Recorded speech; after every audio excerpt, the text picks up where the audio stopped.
Okay, sound check 1 2 and 2. Hey, Brave, sound check 1 2. Testing 1 2. Can you hear me? Yes, Brave, can you hear me? Sound check 1 2 and 2. I don't think can hear me. Hey, Brave. All right, Ibra.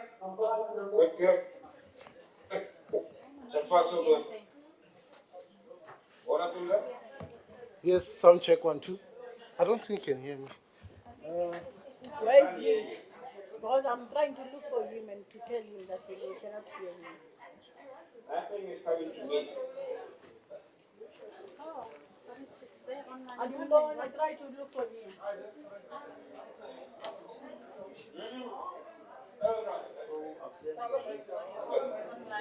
What is suspect? I just found here. Is that like a USB? Microphone. Digital audio interface. I hope this thing Testing is... 1 2. If I testing 1 2. Testing 1 2. Yeah. Why would it be digital? That's weird. Yeah. It might be using that other one. Take up. Okay. Let's see. Sound check 1 2 and 2. Testing, Brave. Yes, Brave. Can you hear me? Sound check 1 2. Okay. That's nice. Loud and clear. How we are sound inside? Yeah, you also loud and clear, Brave. So when I'm only talking on the mic, it's not feeding back, man. No, it's not feeding back. Let me just go speak to the mic. Let me speak to the mic that's closest to the speaker.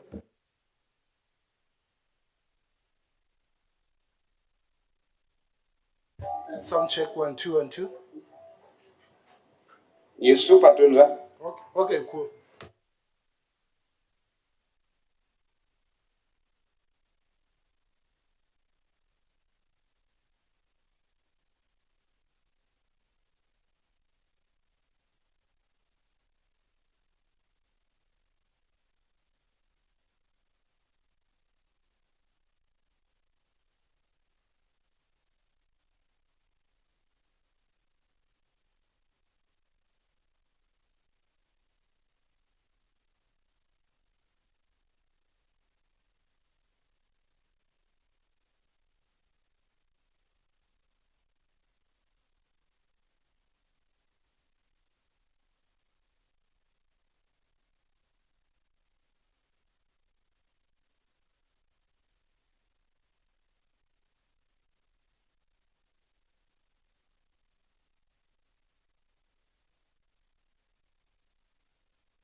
Sure, Tulza.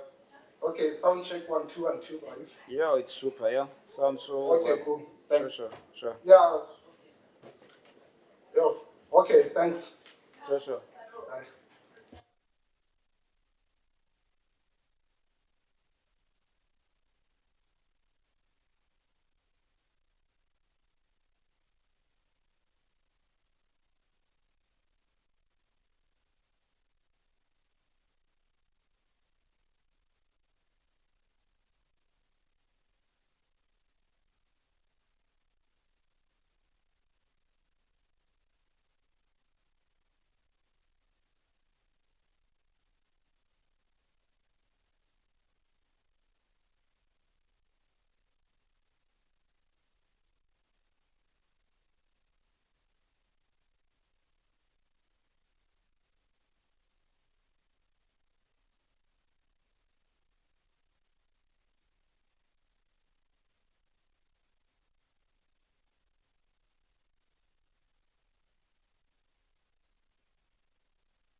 Good morning, members.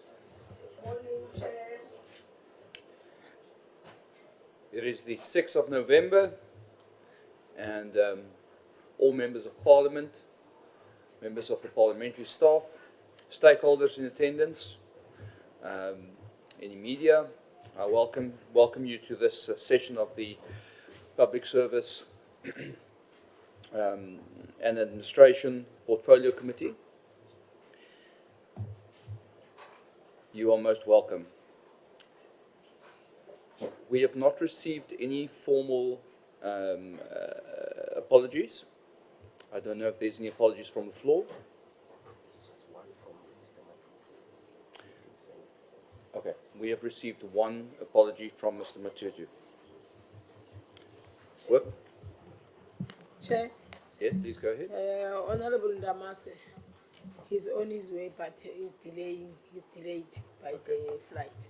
No problem. And that is No problem. We will Apology. continue, but he can join us as soon as his flight is in. Members, public participation is a very important process. It's about the public and organizations being able to participate in the decision-making process and to ensure that their inputs are incorporated into the lawmaking, the legislative process. Having commenced with the process of public participation on the Public Service Commission Bill, last week we received and looked at the analysis of written submissions with our support staff in committee. And we therefore extended an invitation to all institutions that have submitted written inputs on the bill to come and clarify and to engage with us on certain areas which they feel need improvement in the bill. We also invited the Office of the Presidency to give us an impact assessment on the bill, as all the bills must get certificates from them before they are tabled in Cabinet and in Parliament. So, to all stakeholders present today, on behalf of the committee as chairperson, we really appreciate your valuable and constructive inputs and your comments on the Public Service Commission Bill. But with those few words, let me allow the Presidency Office to present the Social Economic Impact Assessment Report on the Public Service Commission Bill. Please go ahead. Maybe get that feedback sorted.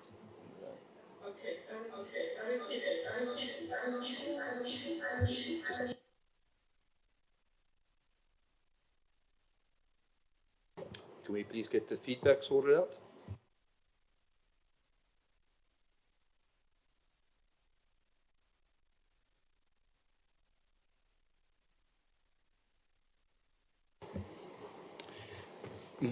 Apologies. Before you proceed, we're going to do it a little bit differently today than we do it normally in committee members. All of the stakeholders will have 15 minutes to present, and then we will have questions directly after every stakeholder. So we won't wait right at the end, so you will have a question opportunity after every stakeholder or comment opportunity after every stakeholder presentation. So let's give the stakeholders their 15 minutes, and then we will have our questions and our comments afterwards. We would just wait on the Office of the Presidency to be ready, and then they can proceed.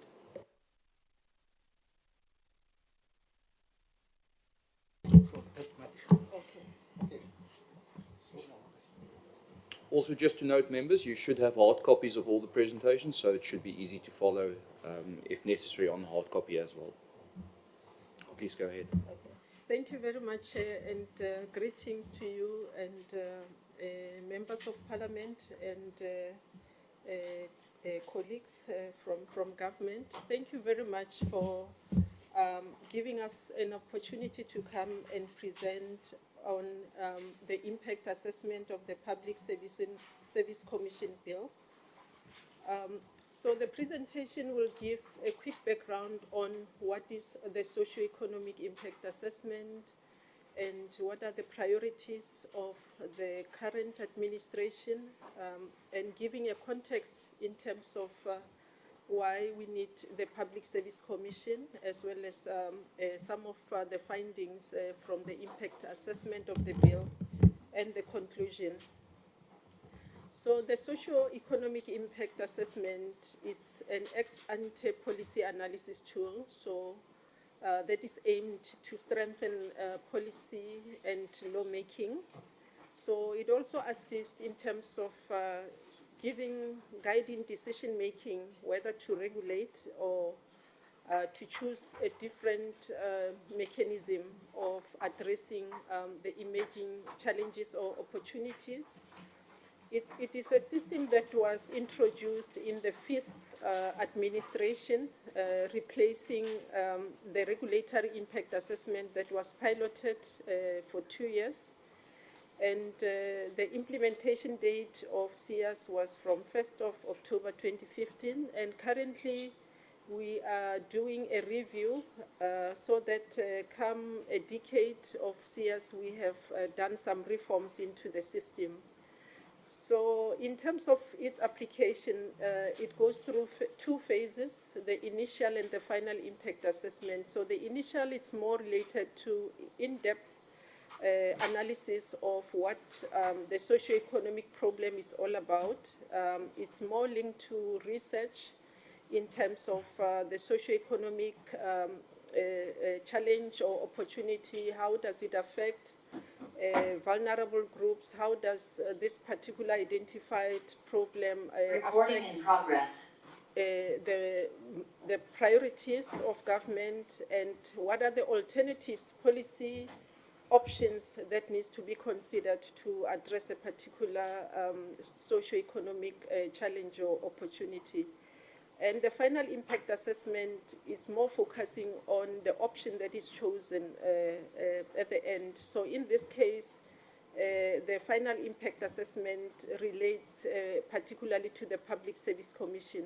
So the Public Service Commission, as part of the research of deep diving in terms of the challenges that they want to address, they came with a business case that have done a lot of analysis, international benchmarking with other civil service commissions and the like.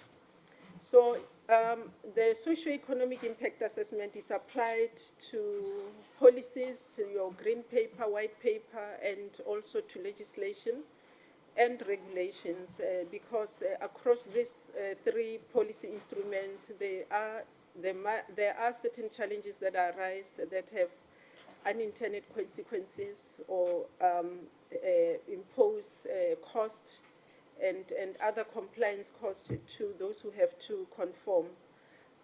So SEAS, in terms of being crafted, is done by the custodians of policies. So those who are crafting policies and bills are the ones who also do the socio-economic impact assessment. And from the Presidency, the policy and research services are responsible for the independent analysis of policies that are being initiated, and we provide feedback to departments to improve their policies. And we also do quality assurances. The chair indicated it comes also in a form of issuing of certificates. So the impact of SEAS helps departments to analyze broader socioeconomic challenges and associated costs and risks. So you are bound to have risks when you introduce a new rule.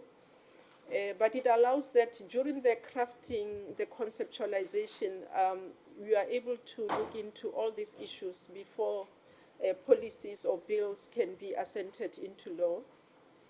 But in the main, it also says we have complex societal challenges and we cannot address them in silos or in a fragmented manner. So it also looks into how the policies, the bills that we develop covers the broader national development plan as well as government priorities, and how will those policies and bills that are initiated will contribute positively towards transformation and inclusive economic growth. So looking at the priorities of the current administration, the President, during the opening of the 7th Parliament, indicated these 3 strategic priorities for the next 5 years, which are inclusive growth, driving inclusive growth and job creation, reducing poverty and tackling high cost of living, and building a capable, ethical, and developmental state.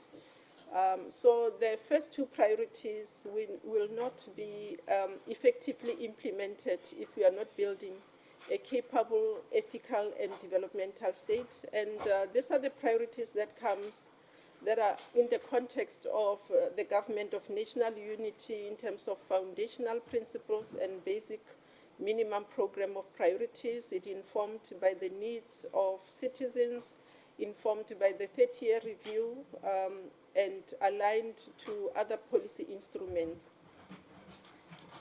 So if we look in terms of the Constitution of the Republic of South Africa, we are bound as the three spheres of government and the components within the three spheres of government to secure the well-being of the people.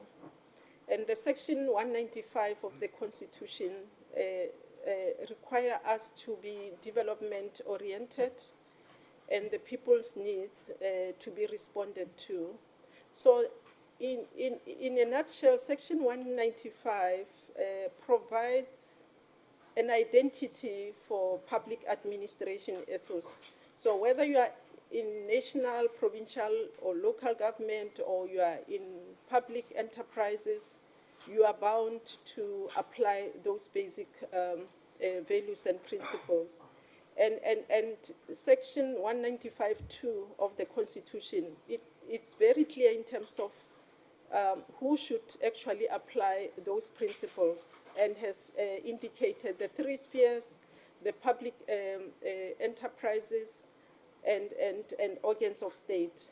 So now the unevenness in meeting people's needs and not driving development and transformation suggests that there is inconsistency in terms of the DNA of the public administration.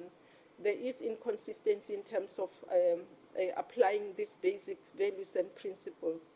And then it becomes a problem that all of us should give attention to.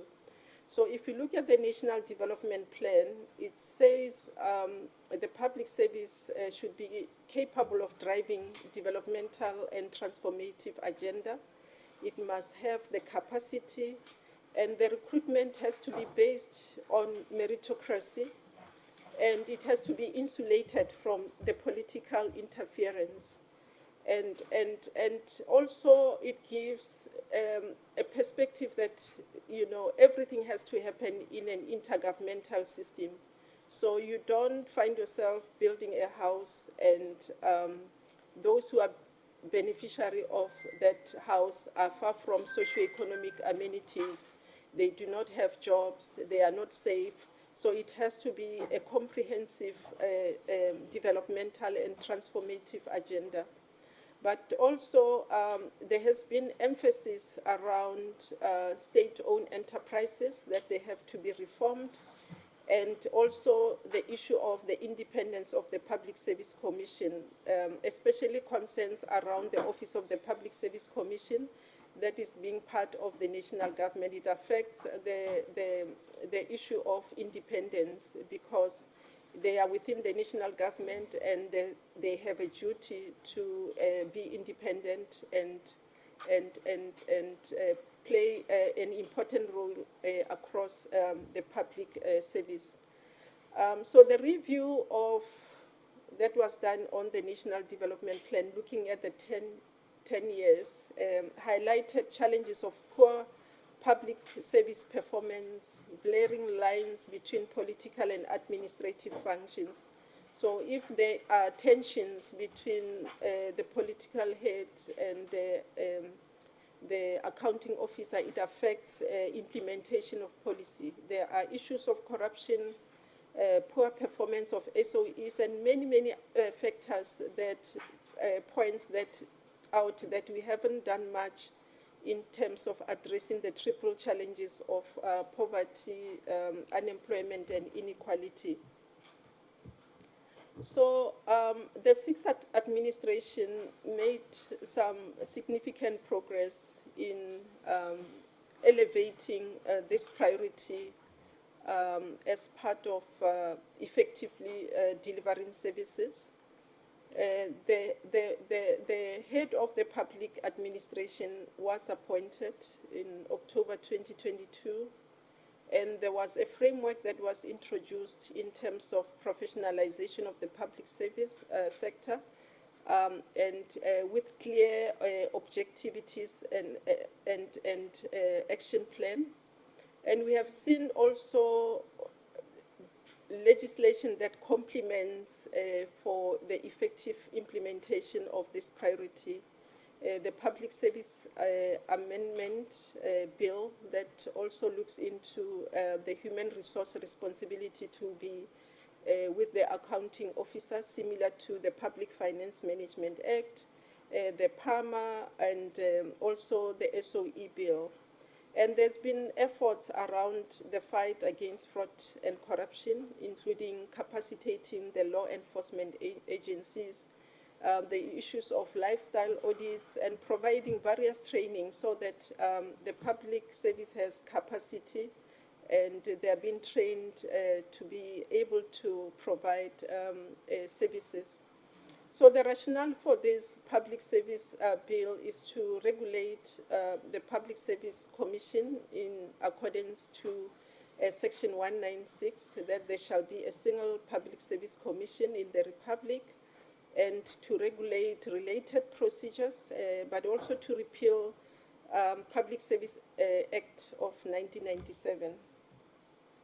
So what we found in terms of our engagement with the Public Office of the Public Service Commission, going deeper into what is the problem that this bill is trying to address, and what are the root causes of this challenge. And there's been a kind of lack of perceived independence, which has already been articulated in the national development. So similar to the Chapter 9 institutions, they are independent, and even the administrative support within that kind of independent environment. And also some institutional issues. So the business case that was done by the Public Service Commission was very honest in terms of also institutional opportunities and challenges in relation to the complex challenges that we are confronted with. And therefore, it gives those kind of enabling environment for the institution to be geared towards its full or comprehensive independence. And also the limitation around the work with the public administration as a whole. So in terms of how this bill contributes to the national priorities, that it contributes in building an effective and innovative, developmental, ethical, and responsive public service in response to the socio-economic challenges, but also contribute to the overall professionalization of the public service and public administration, and promotion of cohesion in governance while recognizing the nature of functions of different sectors. I want to take you back also to the Section 195 that says the principles that are in Section 195.1 has to be applied by the whole administration. So even when you go to Chapter 6 of the Constitution about provinces, and you go to Chapter 7 of the Constitution about local government, you don't find basic values and principles that are specific to the provinces or that are specific to local government, because they are articulated under Chapter 10 and applicable to all spheres and the entire administration. So you don't have unique values for provinces or for local government, and therefore you will require even a separate public service commission specific for national government, and another one for provincial government, and another one for local government. And it also emphasized taking us back to having a single public service commission for the Republic. So the potential benefits for this bill, the expanded mandate, realizing the full spectrum of the Constitution and going beyond the Public Service Act, improved independence. It also will contribute to improved accountability, similar to the Chapter 9 institutions. It will strengthen good governance and maintain efficacy and high standards of professional ethics in the public service. There are also potential risks that the team considered so that you don't have surprises during implementation. The issue around insufficient resources. So that SOCIA's helped the Office of the Public Service to look into, say, what are the resources that will be required for us to be able to perform the function while they are still crafting the bill. And it made them to do an exercise of even looking at resources, how do they prioritize, so that they are able to drive implementation. So the SIA's contribution helps us. You don't come with a very good written policy, and then come implementation, there are no resources, and the policy just gather dust. So the SIA's helped to look into what can be possible risks that we have to consider now, so that when the bill is assented into law, we are ready to implement. And it looked also into issues of lack of coordination and proper systems to enable intersectoral collaboration. So when the Office of the Public Service Commission comes with an implementation plan, all these issues will be also be embedded in that implementation plan to avoid surprises at the end of the day. So there is an estimate which is more linked to transitional cost associated with the transitioning of Office of the Public Service Commission into a Public Service Commission. So these are the estimated cost, and it allowed also the institution to look into how do we prioritize given the constrained physical environment. So in conclusion, the recommendations that have been made is for the Office of the Public Service Commission to be transferred as a secretariat to the Public Service Commission. Then it means there has to be also changes in terms of the schedule of PFMA, so it has to be included as part of Schedule 1 of the Public Finance Management Act. And there has to be a deletion in terms of the Office of the Director General in terms of Schedule 1, Column 1 of the Public Service Act. And be submitted for agreement and promulgation to allow for the broadening scope of the public administration and the benefit of the above, that is being independent, similar to the Chapter 9 institutions. And through the implementation plan, we'll also look into the work that was done by the Auditor General of South Africa. They not long had their legislation being amended to give them more powers, and 5 years down the line, they are able to share how the amended legislation has actually assisted in doing their work as Auditor General. And we want ourselves also to come with a robust implementation plan so that we are able to tell the public in terms of how this legislation has actually made inroads in terms of the professionalization of the public sector. So that's basically the presentation. Thank you very much, Chair and members of, honorable members. Thank you. Thank you very much, members. We have time now for questions or comments from the presentation. I will take a show of hands. Okay, let me first give the members an opportunity, and I will give you an opportunity. Thank you. Members, are there any questions or comments? Please go ahead, Honourable.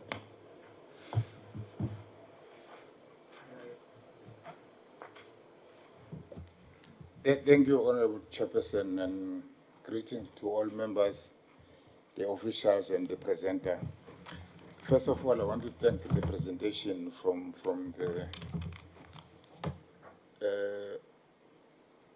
my sister. But I have some clarity question that I need to understand, because she talked about the political interference. I'm trying to check how are we going, according to your analysis, how are we going to deal with that political interference? Because if there is no strategy to deal with it, sometimes it won't stop. And another, Honourable Chairperson, I'm trying to check the issue of alignment to the new approach of GNU, because we have now a new block for the GNU. How are you going to deal with that one? And I have a problem, Honourable Chairperson. Sometimes they can help us on the issue of expanding mandate. Because if you are talking about the municipalities, there are no capacity in municipality. Are you going to transfer the powers and the processes and then the work of the municipalities that was done by the TMFAs, or what will be the scenario there, if that one can be clarified? Because the municipal system is not the same as the commission. So now we have to align all those to the commission. And the last one, Honourable Chairperson, I'm worried about the powers, because if you can check the powers that the municipalities have and the provinces have, how are you going to deal with that one, and how are you going to align all that one? Because if you check, I was checking the powers of the provinces and the municipalities from our constitutions. There's some specifications of those powers. How are you going to deal with that one? Thank you, Honourable Chairperson. Honourable. Thank you very much. Thanks, Chair. I just wanted to touch on the costing that you've got in this presentation, if I can get a better understanding of it. I understand the Minister said that the National Treasury is currently reviewing the proposed deviation from DPSA on the Integrated Human Resource Management System, and that was given to them in June 2024. But I see here it mentions a financial management system and a human resource management system. Is there a reason that we are combining both of those? And because I wasn't aware that the financial management system was part of that HR system. And then with regards to the development of terms and conditions of service, if you can explain how you got to that figure. Because I understand developments of sort of conditions at a minimum are around 20,000, at a maximum you're looking at about 200 to about 400 or 500,000 at the most. So if we can possibly get a breakdown of the costs associated with this. And then you talk about, I think right in the beginning, with regards to analysing the socioeconomic challenges, associated costs and risks and mitigation actions, is that with particular reference to this department only, or is that across all government departments? Because I foresee us having a problem with the implementation across other departments, not necessarily within, public service itself. Thanks. Honourable Leslow, please go ahead, and then afterwards. Thank you.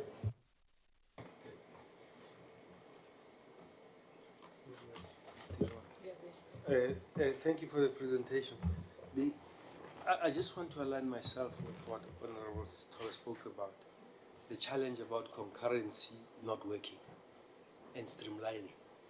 You know, when you talk about the public service bill be submitted for agreement and promulgation with public administration, should that be a negotiation or should that be something that is prescribed? Because we can't afford to be negotiating and having power struggles. It should be prescribed. But administration falls under the commission and they work out the details.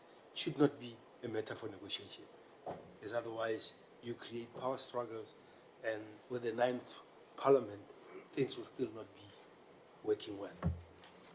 The second issue is about the Office of Public Service Compliance being transferred to the PSC. I would assume that there are systems that are already in the OPSC, human resource systems, management systems. So instead of funding new systems, would it not be better to be resourcing those systems that already exist, so that you don't have parallel systems where you have an IT system that OPSC comes with and it's got people that support it, and then you're now going to have a tender from PSC that's awarded to somebody else, and they go on a totally different system, and it just creates even more confusion on limited resources that we have. The last issue is, you have a municipality act, you have that act, provincial act. Shouldn't there be a specific effort of having constitutional amendment that clarify where the authority lies? Because you don't want the PSC to be taken to court by a municipality that works its own paper. That is an act of parliament that says we have all these powers that you think now belong to you. They've not been repealed, and you are creating a parallel process. How do we create synchronization so that there's no conflict? And I agree with the concept of we being one nation with one commission that has overall responsibility for public service and public administration and public service.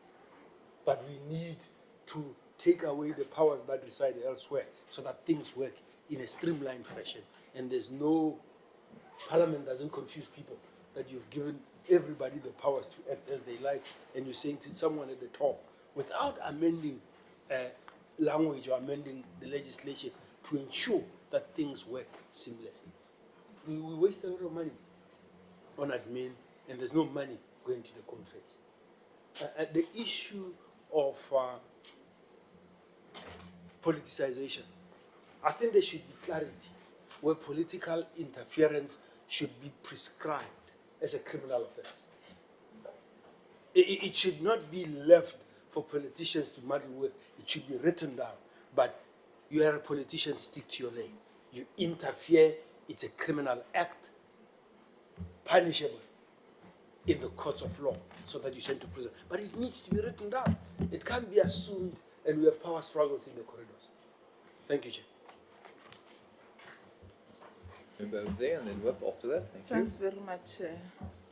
Firstly, let me pass my greetings to you, Chairperson, and also the members of the portfolio and all presenters in this house, our officials, the presidency. Chair, mine is just to welcome the presentation, and I've got only few questions, because already the presenter stated that there is a challenge during the implementation of the bill. My question is that, has the medium-term budget policy statement allocated funds for the implementation of the bill in this medium term? And then the next question, is there a constitutional basis to argue against the single public service as stated in section 196 of the Constitution, stated that there is a single public service commissioner for the Republic? Thanks, Chair. It's the only few questions that I have. you like to please go ahead? Okay, thanks, Chair. Good morning to honorable members and stakeholders with the senior management of our government. Chair, let me join honorable members who welcome the report. I'm having few issues to raise, Chair. One is the question links to the autonomy, which when we understand that local government is referred as autonomous body, then if we introduce this bill, what will be the risk which we can there, or can we refer and align this as a government, and we allow the commissioner to work? I want to understand the risk which might be posed by the introduction of the bill, which everyone always believed that local government is the autonomous structure. Then the second one is I think it will be a follow-up. We always talk of the political, okay, the one is not a follow-up, is the limitations of political affiliation for commissioners. What are the implications of the bill? And we talk of the costing model, which you've just presented to us. Will that impact to the additional human resource and office space, or what are those? Or can they reprioritize to do the work if the fiscus for now can't accommodate them? I'm raising this, Chair, because this bill has been there for more than 6 years now. And as government, we are alleged as people who take a long time in approving the bills. So for us, if we can clean up all the things which minimize the implementation of the bill with full understanding, and to add on that, on the financial part and allocation, is it included in the MTF period by Treasurer, if Treasurer can allow us or can fund the processes? Thanks, Chair.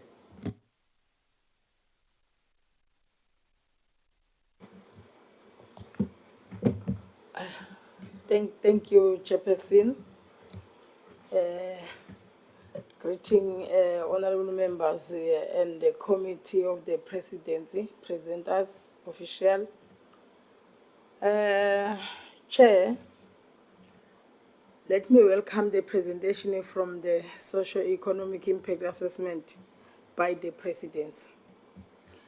My question to the President is that let me join honorable members who spoke before me about the local government. That Chairperson,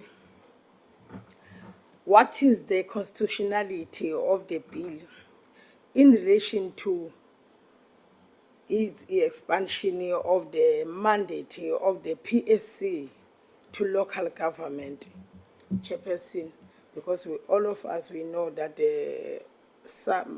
many of local government, they have their own laws. So another one, Chair, what are the potential risks of option one of financing the bill through reprioritization of the existing budget, Chairperson? Because sometimes you will find that the money is short, there is no money sometimes. And my question is relating to them to prioritize. What is the prioritization of the existing budget for now to the President? What are the parameters of concurrent function within the state and what limitation can the PSC have in this regard? Chair, those are my questions to the presidency. Thank you. Thank you very much, members. Can I just ask the gentleman at the back who put up his hand, are you from NEHAWU? So I'm going to ask you to keep your question or your comment to your 15 minutes, which you are allocated on the program, because in fairness, if I have to allow outside stakeholders to comment on everyone's presentation, then I will have to keep that consistently. So you will have your 15 minutes. Would you like to comment? Just to object, it is a public hearing, and this is the first time that we've seen this presentation, so there are some critical questions we'd like to ask. Yes. 15 minutes is very short, so I'm not going to be able to ask the questions and give the presentation. I can make a recommendation that perhaps I can direct the questions in writing to the colleague from the presidency. Yes, that's 100% fine. And if you don't get through your 15 minutes and you have additional questions, you're also welcome to put that in writing. But we have to, in fairness to all stakeholders, keep to our program as communicated. Thank you. Officer of the Presidency, you can go ahead to answer the members.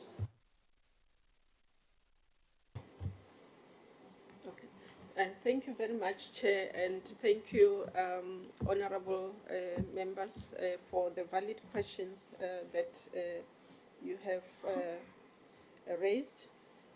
So the issue of political interference comes with various interventions. So Cabinet approved that the Director General in the Presidency be the head of the public administration to manage also career incidents of Directors General and heads of department in the context of DGs in provinces, and also to address or mediate tensions between political heads and Directors General and heads of departments. And there is also the Public Service Administration that Public Service Amendment Bill that look into taking the responsibility of human resource away from political heads to be that of accounting officers, to align with the responsibility of accounting officers in terms of the Public Finance Management Act. So you can't have the resources that are meant to implement the policies of government being managed by two leaders. The HR is managed by the political head and the finances are managed. So it creates confusion and inconsistency in terms of implementation. And the other issue that comes also is that the public servants have to be insulated from political interference so that they are able to deliver services effectively and impartially. So whether there is this government of the day or not, they should be able to implement the priorities of the government of the day, but within the legislative context. So you don't, the administration are bureaucracies, the implementation has to be consistent across, and including even the government of national unity. The same principles, basic values, and principles in 195 applies to the government of the national unity. So where you see the mentioning of cabinet in the constitution, you put the GNU, it applies to that. So and all these other interventions to say whether you have a political head from another party and the officials from another party, it should not affect service delivery. There has been some good examples in the first administration of a democratic government where you find during the first GNU, a political head is from let's say IFP, but the Director General is from another party, but they work together because the focus has to be around securing the well-being of the citizens. It's about service delivery. And the Constitution is very clear also that political heads must not prejudice an official because they are affiliated to a particular. So once we come into the work environment, our political affiliations should not influence how we provide services to the public. It should not be impartial. It should not be based on favoritism. It has to be fair and neutral to everyone. So a member of the public receiving the service should not be able to tell that, no, this one belongs to this political party, or this one is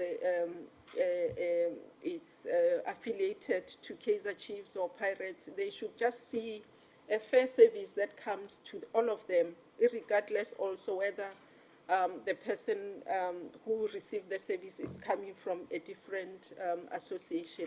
That's the impartiality that has to be emphasized. In terms of the concerns around whether are we encroaching into local government, members, I would like to take you to Section 154 of the Constitution that speaks to municipalities and cooperative government. So it says the national government and provincial governments by legislative and other measures must support and strengthen the capacity of municipalities to manage their own affairs, to exercise their powers, and to perform their functions. So the work of the Public Service Commission is actually to instill the values that the basic values and the principles that are being articulated in Chapter 10.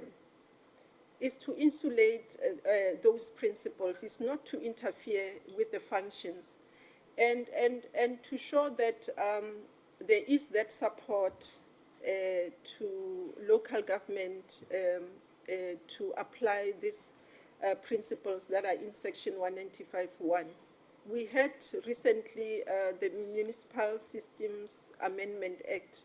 That is one of the local government legislation that contributes towards the professionalization of the public service.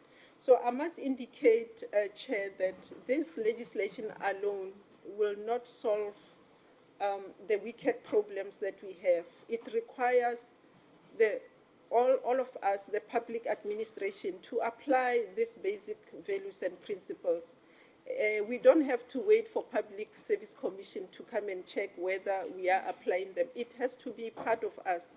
So even our appointments should not be based on our qualification, but also the philosophy of Ubuntu, philosophy of integrity, so that I'm able to apply these principles in my work, whether someone is from a municipality or public SOEs or from national government. You should be able to see that identity, that DNA, that these are, public servants who are applying the basic values and principles. So there is no takeover in terms of that. And the National Development Plan is very clear in Chapter 13 that all of us, we have to provide support to local government in discharging their responsibilities. So it's not about encroachment. And similar to the independence by Auditor General of South Africa and other Chapter 9 institutions, they are not interfering in the functions of either national or SOEs. They are doing their independent work, and the outcomes of that independent work helps us to improve in terms of accountability, helps us to improve in terms of how do we use the public purse to deliver services, and how for all of us to be accountable and be better institutions all the time.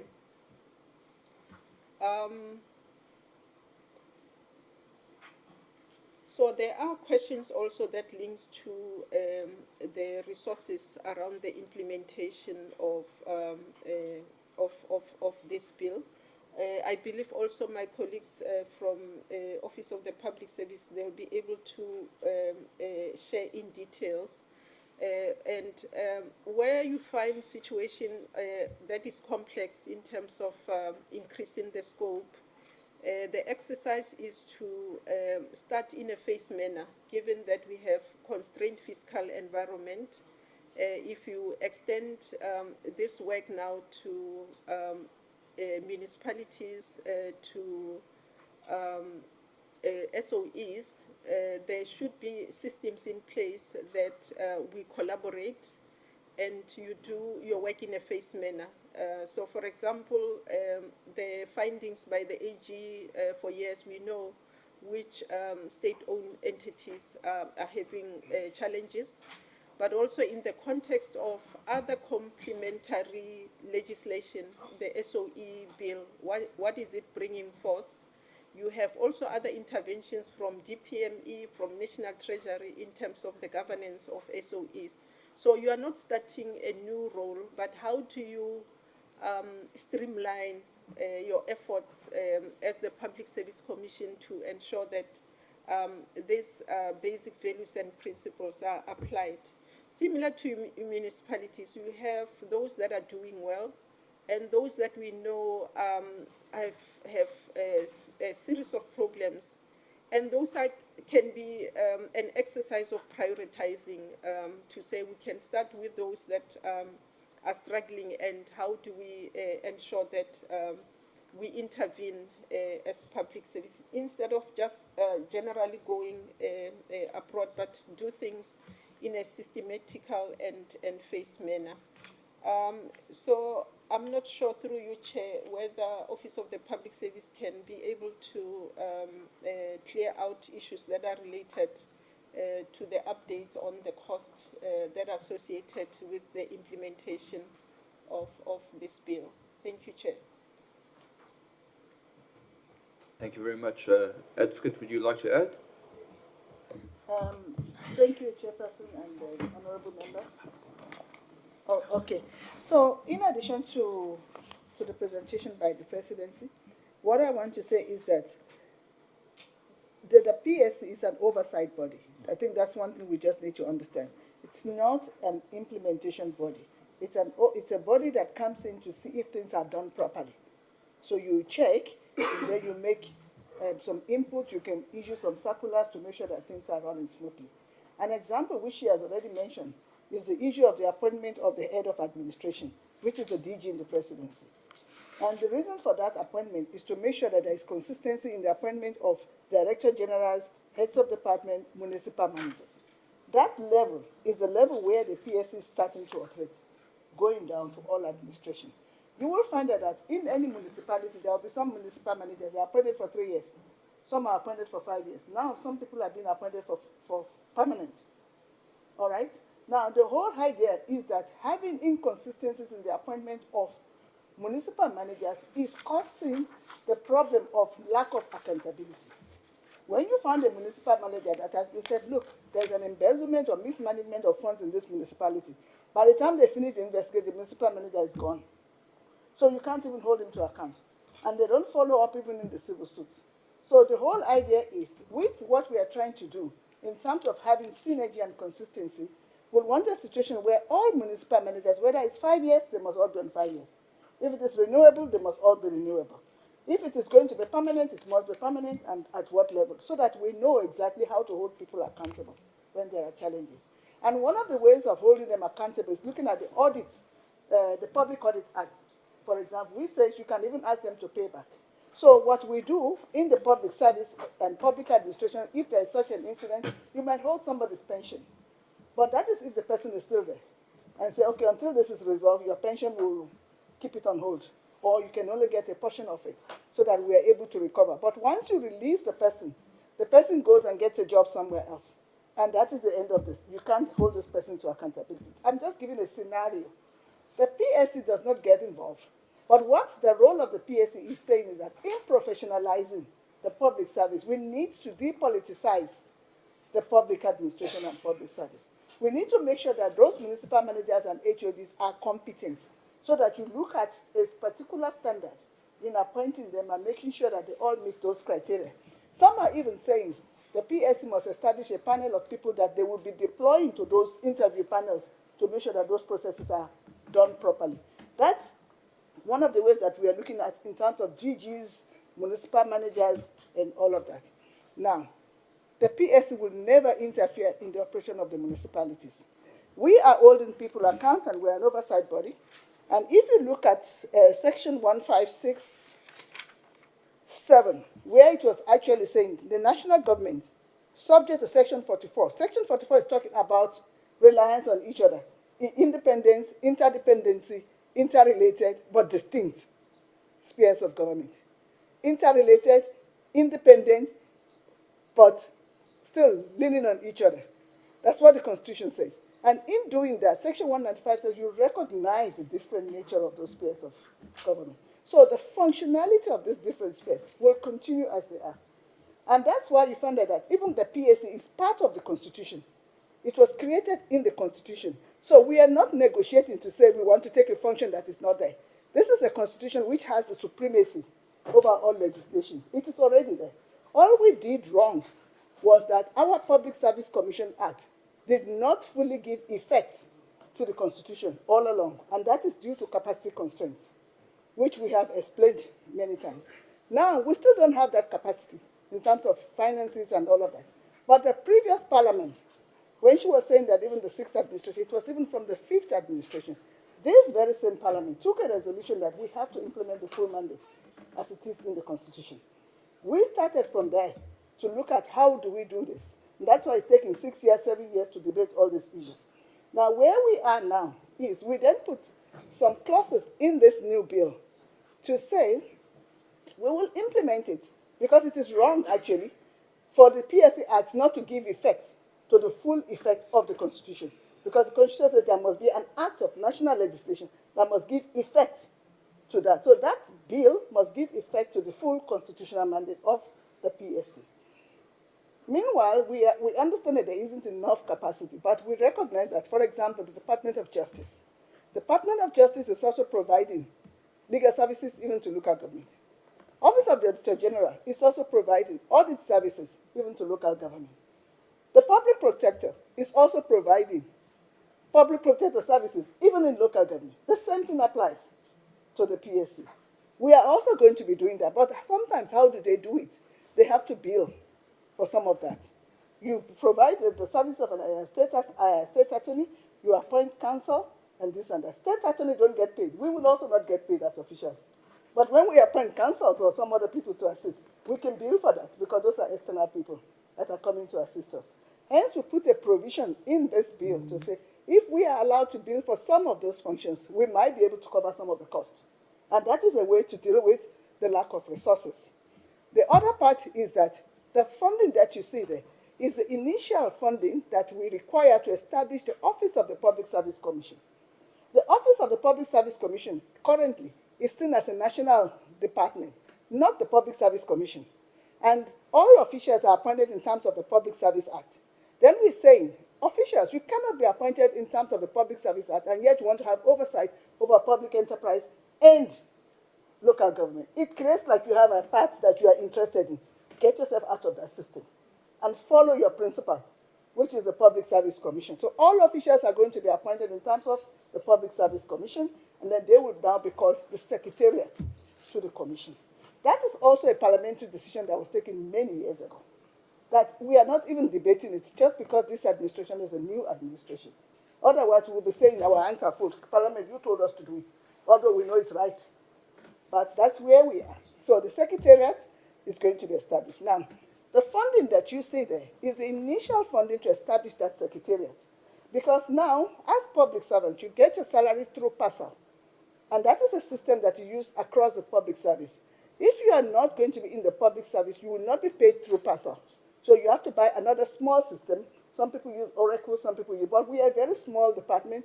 Currently, I think we are less than 300 in terms of population. We don't need a mighty system. So our CFO has done a small costing there to say we'll buy a very small system, we will do this, we will do that.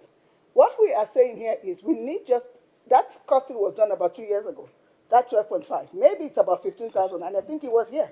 He presented the initial costing, and it was debated here, all right? So we will need probably 15 million, maybe as of today, to establish the secretariat. We will look for that money in-house. We are also asking Treasury to assist here and there, but that is not a big matter in terms of starting off cost. And then we said for the first year, we will establish the Secretariat of the Public Service Commission. In the bill, it says the implementation in local government and public enterprise is suspended for 12 months so that we have the capacity to, first of all, put in all the things that we need. And then we'll have this special unit. People will be trained about local government and how. For the first year, we do that. Second year, we roll out. But our rolling out is also going to be progressive. There are certain things that doesn't need money. If we are saying this is how municipal managers must be appointed, for example, it doesn't need money. It's a policy issue. We can put the policy in, we can assist us in where we are called and send people there that will have already created on our database and trained and say, go and assist that municipality, go and do this, go and do that, make sure the municipal manager is properly equipped. That is what we can do. That one does not need a lot of money. It just needs us to be there and to provide that overview of how things are to be done. There are other things that will need money if you want to do investigations. If you can pay us, we will do it, but it's not for profit. It's just cost recovery, so it's not going to cost much. So those are the things that we have put in to make sure that we're able to start in a progressive scale. We even said initially that we will gazette municipalities. We took that out and said, okay, it's applicable.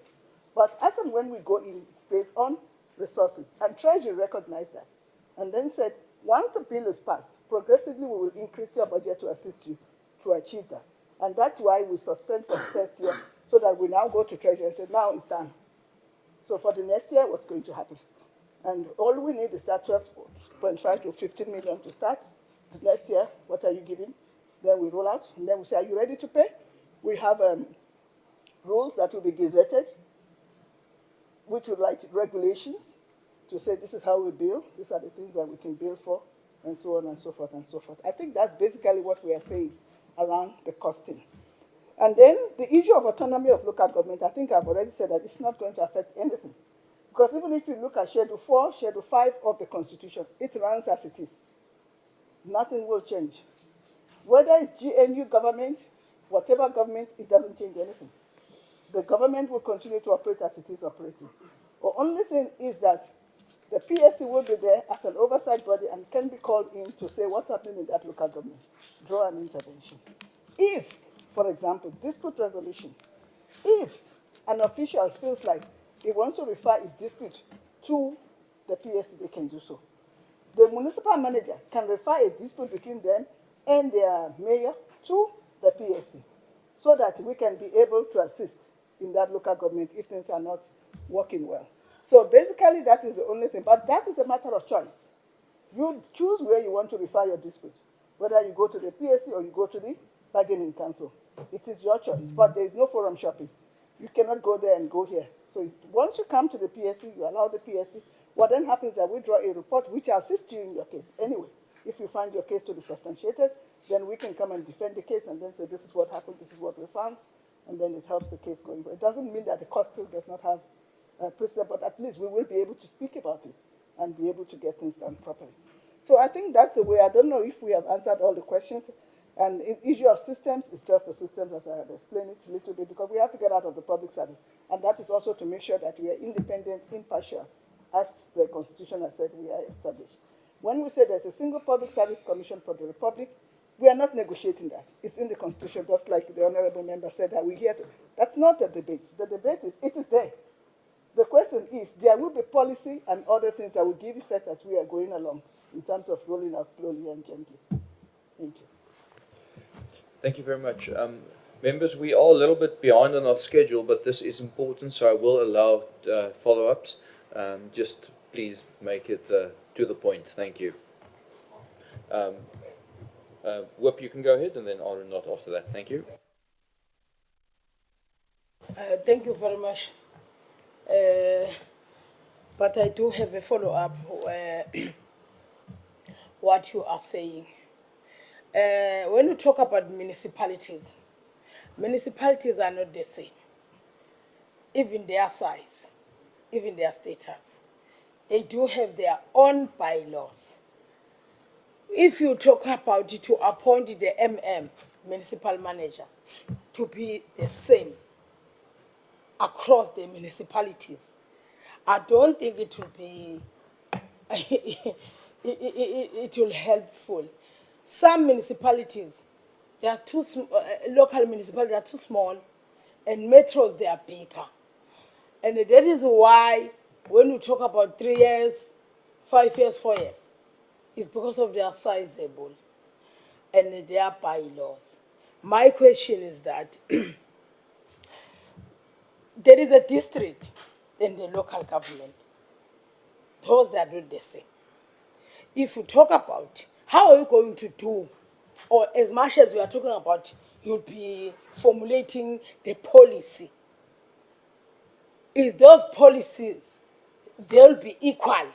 They will make these municipalities to be equal to appoint municipal managers. That is my question. Thank you. It's my follow-up, chairperson, because I know about the municipalities. They are not the same.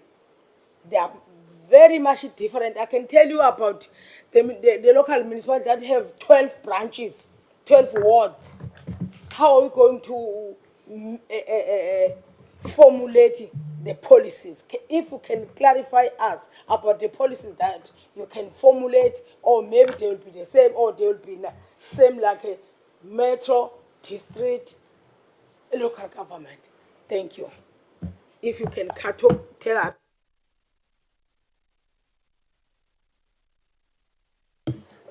Thanks, Chair. Yeah, look, I think last week we discussed the constitutionality, so I'm okay on that. I understand the purpose of the particular bill. But I feel like we're not getting the technical aspects of the implementation.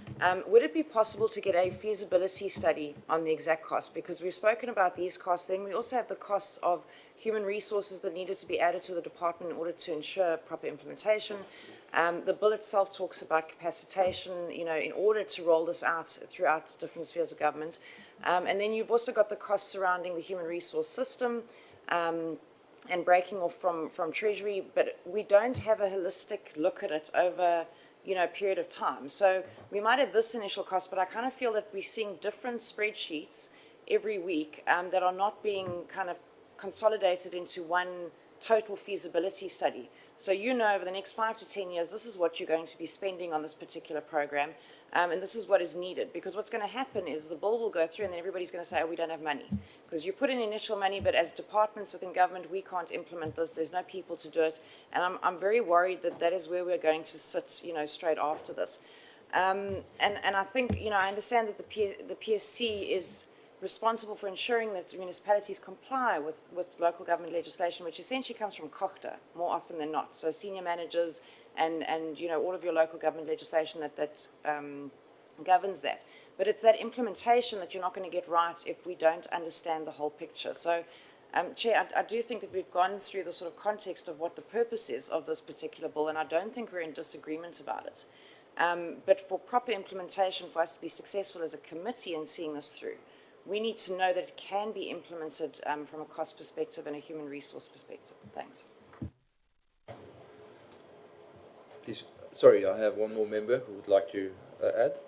Just for me, I understand the fact that you got to run your own things the same. But in a resource-constrained country, when you have all these constitutional bodies and everybody is running their own different HR system, their own different IT system. So I have no issue about you controlling it and you having your own needs. But can there be synchronization where we're buying as a government and we have one person and we are able to negotiate? Because when systems fails in all these organizations, it becomes too costly. And when you have Oracle messing up that university, that one, those are the issues that I'm raising. I have no issue about you needing to run your own workforce. But can we have a common platform that we use just for pricing, support, etc. That's the question that I'm raising. Thank you. All right. I think just to say that we are aware that local governments are different categories. It's there in the Constitution. If you read Section 155, it says establishment of municipalities. It talks about Category A. It talks about Category B, Category C. We are aware of that. What we are saying is, even though we take recognition of that, we still need to put systems in place to say, even if it is a Category C, what is the required level of a municipal manager? How do you get an appropriate municipal manager even in that category? Those will be developed, but it's not that we are closing our eyes to the different categories. We know the metros and their capacities and what. We are aware. We know even the districts. And that's why we say we're not going to roll out all at once. It's going to be progressive. Probably we're going to take maybe 2 metros as a test case to start with. And then we run with that for a few years, maybe 2 years, and then we'll see, oh yeah, then we roll out again.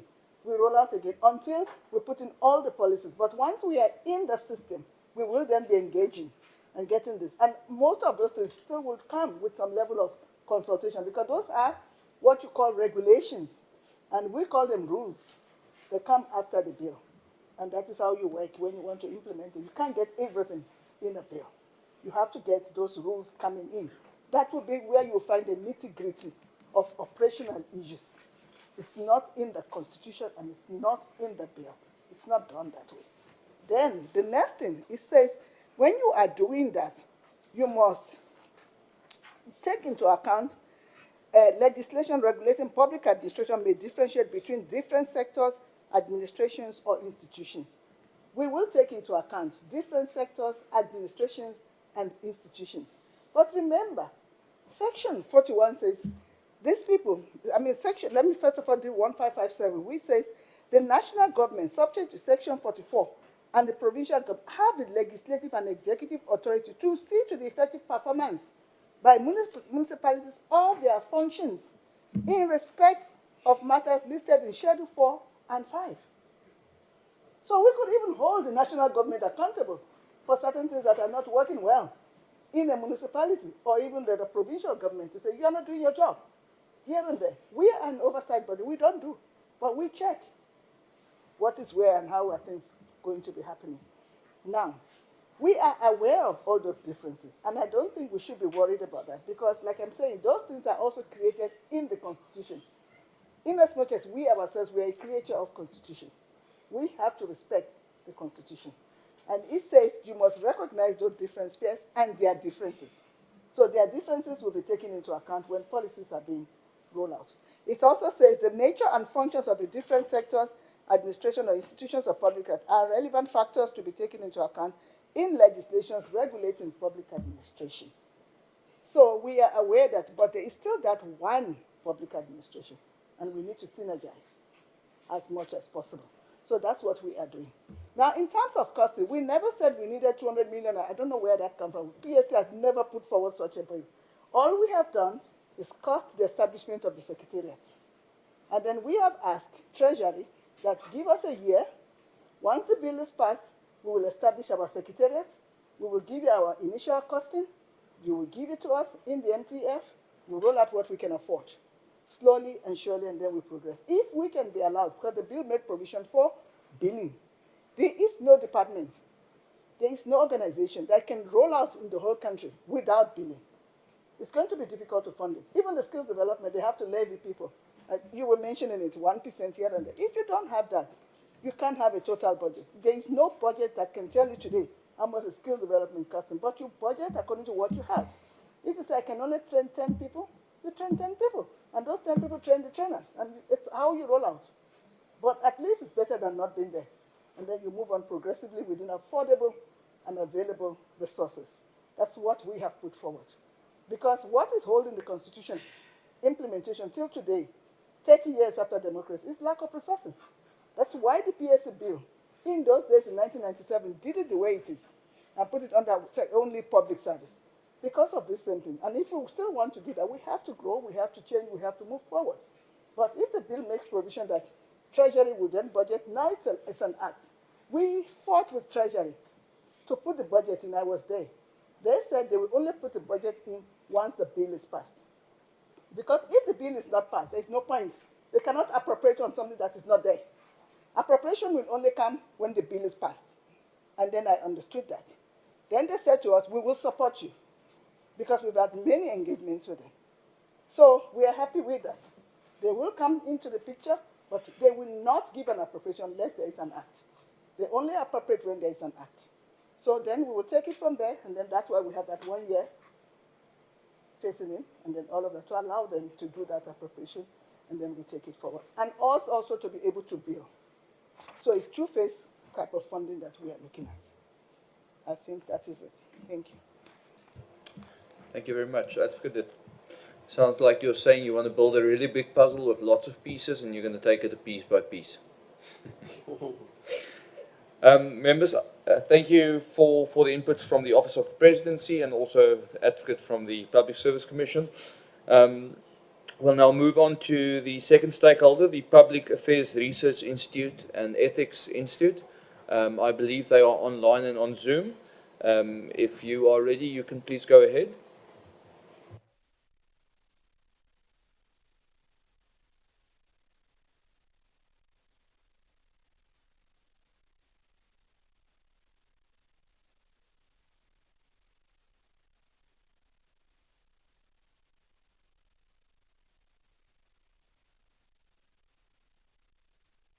Will follow. So I'm just going to share my slides quickly.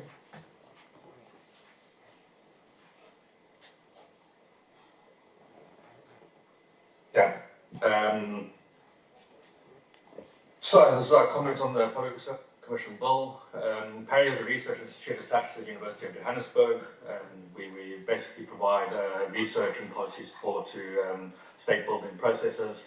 The Ethics Institute is an independent institute producing original thought leadership and offering a range of services and products related to organizational ethics. So just on background, we welcome this Public Service Commission bill and see it as an important step in ensuring the vision of the public administration is professional, effective, impartial, and developmentally directed as required by Section 195 of the South African Constitution. The bill aims to strengthen the Public Service Commission's independence, give stronger effect to the PSC's constitutionally defined role, and enable stronger remedial authority to raise recommendations. This is all strongly supported by us. However, the bill should more to vision outlined in the National Development Plan and its implementing guarding and regulating the political interests. We'll get to that.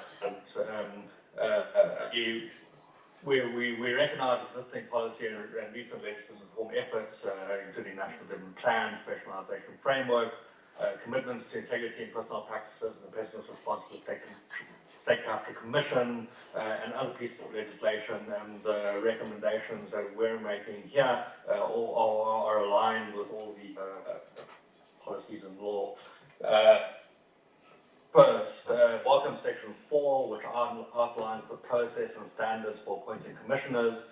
We enjoin Parliament to ensure that the development of an appropriate process for recommendation of fit and proper persons to these positions. Parliament can assist in enhancing the prominence, standing and trust of the Commission in the eyes of the public, a vital task given the important role the PC will play in the professionalisation agenda. So this is just to suggest that Parliament also focus on its roles in terms of appointing public service commissioners and so on. In relation to remunerative work by commissioners, Clause 6 places limitations on remunerative work by commissioners. We are concerned that the President is made responsible for authorising such remunerative work, that this may create inappropriate political leverage over commissioners, and we believe that power should be placed somewhere else. Commissioners should ideally not be beholden to the President in any way. Where there are instances that meet the criteria outlined in Section 262, we suggest a decision to allow such work rests with the standing subcommittee of the Public Service Commission, and which committee transparent policy. This is the approach proposed for corporate board members and the conventions of corporate governance, and we believe that should be applied to the Commission also. So instead of placing that power with the Commission, with the President, it should be moved into a subcommittee of the Commission.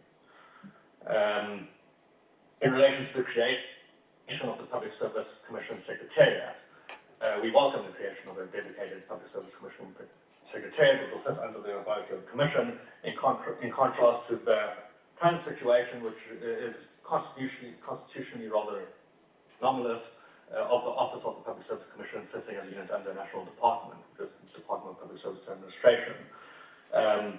So we really see it as a kind of constitutional imperative that the Public Service Commission has its own office, its own secretariat sitting under it, rather than under another minister.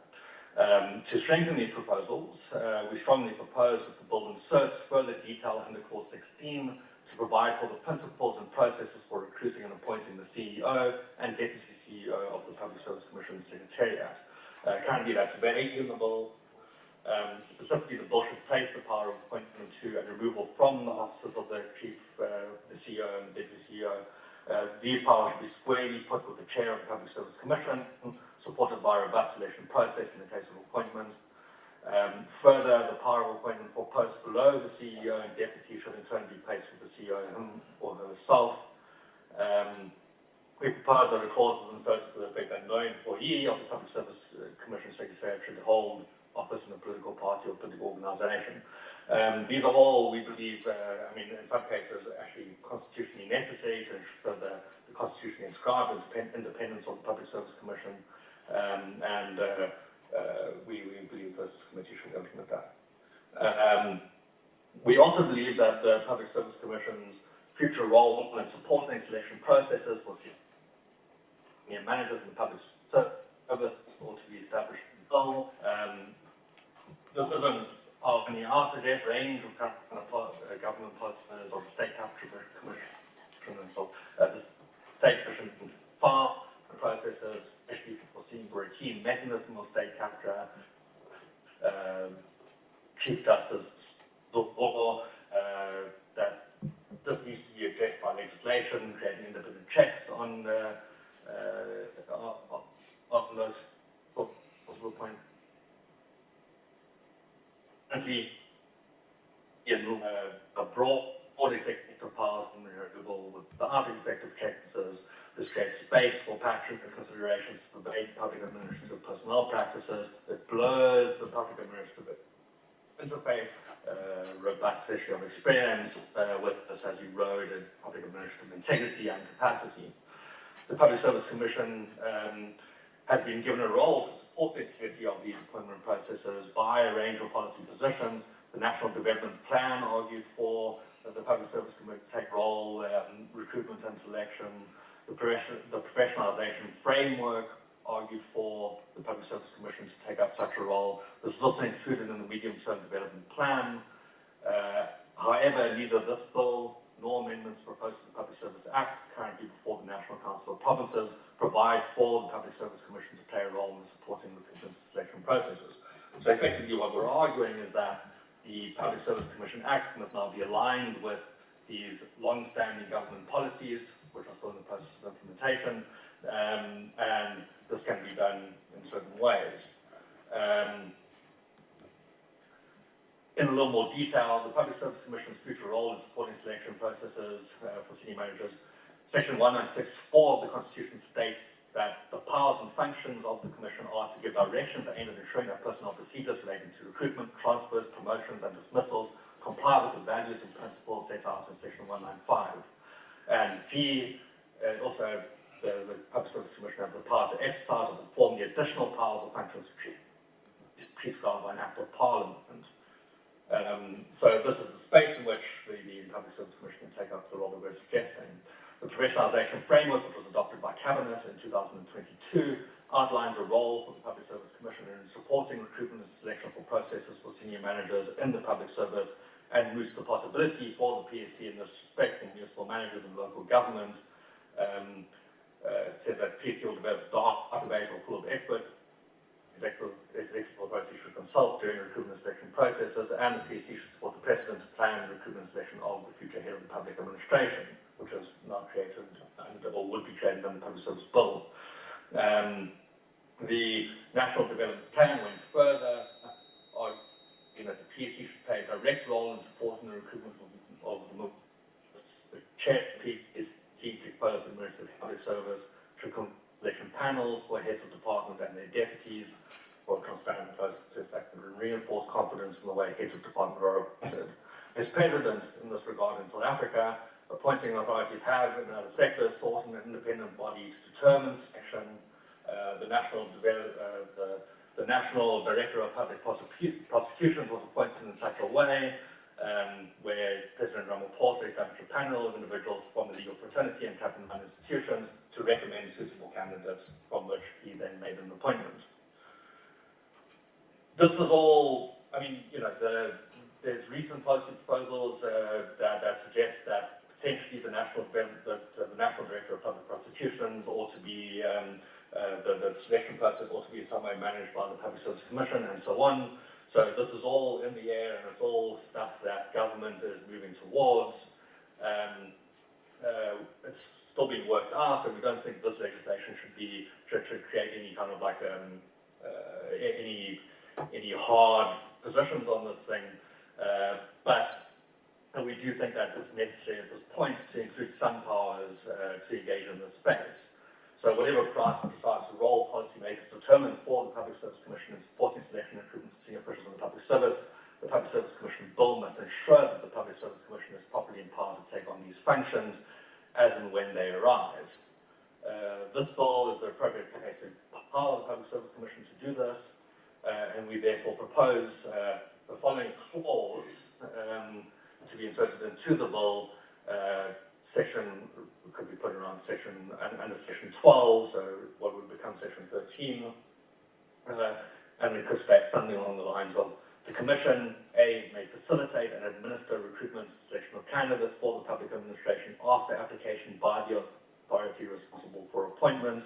So in that case, consider, for example, President Ramaphosa wants to establish an independent appointment process for the next National Director of Public Prosecutions. He could then turn to the Public Service Commission to facilitate that process or administer that process according to some kind of agreement, application and some kind of agreement with that body. More than that, the Commission, B, must facilitate and recruitment and selection of candidates for the public administration to the extent required by any other law.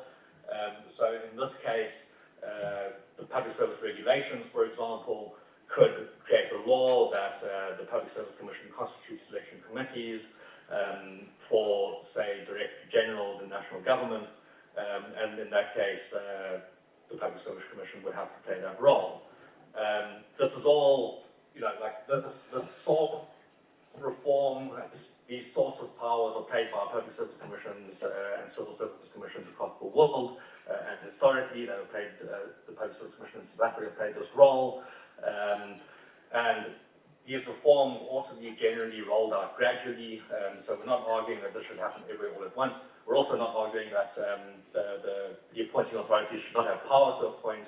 Selection committees that are constituted by the President would only recommend, and that recommendation would be accepted or rejected by the relevant appointing authority. That itself is often a constitutional requirement, so we're not interfering in that space. And so maybe on that note, I'll hand over to my colleagues in the Ethics Institute. Thank you.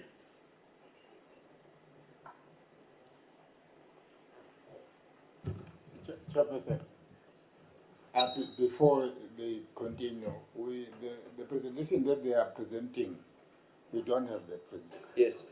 Yes, member, I am aware of it. It doesn't help we ask them to send a new one now. We don't have the time. But I will ask them to send an updated presentation to us. I share your frustration. Thank you, member. Ethics Institute, can please go ahead. Thank you. Good morning, honourable members. I think I don't want to come in at the detail level. I think the point that I'm wanting to make relates a lot more to the importance of regulating the appointment processes of senior managers in the public service and of depoliticizing that appointment process.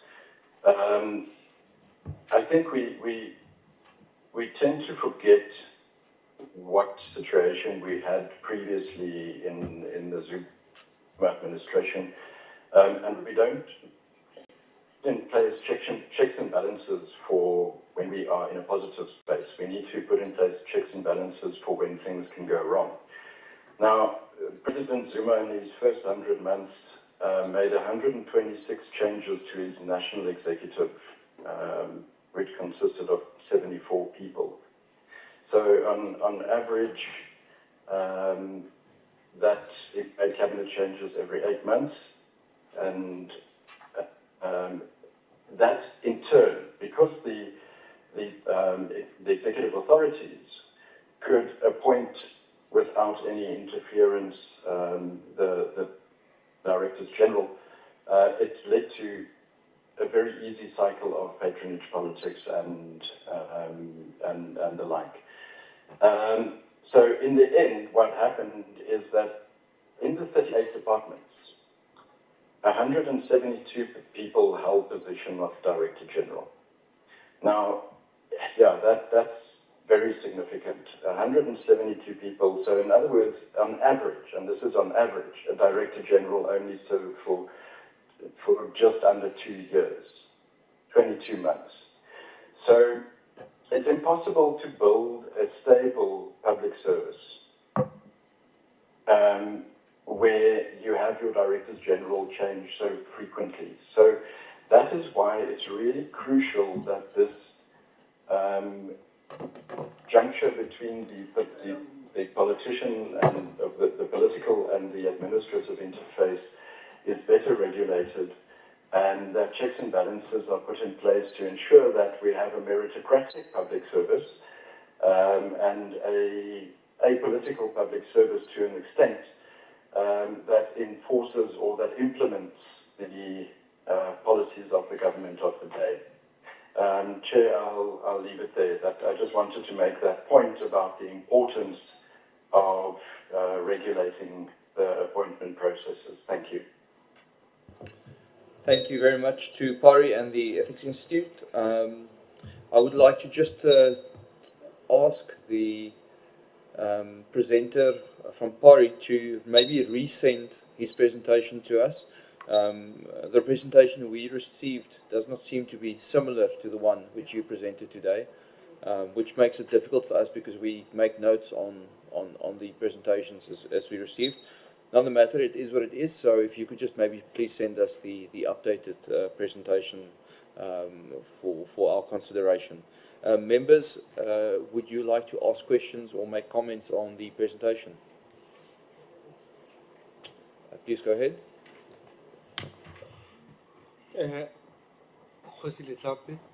Thank you for the presentation.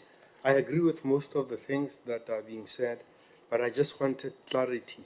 When you're talking about the CEO and the CE being appointed by the chair of the PSC, why is it not appointed by the Public Service Commission?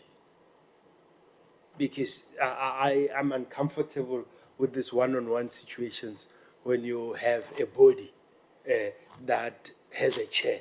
It can't be left to the chair. It has to be the responsibility of that structure. I mean, the signing can be done with the chair, but I don't think it should just be left to the chair to be responsible for that. I just want clarity on that. I've got 2 more questions, 3 more questions. Please go ahead, members. First at the front and then at the back. Thanks, Chair. Mine is on the constitutional basis to argue against a single public service as stated in Section 196 of the Constitution, which states that there's a single public service commission for the Republic. So can they expatiate on that one? And also with respect to their observations of on the bill should do more to give effect to the vision outlined in the National Development Plan and professionalization framework, especially regulating the political administrative interface. What are the required measures and what is PARI proposing to strengthen the political administrative interface? Thanks, Chair.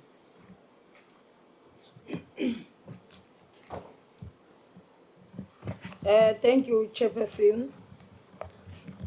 Let me firstly concur with my colleagues next to me about the single commission because is in the chapter 10 of the Constitution. I concur with my colleagues next to me about that. And also, Chair, I have a question of, with respect to the observation of PARI, the bill should be more to give effect to the vision outlined in the NDP and professionalization framework, especially regulating the political administrative interface.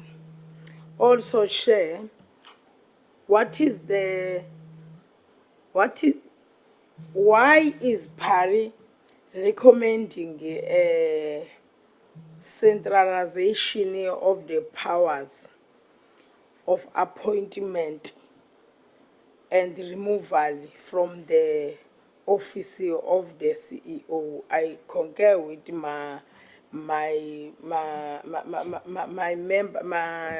colleague next to me about that, to say, why can't the powers given to the chairperson, because we do have a chairperson, they do have a commissioner or who's chairperson, who's the body of the structure. So, Chair, I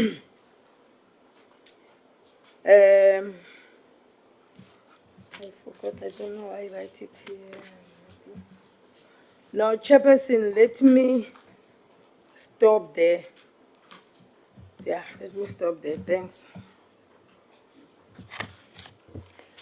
Thanks for the presentation. I just want to clarify, I'm not going to go into the points that I agree with, but I just want clarity with regards to your request on the appointment and removal, or rather appointment of posts below the CEO and deputy. You refer to clause 16.5. In the document that we have, it's actually at 16.6, where it says that the CEO is responsible for, in B, the formation and development of an efficient administration, and then C, the organization, management, and administrative control over all employees appointed, and so it goes on with regards to maintenance of discipline, etc. Is that not sufficient in terms of the power of appointments? Are you looking for something more precise that you would like included within the bill? If we can just get clarity on that. And then there was a page in the report which we don't have here, but it referred to, I think it was near the end, it was two clauses. The one was may, and the second one was must. I'm not quite understanding why the two should exist together, because they seem to contradict each other, and the interpretation is going to be very difficult at local and provincial levels of government. It's not quite the way I would have worded it, so I'm just failing to understand why they would exist with one another, because the one is prescriptive, the other one is not. I think that's it from my side, Chair. But yeah, if we can get copies of the presentation, it might enable us to, give you any written representations that we may have missed now. Thanks. Thank you very much. PARI, please go ahead.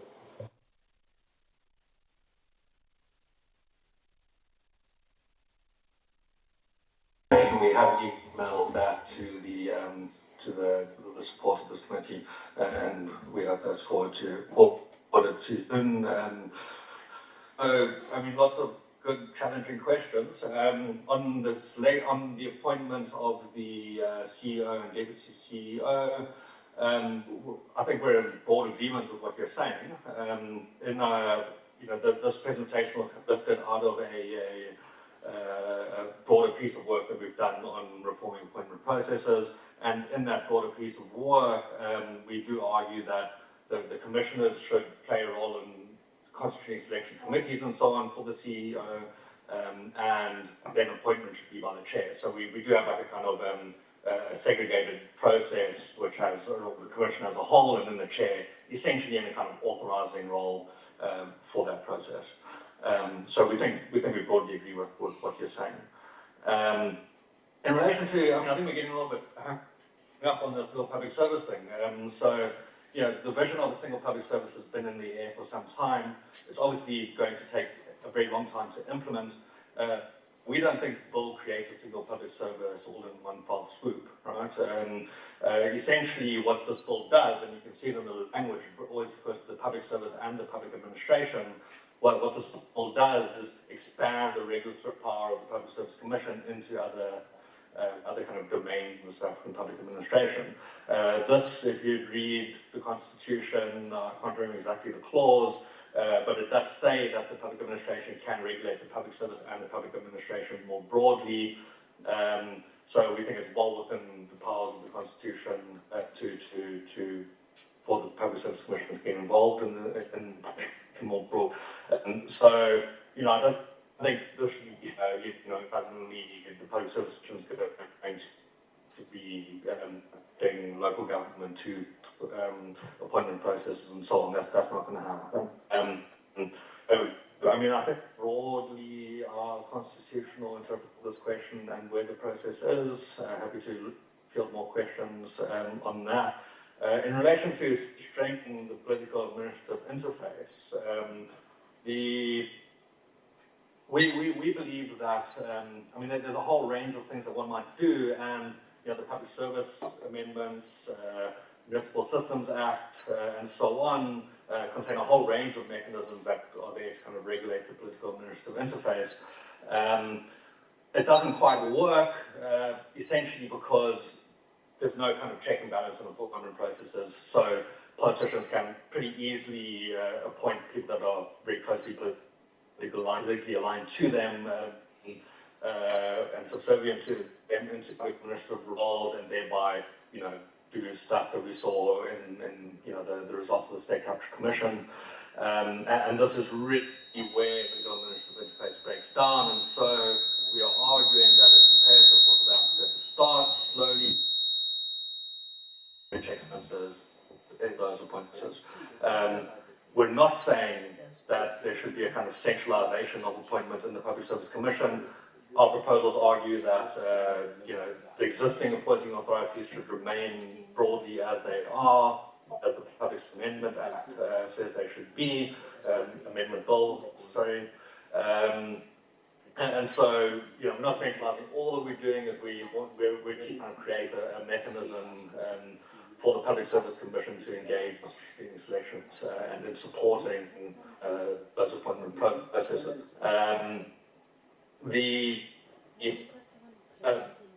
So I got a little bit lost on all the terms of the Public Service Bill. We're just looking for it to be clarified that the CEO would have powers of appointment below them. I think the last time I read it, we saw it as pretty vague.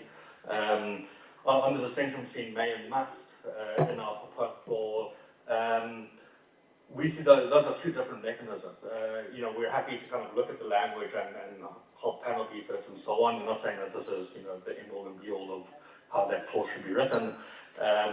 But we see this as two different mechanisms. The main mechanism is essentially a process whereby an appointing authority may decide, so let's say the president may decide that they want to appoint a person to a particular position in the one that will be checked and independent and so on. They might do this for a number of reasons, to raise public confidence, for example, in a particular institution.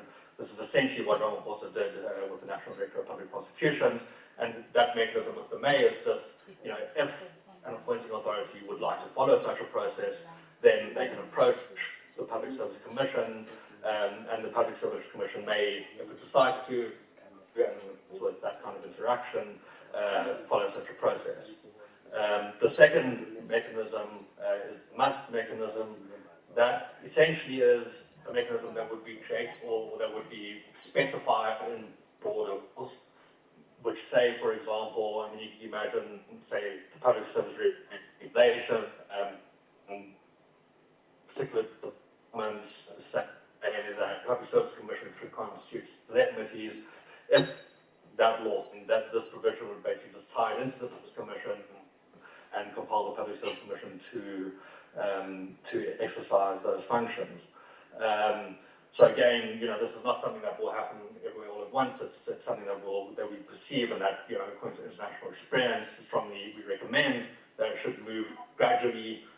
We just think that at the moment there's enough policy momentum in this direction for the power to be clearly created in the Public Service Commission Act, and for that to then be rolled out according to the desires of appointing authorities or the desires of this Parliament in creating other laws to that effect. I hope that answered everyone's questions. Chris, do you want to add to that at all? Nothing more from my side. Thanks, Ryan. Thank you very much. We have a follow-up question from a member. Yeah, Chair, you see what, Chairperson? It seems like he's still talking. Oh, okay. Chair, thank you very much, Chair. You see, sometimes presenters must take us serious, man. They are not taking us serious as a committee. This thing of this PARI come with this paper, which is not the same, that they will come and present it to us. Is make them to make us that like we are just clumsy committee. We are not a clumsy committee.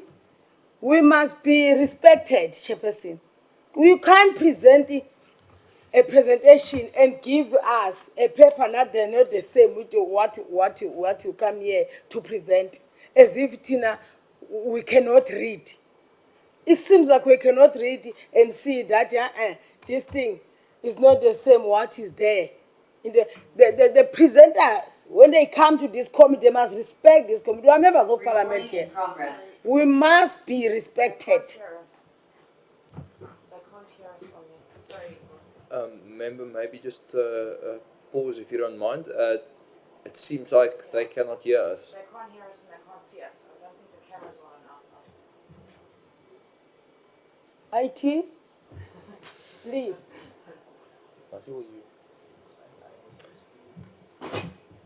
So members, maybe just hang on while the staff assist us. Yeah, so I don't know why it's got off now.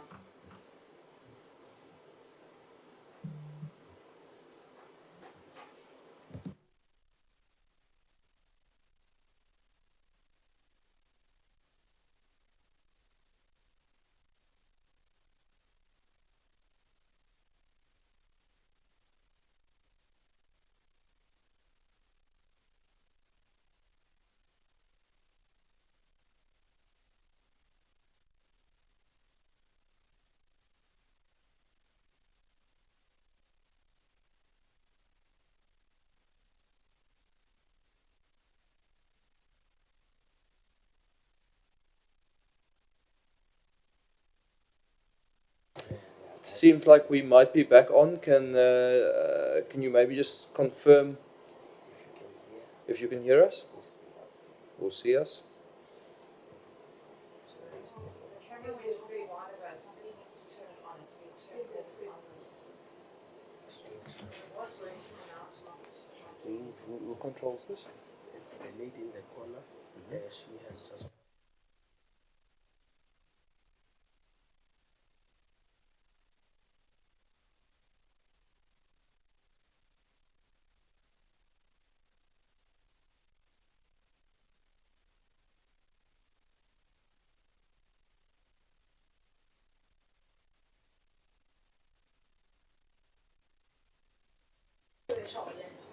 Okay, members, there's a suggestion that we take a 10-minute break. Let's do that while IT just sorts out the technical questions. So we will reconvene just after 12 o'clock. Thank you.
Sound check 1 2.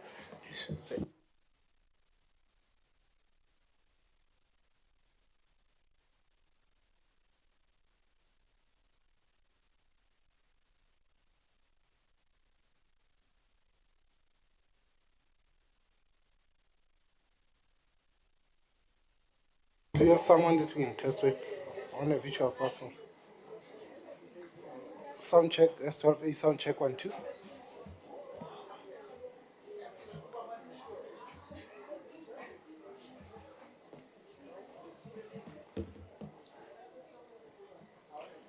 Do you have a contact of any one of them? Just ask them to say something.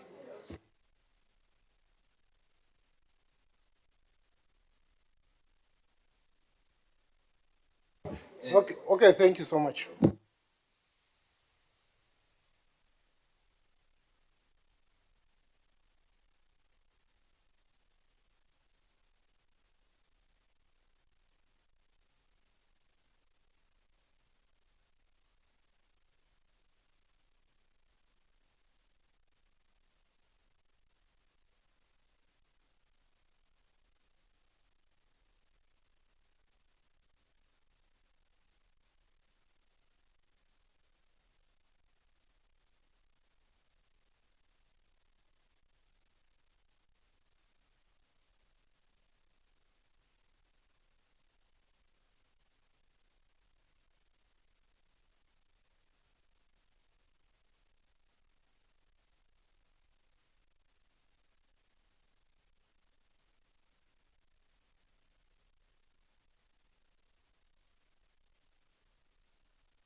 Okay, thank you everybody for your patience. It seems we are back. I'm not sure what the technical problem was, but it seems to be sorted out now, so apologies. Member, you were, Whip, you were interrupted. Would you like to still continue, or can we continue to the next? Okay, no problem. I think, members, we must then move to the Public Service Accountability Monitor. They are next on the program. Can they just confirm that they are online and ready to present? Good morning, Honourable Chair. I am online and ready to present. Thank you very much. You have 15 minutes. Please go ahead. Noted with thank you. My name is Jay Cruz. I'm the Director of the Public Service Accountability Monitor based at Rhodes University. This submission was prepared on behalf of the Action for Accountability project, which is a collaborative project involving the Ahmed Katran Foundation, Accountability Lab South Africa, and the PSAM.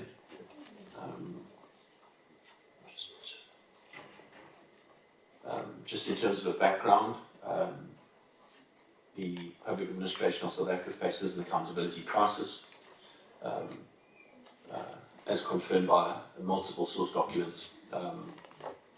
In the interest of time, I'll proceed to just draw attention to the Sustainable Development Goals, in particular SDG 16, which has a number of sub-targets which are relevant to the role and functions of the Public Service Commission. Target 16.6.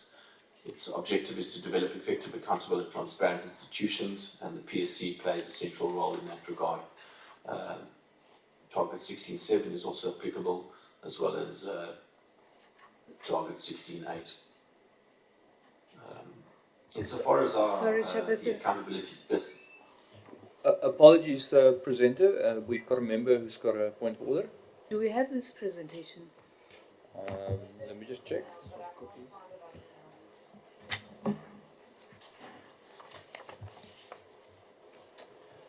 Apologies to the presenter. We just want to make sure that we've got the presentation on our side.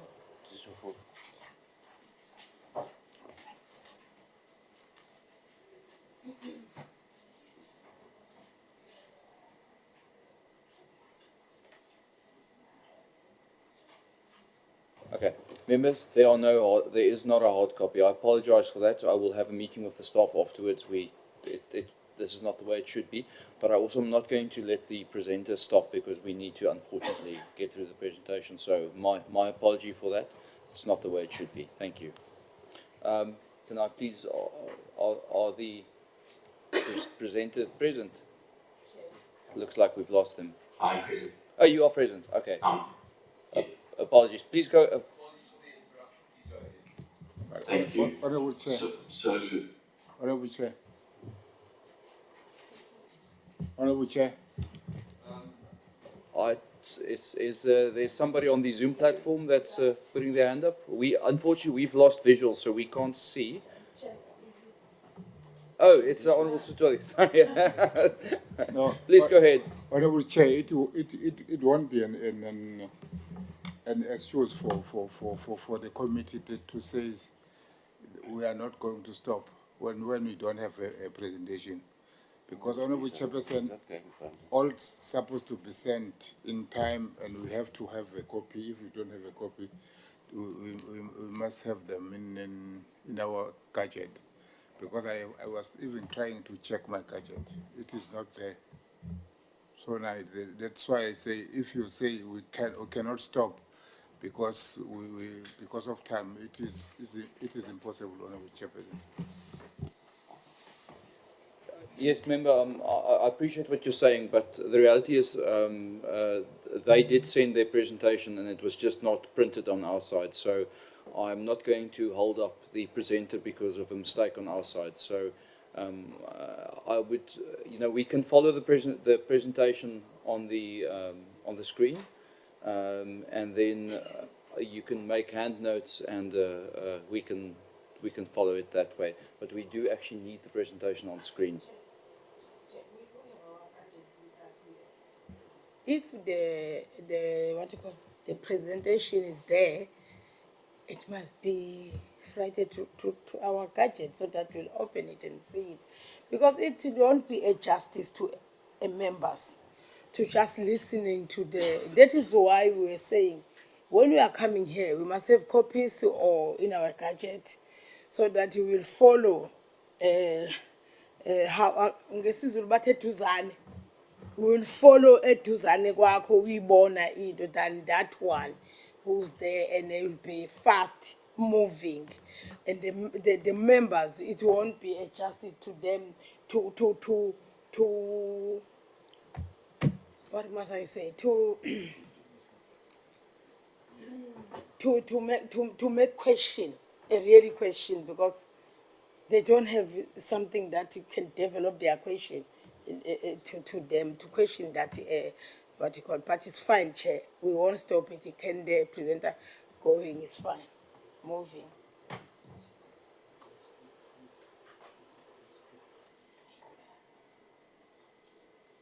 Is it not that one? Hmm? Is it not there? Yeah, it's not here. No, there. Where? They are sending. That's it, yeah. Maybe just put that on the WhatsApp group and we can open it from there. Or email's fine, yeah. It's in our email now. Not yet. Almost. You must send it to the WhatsApp group. Yeah.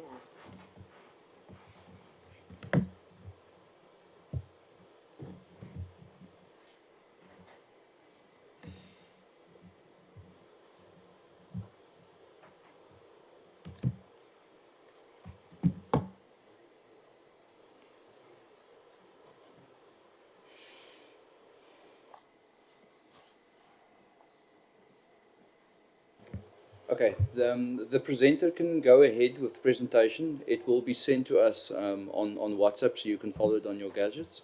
And then we can proceed so that we don't waste too much time. Please go ahead.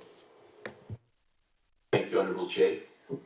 So I'm sharing currently the accountability ecosystem. This is routinely presented by the Auditor General's Office, but it showcases the various role players in the accountability ecosystem.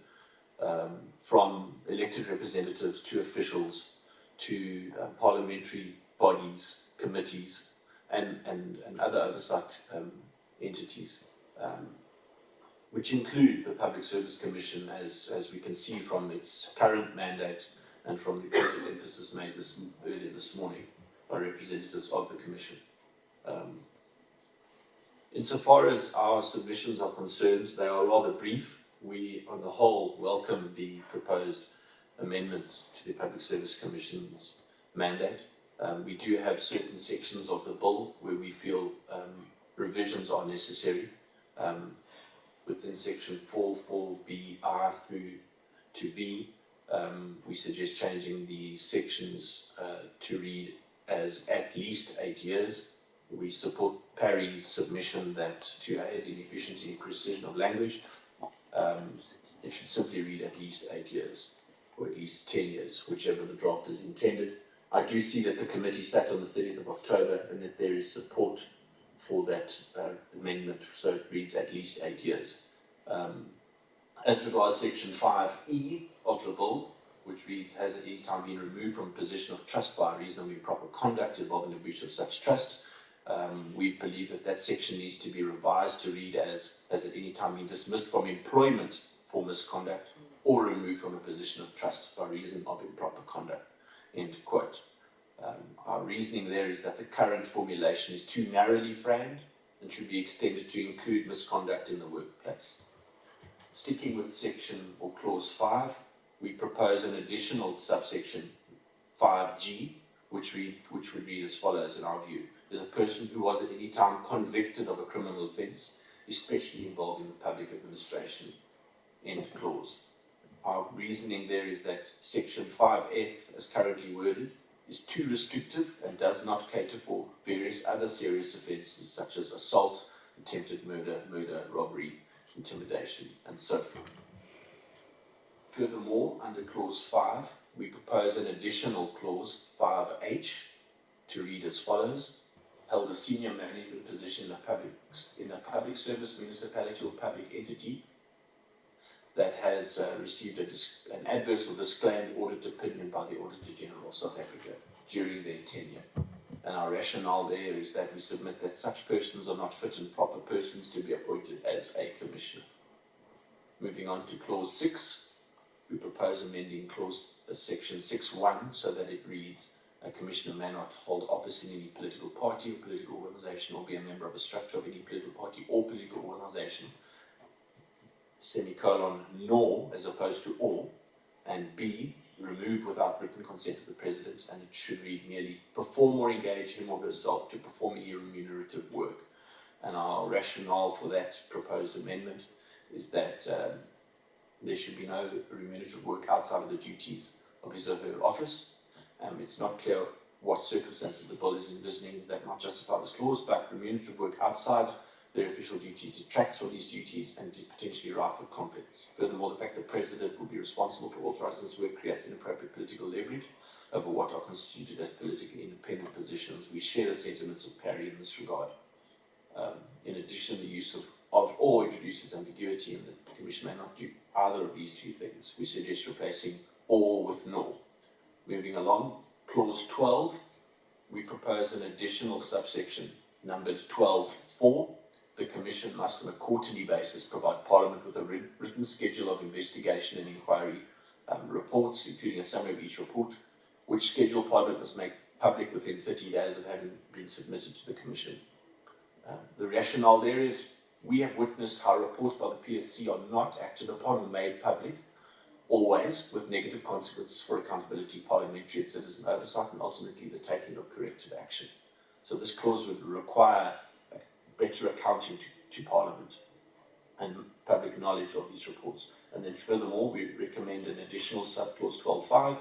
The Commission must promptly release on its website all finalised reports that reveal evidence of substantial contravention of or failure to comply with the law or an imminent and serious public safety or environmental risk. Our rationale there is to support mandatory disclosure of Commission reports that are in the public interest. I note from the committee sitting in 30th of October that they were advised that all Commission reports are made publicly available. That is not our experience at the PSAM. We've engaged with the Public Service Commission and the Public Service for 20 years, and there have been reports that have not been made publicly available. Moving swiftly along to clause 13.2, which currently reads, in the event of a refusal or failure by the executive authority or person referred to in subsection 1 to report as provided for in that subsection, the Commission may report such failure or refusal. We propose that the wording be revised to read that it be more peremptory, that in the event of refusal or failure by the executive authority or person referred to subsection 1 to report as provided in that subsection, the Commission must report such refusal or failure. And our submission there is that the section should require rather than permit that the Commission report such refusal or failure. This will support accountability and consequence management, which would be far too inadequate in the public service and public administration of South Africa. And in placing an obligation on the Commission to report such matters will also provide additional information to citizens so that can support more action and oversight of public duty bearers and the whole of society approach emphasised in the National Anti-Corruption Strategy. I conclude there. Thank you, Honourable Chair and members. Thank you very much for your good use of time. Members, we will now allow questions or comments. I see a hand from Honourable Knott. Thanks, Chair, and thanks for the presentation. I think it's quite concise and quite, I quite like it. I just wanted a clarity-seeking point with regards to the remunerative work. If we had a scenario, and I think we've discussed this previously as a commissioner, as a committee, sorry. If we had a scenario whereby somebody was, for example, a guest lecturer or did some form of other work that wasn't necessarily a full-time job that takes away from the commission, however, sort of gives back to the community, and the only one I can think of off the top of my head now is a sort of professor who guest lectures or does something to that extent. Would it not be unfair to disallow that, or not allow them carrying out that sort of function? I just think not allowing remunerative work, to the full extent is a little bit restrictive. I don't know how you feel. Thanks. Story of my life. Other members of this. Thanks, Chair. It's unfortunate that some of the issues which are raised are more similar to other presentations. We might be asking same questions, but for me, it's a follow-up to this question because other public civil servants are allowed to apply if they want to do additional work. Why then here we will motivate to say they must not do other remunerative work outside work? Because it would mean that we are separating them from being the public servants as others, as there's that policy that they must apply. That's one. Others are more similar. I won't want to repeat them because we have still to discuss, unless they would say they are having a view on the matter of the constitutional basis to argue on a single public service as stated in section 196 of the Constitution. Thanks, Chair.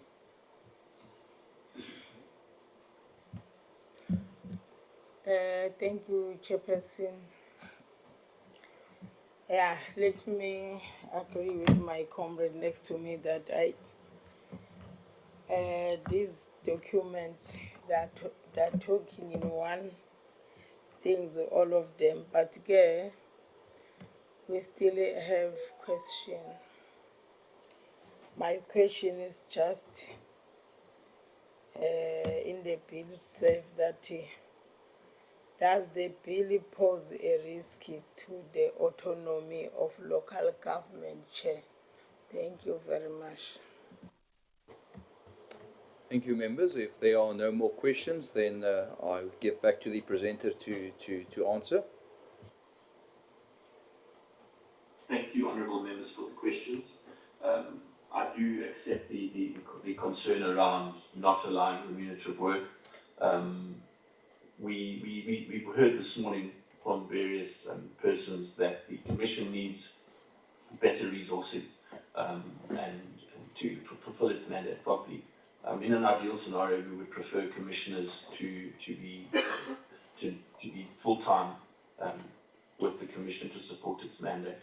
But this clause, and our preferred phrasing, it's not a significant aspect of our submission. The other clauses and our proposals around introducing additional clauses are of more importance to us in our view to support the Commission's mandate going forward. So yeah, I trust that suffices. And on the other question from the member regarding the mandate and role of local government, I think it's quite clear on our reading of section 195 or 112 that the principles, the public administration principles, apply to all organs of state. And if one looks at the definition of an organ of state in section 239, it's very clear that it applies to the local government level as well as the other three levels, the other two levels of government. Thank you. Thank you very much. I think we can then move on, members, to the City of Cape Town Municipality presentation. They are here. Mr. Ilof, you are welcome to go ahead. You have 15 minutes. Thank you very much,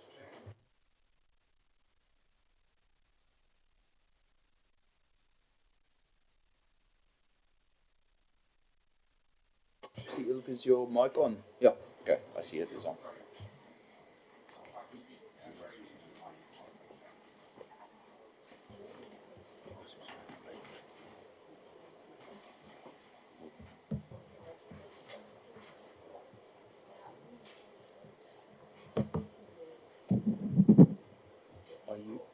Are you? Oh. please switch off the mic at the end. I think that will assist us. Okay, thank you. Well spotted.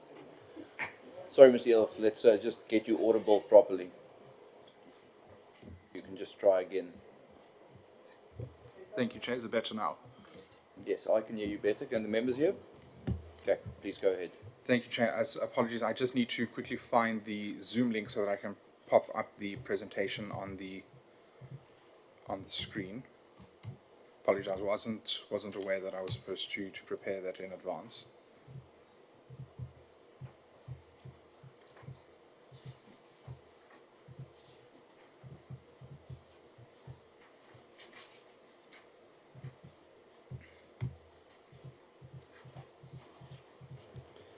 Mr. Elof, we do have your presentation in hard copy.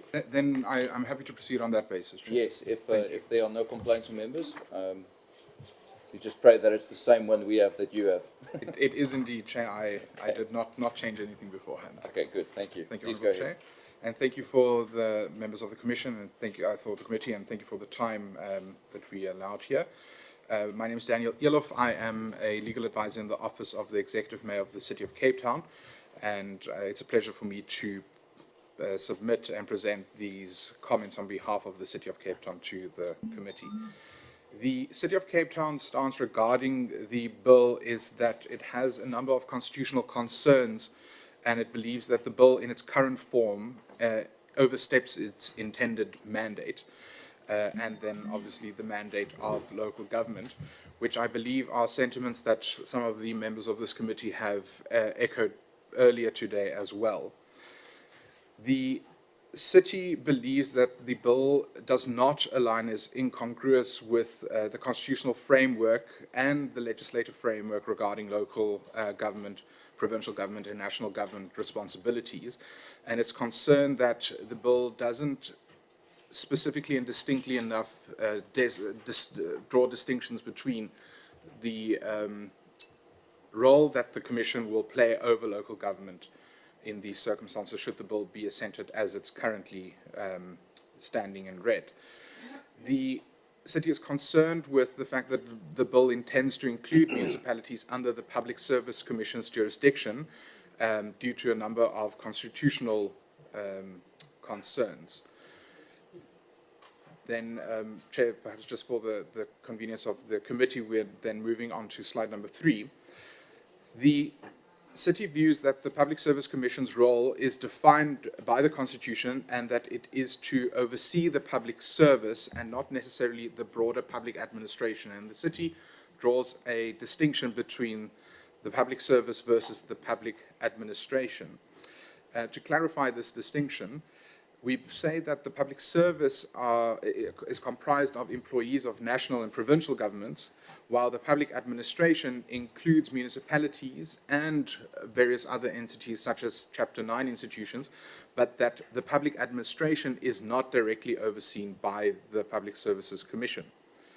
We believe that the attempts to regulate local government under the Public Services Commission contradicts the constitutional separation of powers between local government and other spheres of government, and that ultimately it would undermine the autonomy of local governments. Then moving on to slide 4, the section 196 of the Constitution already limits the Public Services Commission's mandate to national and provincial entities, and it explicitly excludes local government or municipalities. When we look at 197, it confirms that the public service is a single entity that is regulated nationally, while municipalities operate, constitutionally speaking, independently regarding their human resources functions. So the implication is that when a plain reading from the Constitution, 196 and 197, it already makes a distinction between national government, provincial government, and local government, and the role that the PSC plays when it comes to municipalities. The implications would, what this then implies is that if municipalities were included under the public service, as opposed to the broader public administration, it would then infringe on local government's authority to manage its own affairs in violation of section 151 and 153 of the Constitution, which I believe I don't have to remind the committee specifically of the wording, but happy to do so if that arises in one of the questions. Moving on to slide number 5 of our presentation. Chapter 7 of the Constitution grants municipalities legislative and executive authority, which enables them to serve their communities effectively, as local government is most closely situated to its constituencies and the communities that it serves. Section 1514 of the Constitution specifically prohibits national interference in municipal operations, and it ensures that local governments can function independently. Our concern, therefore, to reiterate, is that expanding the PSC's jurisdiction over municipalities would infringe on these constitutional protections of the Constitution, which would ultimately not only compromise municipalities' ability to meet their communities' needs effectively, but would render their bill unconstitutional and therefore potentially open for litigation in the future. Then moving on to slide number 6, we are also concerned that the city and other municipalities were not consulted before this bill was drafted. We believe that in terms of Section 41 of the Constitution and in terms of the Intergovernmental Relations Framework Act, the national government is mandated to first consult with affected parties when legislation impacts them, and the city unfortunately was not. And as far as we're aware, no municipalities or an entity like Solgo were consulted prior to this bill being drafted. So our concerns are that with a lack of consultation, that the local government's position wasn't adequately considered while this draft was prepared. Moving on to slide 7. We are furthermore concerned that local governments or municipalities are very heavily regulated as is, and already subject to oversight by national and provincial governments. It's not due to a lack of oversight that local governments have a lot of the issues that they have. The City of Cape Town specifically has a very strong track record. It's achieved unqualified audits since 2006. It has consistently been rated as the most trusted metro in South Africa. And the city has already shown its compliance records and shown that its accountability mechanisms work well, at least specifically in Cape Town and a number of the other municipalities in the Western Cape. And our concern is that additional regulatory burdens will not only be unnecessary, but might achieve the opposite, unintended consequences, which I discuss in slide 8 and is also contained in our comments that were submitted to this Honourable Committee. We are concerned that submitting the local governments to the authority of the Public Services Commission will lead to administrative inefficiencies and divert very valuable resources and constrained resources of local governments to this compliance, which would then obviously take away from local government's ability to fulfill its direct service delivery obligations. Where we believe that a one-size-fits-all regulatory approach that this bill adopts, at least in the draft version, does not solve the issues in less performing municipalities, and on the other hand, could hinder good performing municipalities like the City of Cape Town from fulfilling their obligations and their feedback requirements under the PSC Commission bill. What we believe would be more beneficial is for the PSC to focus on addressing challenges within the poorly performing municipalities rather than imposing this blanket regulation or allowing for some sort of exemption for well-functioning municipalities. Then getting to the conclusion of this presentation, slide 9, the City of Cape Town opposes the PSC bill's extension to municipality as we submit that it conflicts with the Constitution. We believe that a more targeted approach would better improve oversight in areas that need it without burdening well-functioning municipalities, and we therefore urge this committee to reconsider the specific provisions insofar as it relates to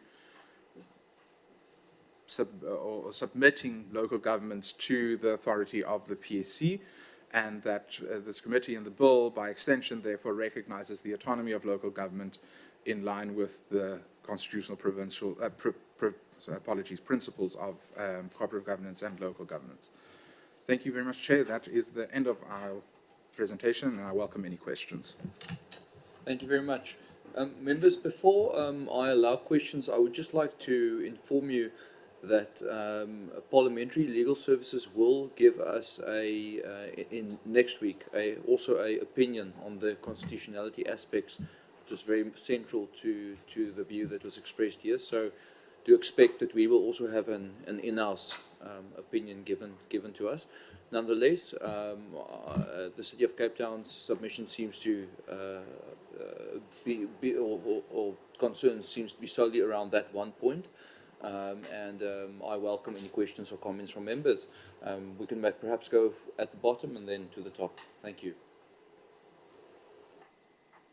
Honourable Stoll, you can go first. Sorry, thank you. Thank you very much, Honourable Chairperson, and thank you to the City of Cape Town by taking the time to make their submission. But I'm trying to check with the City of Cape Town. Are they speaking on behalf of City of Cape Town, or the approach of all municipalities? Because if they say they are not been informed prior, I'm trying to check, is that the City of Cape Town or all municipalities are saying the same thing? And then another thing that I'm trying to check, the report of City of Cape Town actually trying to convince us or tell us that we mustn't implement the bill, because they think that the powers, or their powers, will be taken by the national. But when we was informed by the commissioner or the presenter from the national, from parliament, from the presidents, they are trying to exclude all the municipalities. They are trying to actually align the nationally, provincially, and the locally. That's why our question was based on the capacity of the municipalities and the financially issues of the municipality. But if the City of Cape Town says they are not happy with the implementation of this bill, what is their suggestion? Because we have to know what is their suggestion, because today is just a hearing to get the submission from different sections and sectors, but we still have time to get a representation from the department, from different sectors to actually be informed, so that what decision you are taking is being informed. But I'm trying to check, because the system of the municipality and the programming issues of the provinces and the national actually need to be aligned, because we cannot say we have a country that are not being aligned to what they are doing. I'm worried about that one. And then the other one, Honourable Chairperson, is the issue of the provinces and the nationally. The City of Cape Town says we must leave the national and we must leave the provinces as they are doing now, without including the local government. Thank you very much, Honourable Chair. Thanks very much, Chair. Let me join my colleague by welcoming the report from City of Cape Town. Chair, I'm partially covered by the former speaker, my colleague, but mine is that what is the legal definition of the public service, and what authority is the City of Cape Town relying on to argue that the definition excludes of municipalities? The other one I'm covered by the. Thanks, Chair. Let me echo what is being said by my colleagues, but I would want to make an emphasis to the committee and members that South Africa is a unitary state. We must understand that. As much as there are different spheres of government, as we may understand, but we are living in a unitary state, which, in my understanding, is that we cannot isolate one municipality or one entity when we are making laws. That's my understanding. So to me, I have to be convinced why City of Cape Town believes that it must be excluded in the process when we are considering a legislation or a law which will bind all organs of state, irrespective of the sphere of government. I would want to understand that. Also, in the process of lawmaking, it's a consultation, which I believe we are still in that process. And if people are left in the initial stages where they are saying they should have inputted, I am of the understanding that we are affording anyone who was left behind. Hence, there's a process of making submissions, either whether they are in written form or whether they are presentations which are made. And I believe that by this exercise, which we are doing now, we are affording anyone who was missed in the process, because we don't want to leave any entity or any individual who would wish to make submissions. I think we are doing this exercise to accommodate everybody. So to me, I would request that the City of Cape Town acknowledges that we afforded them time to make written submissions, which is the time given to anyone who is having an interest, because we might have processes and systems in place, but other people won't have interest to make submissions. We appreciate that you've made your submissions, afforded an opportunity to do so. There would be others who would be saying, when we are in an implementation phase, who would claim that they were not part of it. And we still have to go and convince. Hence, I would like to know whether you represent all municipality under the Western Cape government or the City of Cape Town as the entity. And we have to understand the depth of the problem, which might be there. But in my view, when this process was started in 2015, it's almost more than 7 years now. And we would wish to conclude this bill within the next year, Chair, if I'm not mistaken, the next financial year. I cannot say next year. If it was possible within this year, we must clean up all the issues which we believe they might lead to the non-implementation or non-signing of the bill by the President. Hence, we've invited you to make the presentation to any stakeholders, by the way, who is having an interest to make a presentation, because we believe in democracy where everyone can make submissions, but we take a decision, of course, informed by the majority of people who have made their submissions. Lastly, Chair, is the City of the view that the Public Service Commission constitutional mandate and effect do not address the critical aspects of governance that can enhance the local government sphere? Thank you, Chair.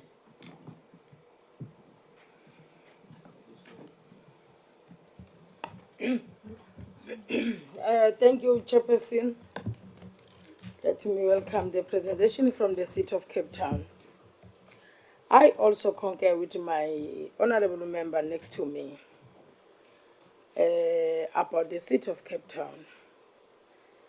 Yeah, no, Chairperson, my question will be, what aspect of the bill will infringe on section 151 subsection 4 and the 153, which prohibits national government from compromising municipalities' ability to perform its function such that it infringe on their administrative autonomy.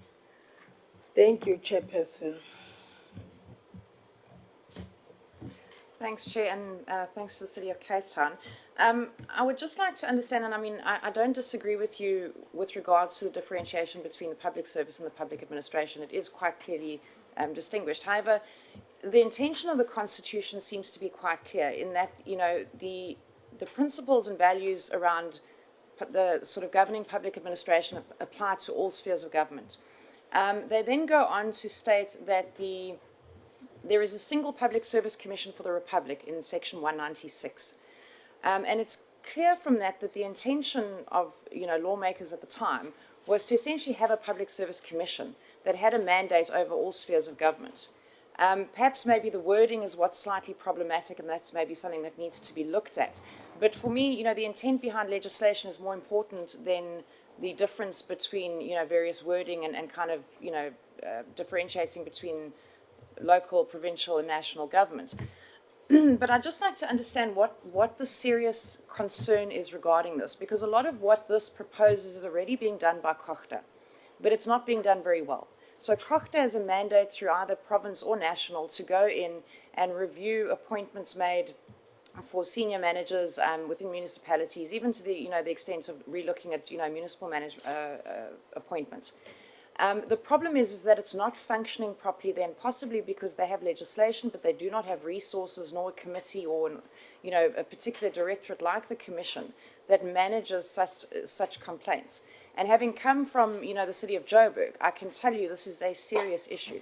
So while Cape Town might, you know, have processes in place that are working for them, there are many municipalities across the board that do not. So the idea of not having legislation that applies to everyone doesn't quite make sense in my mind, because, you know, if it applies to everyone and one municipality is doing very well, they're probably not going to get a lot of calls from the Public Service Commission because their processes are functioning, you know, relatively well.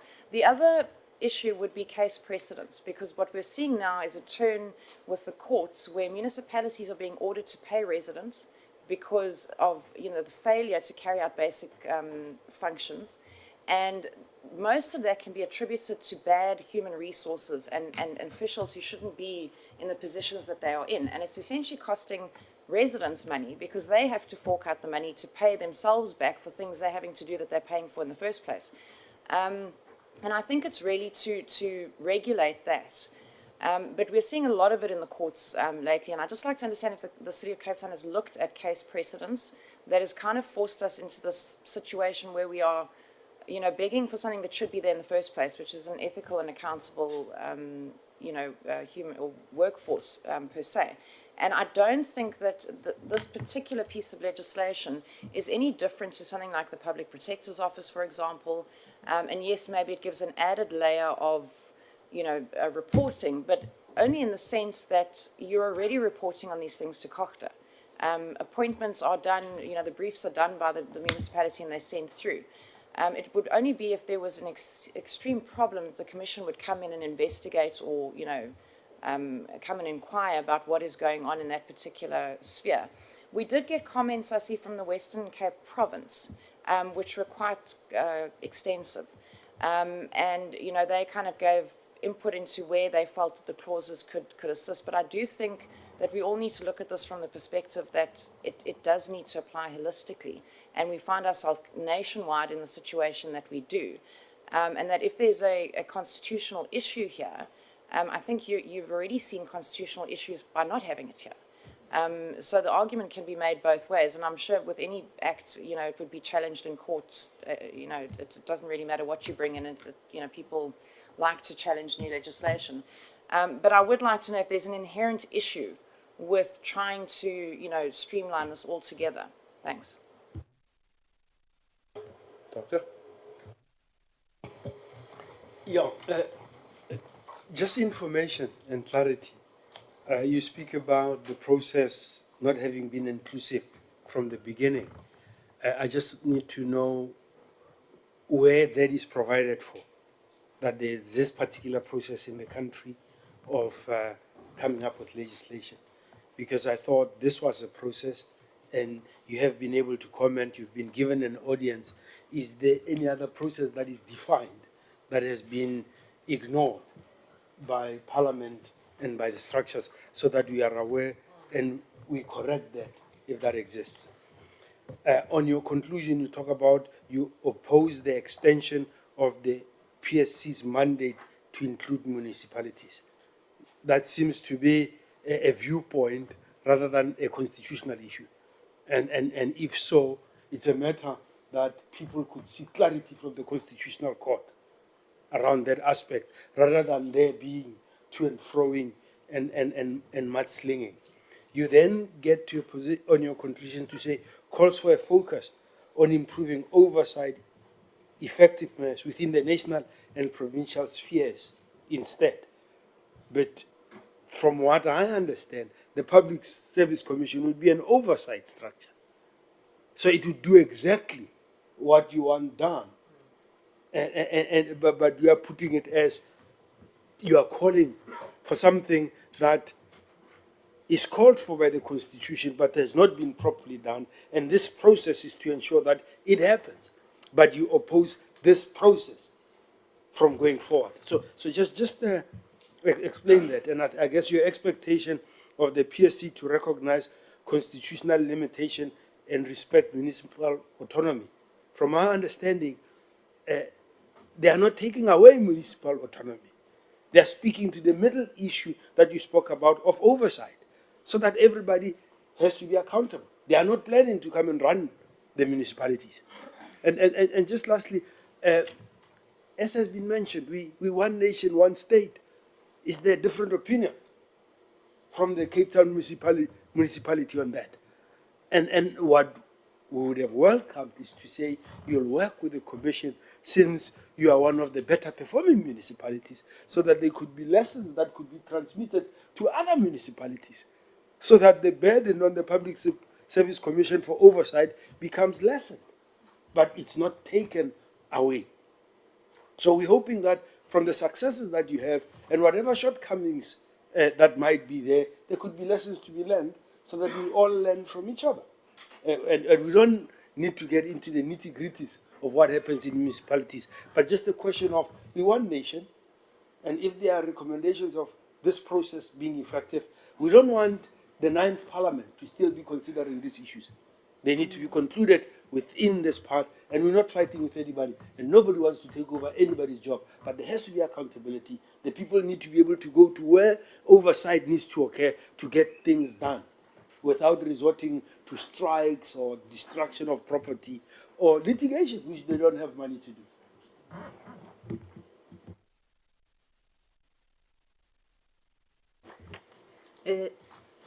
Good afternoon, colleagues. I think the disadvantage of speaking last is that you are covered by your colleagues. But Chairperson, maybe for me it would be just to remind the city of Cape Town that this province is not going to be independent like they want it to be. Maybe they're moving from that attitude of thinking that they're going to be independent. But what's applicable in all other municipalities will be applicable in this municipality as well. And I think, as Dr. raised it here, I would love to know what could have been a sufficient consultation that they could have, that could have made sense to them. Because I remember even the province itself has made submissions. And I would assume if the province knew, the city would have been informed as well. And I just want maybe clarity on the issue that they think that a constitutional mandate, an implementation of a constitutional mandate would be overstepping. What does that mean? What do you mean that when we implement what is required in the Constitution would be overstepping? And maybe like my colleague is saying here, what is the issue? Because I'm trying to understand what the issue could be. Like what exactly do they have a problem with when it comes to this bill? Maybe if they give clarity on that, Chairperson, it would make sense. Thank you, members. Those are valuable inputs, and from my side also thank you to the City of Cape Town for the input. you know, it seems to me that at the heart of this input is a fear of over-regulation. And I almost want to go as far as say meddling in the affairs of a government or a sphere of government, which I think we can all agree is not the intent of the bill or the constitution. I would just, you know, my comments would be that over-regulation would happen in the way the rest of the bill is crafted, the powers, the obligations, which are given to the PSC throughout all of the other clauses in the bill, I don't say this only to the City of Cape Town. I say this to all stakeholders. I think that it's more important in our mind, and that all of the different clauses are tested for their effectiveness, to not over-regulate, but to give power to the Public Service Commission as is envisaged by the Constitution, we will invite any other written submissions on how to make this bill more effective. We will welcome, and will be distributed to all members for consideration, as we still, as I mentioned earlier, also await one more opinion. We have been given opinions on the constitutionality of the bill. We will receive one more from Parliament Legal Services as well, a fresh one. So we continue in making sure that we cross our T's and dot our I's. But I don't think that we should be single-mindedly focused on just the potential constitutionality of the clause about whether the mandate can be extended to local government and SOEs. We must importantly not forget that as well. Because at the end of the day, we must look, and I must agree with the colleagues that have said that we must look at what is the intent of the Constitution, which surely is a single public service for any state, for all who is part of the state administration. Those would be my comments, but Mr. Yelof, I give the floor back to you. Please go ahead. Thank you very much, Chair, and thank you to all of the members of the committee. I appreciate all of the questions. I've identified 4 main issues, if I may. I'm not going to respond chronologically because there tends to be quite a lot of overlap, so please correct me if I'm wrong, but I understand there to be 4 questions asked by the members. The first being, does the city speak for itself or on behalf of all municipalities or local government? The second is the question regarding consultation, which I can happily provide clarification on. The third is the question of the distinction the city draws between public service and public administration. And then fourth, which I think is a very valid point, is asking for specifics, because we can't deal with things when we talk about them vaguely. So I'm happy to answer all 4 of those questions first, in that order. The first one regarding does the city speak for itself or all municipalities? The city obviously only speaks on behalf of itself. It can only be here to represent the interests of the city, and can't speak on behalf of any other local governments. But we obviously welcome any other municipalities to also participate in the important legislative process. The question regarding consultation, I apologize because I can squarely take the blame for that. I believe it's because I vaguely made that point. The point was not to reprimand anyone regarding the fact that local governments weren't consulted. The point was to say we believe that because no local government or, for example, SALGO was consulted prior to the bill being drafted, is why we believe local government's now been included in this new bill. It wasn't a point to say we're crying foul because no one was included or consulted beforehand. This is, like the members have pointed out very correctly, the consultative process. We were trying to explain why we believe this was the case and why we are now here required to come and explain why we believe local government shouldn't be included. Then getting to the more technical nitty-gritty parts of our submission. Firstly, the distinction between a public service and a public administration. We do deal with it in our very brief submission, but I can take you to the specifics that we mentioned there. So, firstly, Section 196 of the Constitution deals with the powers and the duties of the PSC. And it includes specific references to national and provincial organs of state. So that would be in subsection 4 and 6. But it consistently omits any reference to municipalities. So municipalities or local governments aren't mentioned in 196 when we discuss the Public Services Commission. Now, to just refresh all of our minds, 196 speaks about the Public Service Commission. It sets out all of the functions and the powers that the Commission has, originally in terms of the Constitution. Then when we go to, for example, 195 of the Constitution, 1957 and 8, it, let me just get there. Oh, apologies, no, I'm at the wrong place. When we get to the constitutional powers by National Assembly and provinces, they are allowed to appoint and remove commissioners of the PSC. So they already have that constitutional power. So commissioners are appointed by the premiers, they exercise their powers, and then these commissioners have powers and functions in terms of the PSC legislation. However, no commissioners are appointed by local governments. So again, it's an omission and specific omission where local governments don't have a say. Now, if we just take that point on its own, it would mean that local governments are underrepresented. Local governments do not have a say in the appointment of their own commissioners, where provinces and national governments would. So it's changing the relationship from being a horizontal relationship where all spheres of government are treated equally to one where we're saying, well, local government is a sort of a sub or lower sphere of government and not on equal footing to national and provincial spheres.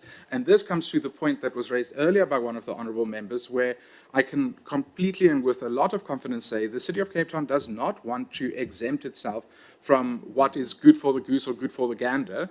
We do believe that the city should be subject to all of the legislation that's applicable to it. We're just saying that all local governments are not subject to this particular one due to the considerations that we've highlighted.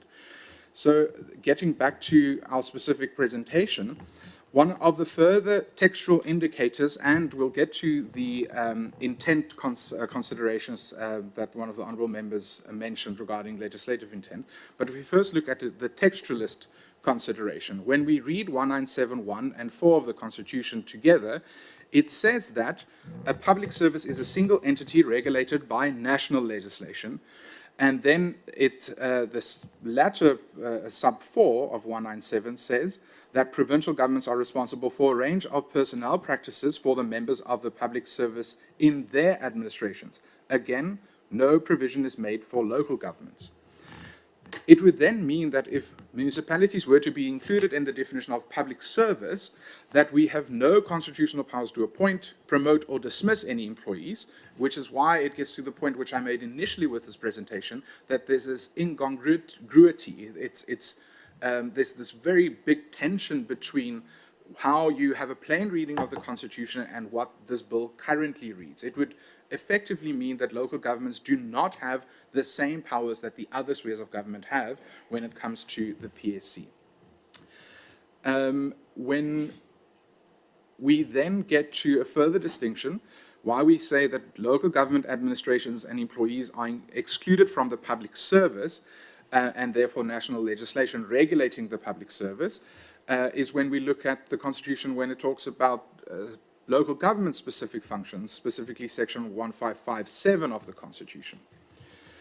Chapter 7 of the Constitution recognizes that local governments have legislative and executive authority over municipalities. It also sets out what their functions are. So what we have is a situation where in 196, nothing is mentioned regarding local government's powers to appoint their own employees and personnel. We have another section under Chapter 7 of the Constitution which does set out how they can appoint their own staff.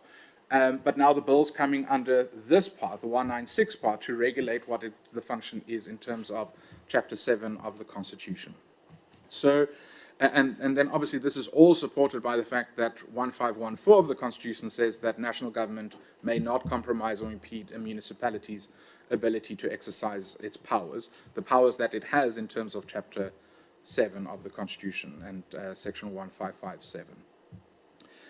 Then getting to the, again, the distinction between public service versus public administration, if we look at it, the initial Public Service Commission Act, which commenced in the same, the year just after the adoption of the new constitution, it refers to, apologies, the term public administration does not appear in the act. So the initial act is aligned with the constitutional framework where it refers to public service and not to public administration. So we believe that by itself, if you just go through logical deduction, already excludes it. Then when we get to the intention, that also touches on the intention of the legislator. Had it been the case that the intention of the legislator was to have the single broad public administration or public service, whatever you call it, but it includes every sphere of government, it would have explicitly said so. But we believe the intention of the legislator was, in fact, to have these distinct differences between the various spheres because they function very differently. We all know that national government, provincial government, and local government function very distinctly. Local government's very closer to service delivery to the people and the constituents that they serve compared to the others. Then, apologies, I just want to quickly check my note because I have gone off of them shortly. Then getting to the question about South Africa being a unitary state, the City of Cape Town does not in any way suggest that it's not. What it says that local government should be excluded from the PSC because it does not align with the constitutional framework. And it's a matter of what would come first. You will first have to change the constitutional framework. You'd first have to fix these, the tension that it creates that in the current constitutional framework before you'll be able to do this particular bill, or well, to add the municipalities to the ambit of the Public Commission. You won't be able to do it the other way around because that would then entail that the bill itself is unconstitutional.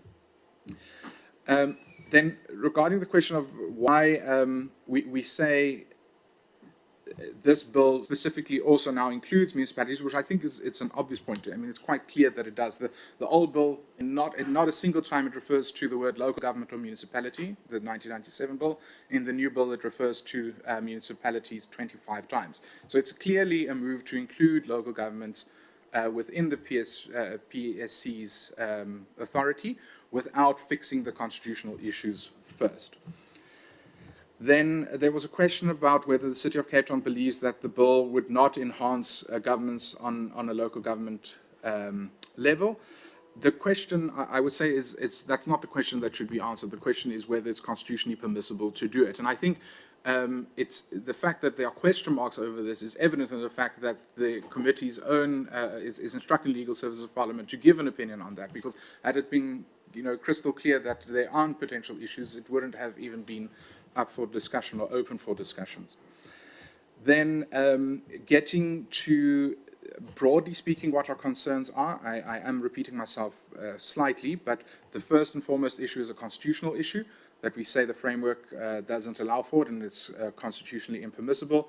The second issue is we are concerned about a reporting duplication, which ironically would affect a municipality like the City of Cape Town less than other less well-functioning municipalities. So it would have what I mentioned in my presentation, the odd effect of hindering municipalities that it intends to be helping, which is an oddity in of itself. And then obviously with the reporting duplication, it would be resources being used to report, which could have been used in other areas. While we submit, there's already sufficient reporting and transparency mechanisms in place for local government to give feedback to provincial and national government on its performances. Then getting to the specifics, and I'll then conclude with this. This isn't a closed list, it's just off the top of my head a number of them that while I was sitting here I could quickly recall. Section 10 of the bill says that the section allows for the Commission to investigate and issue directives within municipalities regarding personnel grievances and to ensure compliance. So again, this overrides local authority over its own administrative and personnel issues. 13.1e is regarding the implementation of decisions by the Commission. local governments are required to report back to the Commission on the actions taken and in response to the directives. So again, it limits local government's discretion in its own administrative and personnel matters. Then 16.7.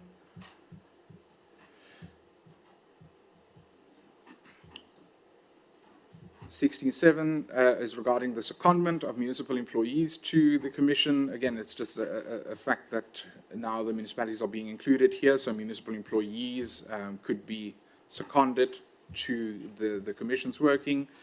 10.3 ties into the 10.2, which I mentioned earlier, regarding the implementation of directions by the Commission, where they have to act within 60 days.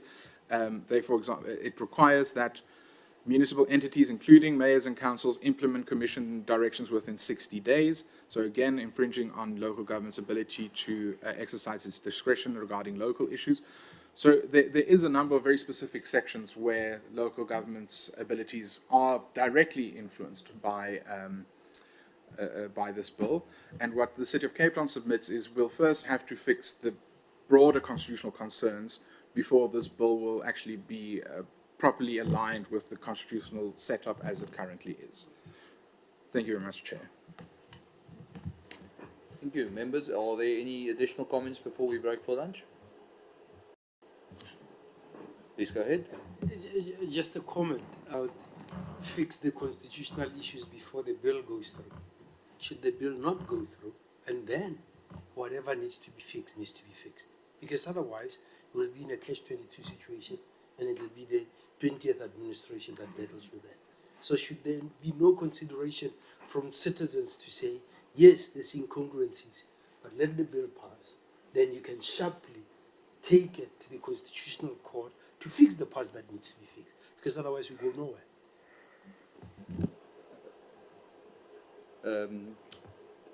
I think that's all the... Yes, yeah. So, Ms. Elof, is it the chicken or the egg? Yes, sure. Isn't that the classic question? I mean, I can only speak to the fact that I am an admitted attorney, so this is my frame of reference. But I would submit that you can't have from the get-go, a bill which, by own version, we believe is unconstitutional, and then sort of fix it in post, as they say in the filmmaking industry. The fact that you'd have to first make sure that it's constitutionally compliant. Now, I think there are a number of ways to do that. You could, for example, because the only issue with this bill, in my view, and if you listen to all of the comments made by the other parties, and I may be overstepping my role here as speaking on specifically this presentation by the city, but there's a lot of support for this bill, which is good, because I think we all recognize the need for this bill. Our concern is specifically in relation to local government being part and parcel of this entire process. And it could potentially be a situation where, for the time being, the constitutional issue, which is the inclusion of local government here, that be excluded, the bill proceed as is, and then for it to be fixed later on. But I don't think you can approach the Constitutional Court with bona fides and say, dear Constitutional Court, we know that this bill is an issue, please tell us how to fix it. I just don't think that would be a proper way to do it. Part of the issues that you raise about municipalities, you say it was written this way, and we can conclude that it's not specified. So those issues require to be specified, because I'm always uncomfortable with lawyers promoting future work and not specifying things and clarifying them. So say, because it wasn't clarified, we need to be pragmatic. We've got a country that's sinking, and we need to be able to make this country work. I can just say that 95% of lawyers give us 5% a bad name. So no, I completely understand, and I understand there's this need. I can say, fortunately, I'm not tasked and with sorting out the potential tensions that they exist. Our role is to bring these tensions to the attention of this honourable committee, convey our concerns, and we trust in this legislative process to.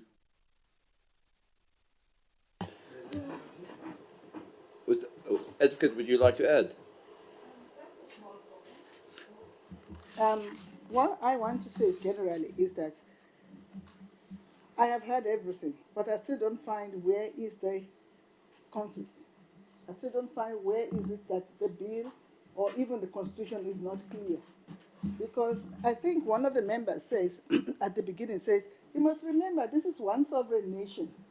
At the beginning, that is the first principle we must understand, that we are not talking about two countries. Section 1 of the Constitution says the Republic of South Africa is one sovereign democratic state founded on the following values. And then those values are the things that we are measuring. How are you carrying those values?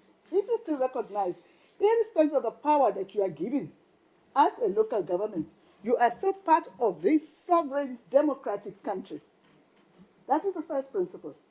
The second principle is that the supremacy of the Constitution. The Constitution is the supreme law of the Republic. Law or conduct inconsistent with it is invalid, and the obligation imposed on it must be fulfilled. It's a may. So we're talking about the obligations that the Constitution has created. And says you have one PSC for the Republic. And I think the Republic is defined as this sovereign nation called the Republic of South Africa. And when we are talking about public administration, which is Chapter 10, we're talking about people that are employed by the state, irrespective of where they are, that are carrying the mandate of the state, delivering services, municipal services, anything that you are doing that falls within the mandate of the state. Those are in Schedule 4 and Schedule 5 when it comes to local government. If you are carrying that mandate, you are an official of the state. You are doing something which the state must do. You are carrying the function of the state. So irrespective of your power, there must be accountability. And there must be oversight. All the PSC is doing is that when it comes to administration, in those three spheres of government that must behave and conduct its affairs in terms of Section 195 of the Constitution, the PSC has oversight role in that. And I think the Constitution is very clear. I do not see where the conflict is. The PSC is not performing local government function, and it's not interfering with administration in their internal affairs. All the PSC is doing is, this is a standard that needs to go across and this and that. And if we then say it's different from local government, or the municipalities itself are created through the Constitution by each province. And they have a duty to oversee the running of that municipality. And if you look at Section 1557, which I will quickly just point out, 1557, the whole of 155 actually deals with the running, which, and even 151 that my colleague was referring to, I will tell you what it says now. It says, look at 1551, I want to first of all start where they say the conflict is. It says, the local spheres of government consist of municipalities which must be established for the whole of the territory of the Republic. They are still part of that very same Republic of South Africa. Then it goes on, under 1513. It says, a municipality has the right to govern on its own initiative. The local government affairs of its communities, subject to national and provincial legislation as provided for in the Constitution. They were not supposed to be created and just go on. It is still subject to national and provincial. This is a national legislation, which is now covering the entire Republic. So irrespective of the powers, it is subject to that. When there are conflicts, issues are dealt with as they must be. And I want to just remind us of Section 40, which then says, when we talk about working together, Section 40 of the Constitution simply says, the government of the Republic.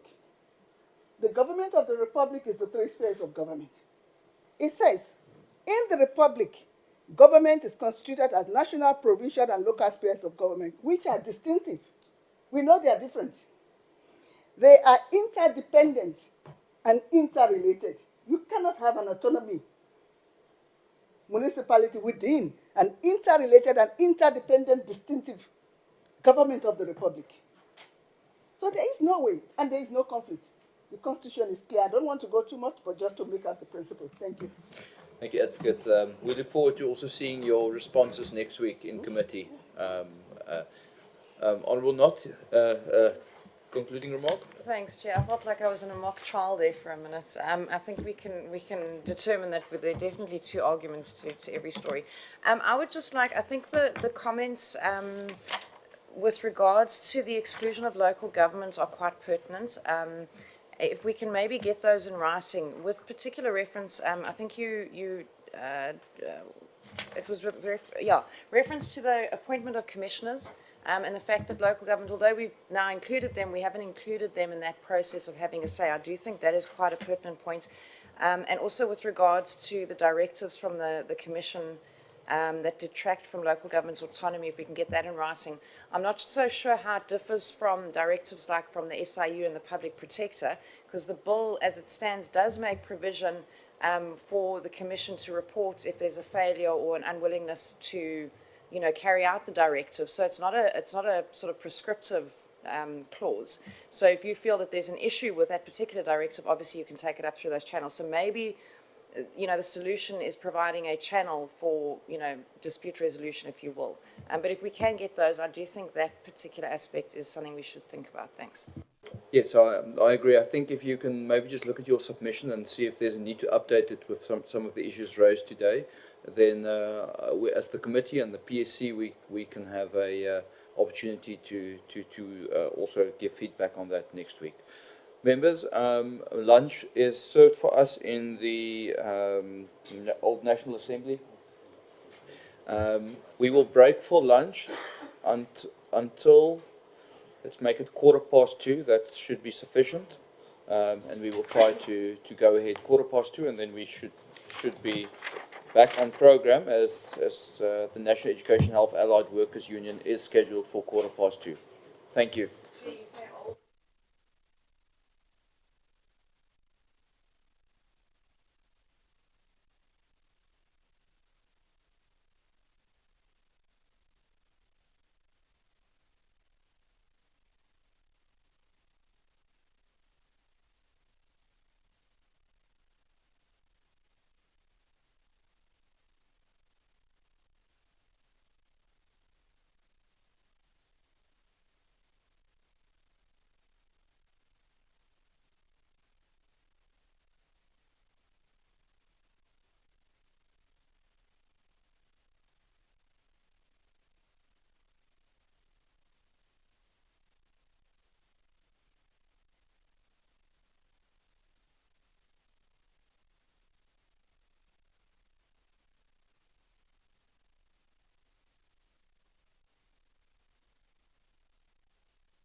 and the Commission for Gender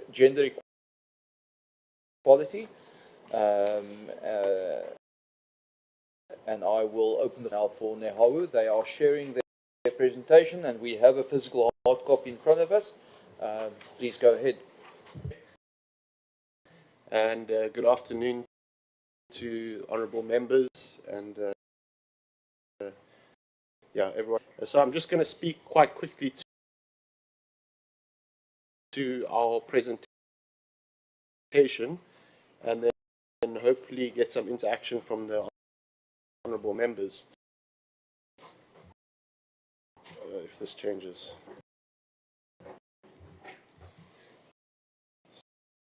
Sorry, we've got hard copies in front of us. Sorry, if you can speak to the hard copy. Thank you.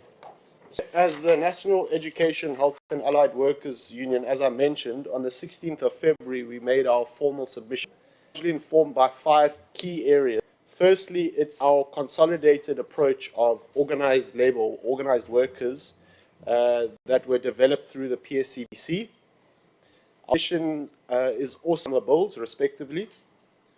We sought an understanding in the context of this bill from Chapter 10 of the Constitution, in particular, as colleagues have mentioned previously, Section 1 of the NDP, which speaks specifically to building a capable and developmental state. And lastly, Chair, for your interest, we've also... Apologies. Yes, he did apologise. So we will follow on the hard copy. Yeah, sorry. For some reason, the slides weren't moving. So, in the interest of time, I thought let me just speak to it. Okay. Thank you. So, as the National Education, Health and Allied Workers Chair, we fully support the strengthening and capacitation of the public service through progressive reform. However, as the union, we are not convinced that the claimed objectives and proposed clauses contained in the bill in any way correlate to the building of a capable and developmental state, and we'll elaborate on this in due course. We obviously recognize, Chair, without a doubt, that since 1994 there has been a radical shift, transformation of the public service. It's an apparatus or apparatus serving a race minority government to the current institutional structure that we have. As I mentioned previously, Chapter 10, we studied and contrasted with which provides some core principles on public administration. Section 195, subsection 1, speaks to the basic values of governing the administration, buttressed by 196. I'm sure colleagues are all aware of that, which establishes the actual PSC. And lastly, section 197, which gives us a nice characterization of what the public service is. Lastly, in terms of background and context, in forming our submission, we used Chapter 13 of the NDP,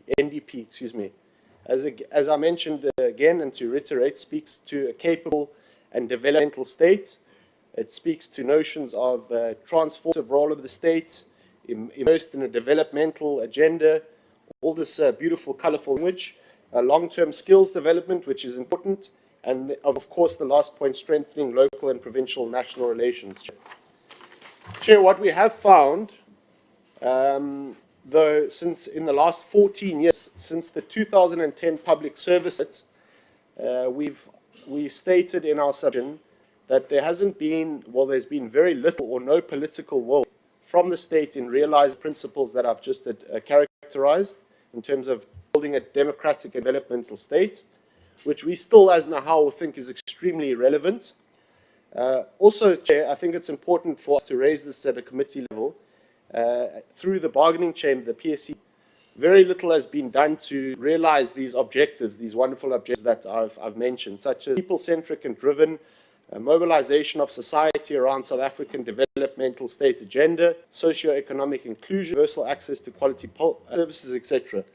So we just wanted to use that slide or that opportunity just to say that whilst we have noble intentions in the policy development and formation, very little has been done on the ground, if I can say it in inverted commas, in the realization of that. I'm not going to go to our perspective on professionalization. We do have issues around, and this is one of the questions I wanted to ask the honourable member, around benchmarking. Which countries are we benchmarking in terms of our public service, which I'll get at a later stage.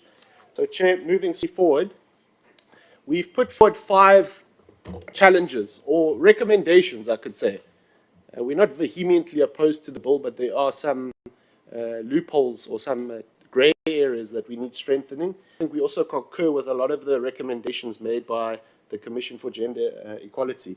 So the first issue that we wanted to raise, and I think it was raised by previous colleagues earlier, is the capacity constraints of the Public Service Commission. I think 2 or 3 colleagues raised this. So it's our view as NEHAWU that the PSC lacks the requisite authoritative power to successfully implement its mandate. This is unfortunately as a result of both subjective and objective factors. In our formal submission, we do elaborate on the subjective and objective factors, and I'm sure colleagues are aware of them. So what we recommend is that the PSC must develop capacity to reassert its mandate in prioritizing the developmental trajectory as prescribed by the EP. This committee chair is fundamental in the PSC to safeguard constitutional rights, in particular those rights enshrined in the Bill of Rights. Chair, the second issue that we face, or that we highlighted in this bill, it's not necessarily a clause, but it was something that we picked that I think we need clarity from the Portfolio Committee, specifically on organizational and personal implications of the bill. So we would like concrete commitments, Portfolio Committee and the department, so organizational and personnel implications of the bill. The reference that was made in the memo to us seemed a little vague. Obviously, of the members that we represent, principles that we stand for, we just want clarity on that. The third is a specific clause, 6. Maybe we're going to do this, but use that language in any case. Clause 6, which refers to the fact that a commissioner may not be a member of a structure of any political party or political organization. We find that this clause is misplaced, and we fully comprehend some of the recommendations and the findings came out in the Zondo Commission. But we think that this clause should have some affiliation is one, so is religious or social affiliation. So we just have some nuance on that specific clause, and we can elaborate through the question. Clause 13, I know I'm breezing through this, Chair. Clause 13, we also made a recommendation there to strengthen that clause, I think, in terms of Commission reporting and accountability. As a union, we believe that the bill must take this clause a step further, noting measures proposed in the event that mayors, the Executive Council of the municipality, executive authorities, the chairperson, boards of the chief executive officer and public entity to provide a report to the PSC upon request. Great punitive steps must be taken to ensure proper accountability is provided. Satisfied with the engagement that took place on the 30th of October, was actually addressed. We thank you for that, and thank the PSC for that. The broadening of the scope of the PSC to local government level requires capacity strengthening in dealing with a wide range of challenges facing our municipalities, a very deep understanding of the state of our municipalities. So the extension of the PSC to a local level, we're calling for something that's very obvious to all of us, which is the recapacitating, resourcing and strengthening of our local government. I think that was an important point that was also reflected by other colleagues today. Then the next clause that we had a challenge with, Chair, and this is one of the main challenges, capacity constraints that we believe the PSC is facing. One, and we fully concur that a secretariat is a necessity for the Commission to function properly. So we fully comprehend the motivation behind establishing this secretariat. The bill also makes mention of the possibility for additional employment of personnel into that secretariat to bolster the capacity. But we need clarity, Chair, and this is where I think the advocate came in a little bit, was in relation to the potential funding constraints, that 12.5 million that was spoken to once the bill is enacted into law. So maybe some nuance or some elaboration from the colleagues would be assisting in that. Also, Chair, lastly on that point, the bill proposes the expansion of the PSC scope, as I mentioned, to local government in order to fulfill its constitutional and policy obligations. Clause 16 further proposes the establishment of a secretariat, as I mentioned, and obviously that would increase the personnel staff headcount. So, Chair, the question that we're raising in the context of the MTBPS that was tabled, I think, 2 weeks ago, are these this additional capacity support that we're talking to? Because I don't think there's disagreement that we need to strengthen the PC. We all agree with that, but that requires resources. So is that recapacitation or the strengthening of the PSC possible or feasible in the context of this austerity budget that we've seen the minister table 2 weeks ago? Chair, the last 2 slides are our conclusion or concluding remarks and recommendations. And I think this broadly speaks to our perspective on this bill being discussed today. We state as NEHAWU that amending existing legislation must address the objectives sought in changing laws. In other words, Chair, the claim that the bill will put the notion of professionalization into practice. In this regard, as NEHAWU, we feel that the bill falls short of comprehensively and substantively addressing deficiencies within the PSC, as I've elaborated upon. The bill is delinked from principles contained in Chapter 10 of the Constitution in terms of the NDP, as well as our understanding of what a developmental and capable state is, as well as ethical. Sorry, I must add that third element. And then lastly, well, not lastly, penultimately, we believe that the bill, with all due respect, is a piecemeal attempt at reforming the public service through benchmarking corporate management practices. This is why we're interested to understand where this international benchmarking is coming from, which states are being benchmarked, and that are completely contradictory to what is required in building a developmental state. The notion of professionalization is an abstract concept, as we've elaborated upon in our formal submission, whilst it doesn't necessarily address the root cause or root challenges faced in the PSC. Lastly, Chair, the PSC bill sets out objectives of the bill in relation to strengthening the oversight, as we mentioned, capacity and independence of the PSC. It also speaks to strengthening and monitoring capacity of the Commission through annual reporting to all spheres of government and organs of state. These objectives are indeed critical to give proper impetus to the PSC implementing its mandate. NEHAWU, however, questions whether the proposed clauses will in any way fulfill those claimed objectives. So perhaps we're coming from a policy or philosophical perspective, but we just wanted to make sure that this bill being presented to us for deliberation actually achieves what it's seeking to do. The PSC has a number of subjective and objective weaknesses and capacity constraints. The profile of the PSC, Chair, is relatively unknown to most South Africans, their mandate even more so. NEHAWU believes strongly that the reconfiguration of the PSC suggested in the bill will not decisively deal with the constraints of capacity.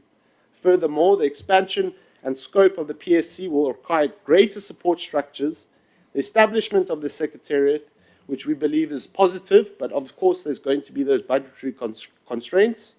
So we believe that the task at hand is massive, Chair. The state of our municipalities are in a complete disarray, and the PSC unfortunately lacks the gravitas, power and authority to undertake this task. So, Chair, the last point that we wanted to again reiterate is whilst we support any progressive reform that seeks to capacitate the public service and not dismantle it, we wanted to ask the committee, and perhaps this is a rhetorical question, as to whether these proposals contained in the bill can be budgeted for in the next 3 years and in the future. Chair, that's the presentation on behalf of NEHAWU. I know I buzzed through that quite quickly. Perhaps it's my nerves or because I know that colleagues are quite tired after eating lunch. The last point that I wanted to make is just in relation to, just to reiterate those 2 points if we can get clarity on which states we are benchmarking in terms of the international benchmarking. What is the context of those states that were identified and why? And then again, Chair, just to reiterate the point that many of the progressive proposals that are being put forward are not costed. The advocate, this is my last point, the advocate mentioned that once the bill becomes an act, National Treasury will become more flexible in the budgeting and funding of this. Unfortunately, Chair, from our perspective as a union, We don't think this is necessarily true. We've seen this with the NHI. We've seen this with current public sector wage negotiations, and we've also seen it in terms of the basic income grants. Many promises are made, but little money is coming forward towards it. So that's our, some of our recommendations that we would like to put forward to the committee. And once again, Chair, thank you very much for the opportunity. Thank you very much, Mr. Mitchell. Members, there you have it. If there are any questions or comments to, yes, I see almost everybody. So let's start from the top and work our way to the bottom this time. Honourable Knott, and then we can go down. Thank you. Thanks, Chair, and thanks for the presentation. Just one comment on, I think, the political affiliation, because I had experience with this at local government level, and it's more the direct membership of a political party while holding a government position. Everybody's affiliated. I think, we all vote for somebody. But I think local government legislation through COGTA also prevents now, with the amendments in 2022, prevents members that hold specific positions in political parties from also holding government positions. So you saw in Joburg, for example, a number of people had to resign from either the party position or the government position. It doesn't mean that they're not affiliated. I mean, we all are one way or the other. I just wanted to understand with regards to, and I don't know if this is more a comment for the committee, for the commission itself rather than yourself, so I apologize. But again, the feasibility on costing. I do think that we need a full feasibility or costing from the departments and the commission, because there are different amounts and we've picked it up over different weeks, so that we are also enabled, because I agree, if the capacity is not there and the resources aren't made available, it's going to be almost impossible to implement. And while I do understand that the department or commission rather, needs to understand how they operate and where their constraints sit, they must have an idea of what they're starting with. But yeah, I do think that it's at some stage, and possibly from your perspective, because I think we do need to start somewhere. Evidently, I mean, you've picked it up in your presentation, that municipalities are generally, regressing. And we have an inherent problem in personnel deployments or recruitments, if you will. So perhaps this bill in its initial phase doesn't cover everything, and I don't think anything will, because you're trying to go backwards instead of starting from zero.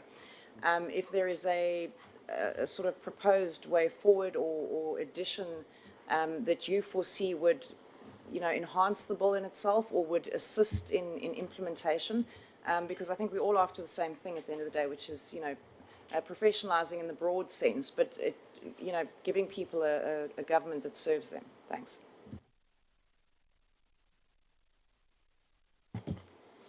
Thank you for the presentation, and thank you, Chair. Mine is just to look for suggestion based on the comments that you make. For example, the issue of politically connected people. You're suggesting that, the same argument could be made for a commissioner's religious, social, or cultural affiliation. Is NEHAWU making a suggestion that those factors be taken into consideration as well?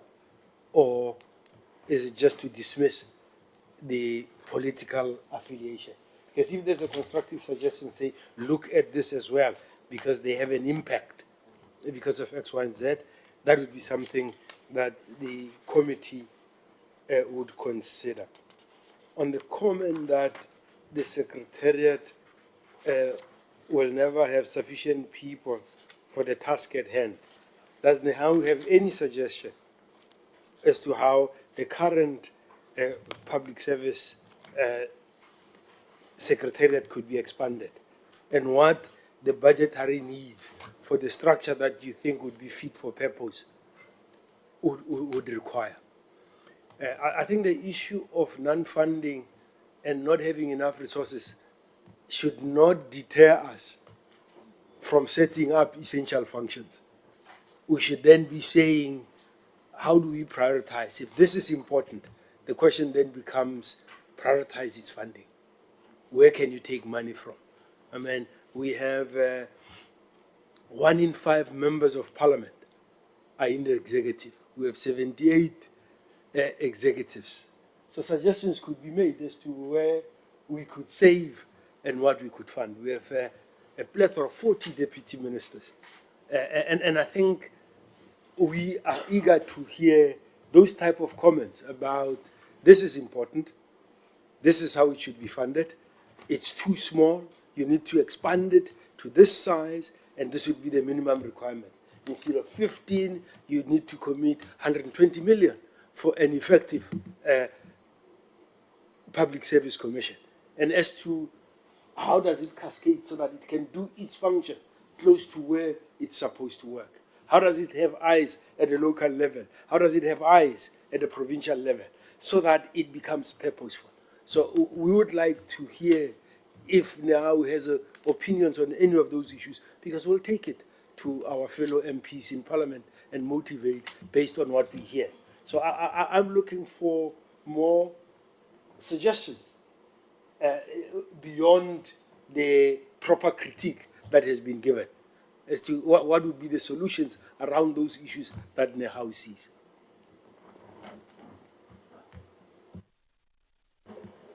Thank you very much. Honourable Stoll, do you want to proceed, please? Thank you very much, Honourable Chairperson. Thank you from the presenter of NEHAWU. But I have only two questions that I need some clarity on it. The first one is that have you discussed with other federations before you submit? If you didn't, I think I can advise that if you can, because there's a lot of things that you have said which need a broader approach from the federations. And then the other one, Honourable Chairperson, I'm worried about the clause 13, because if NEHAWU says noting measures proposed in the event that mayors, the executive council of the municipality executive authorities, chairperson board or chief executive office of the public entity fail to provide a report to the PSL upon request. I'm trying to check the shortfall that you experience as in how when you was writing that one. And the last one, Honourable Chairperson, is the issue of independence. I think you're supposed to advise us, because we are federations, we are from the federations, about the political interference. Because if we allowed our PSC to be dominated by politicians, it means we are not actually in a process of transformation. Because you know where we are coming from. We from the unions, we know what is happening. So I think, Honourable Chairperson, we have to check that one with the federations. Thank you very much, Honourable Chair. Thank you, Chair. One, Chair, let me first appreciate the presentation, as much as I might have critics on the presentation.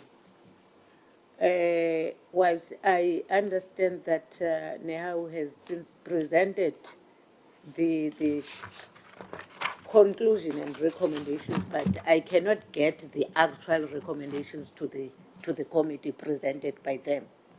Because in my view, if you are saying the bill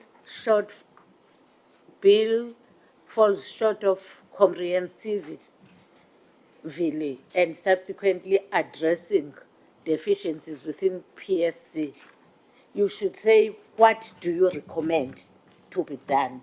And don't leave it to the committee, because the committee might think otherwise and fall short of addressing the issues you have raised.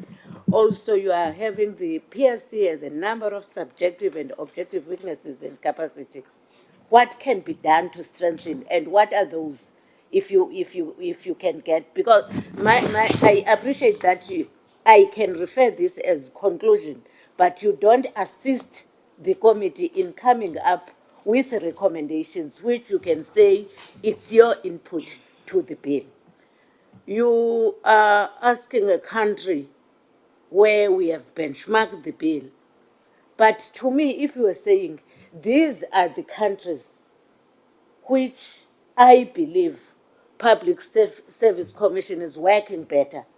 And these are the principles, good principles, which we have learned from these countries. So we recommend you to the committee to look and balance what we are presenting, to balance what is being engaged on. So if I can be, or the committee can be assisted on clear recommendations and wishes, and the countries which you believe are having best practices. Because what I know is that we are always judged of learning from international countries without deciding on ourselves. It's good to look for best practices, but if you can please advise us on where did you get your studies and where you advise us to look and balance what you have since done up to so far. But my question also is, what measure is NEHAWU proposing to strengthen the bill in relation to building a capable and developmental state and advancing the implementation of the professionalization framework? Then the other question is, what is the bill's constitutionality in relation to the expansion of the mandate of the PSC to local government? Those are the issues I would wish to understand, Chair. Thank you.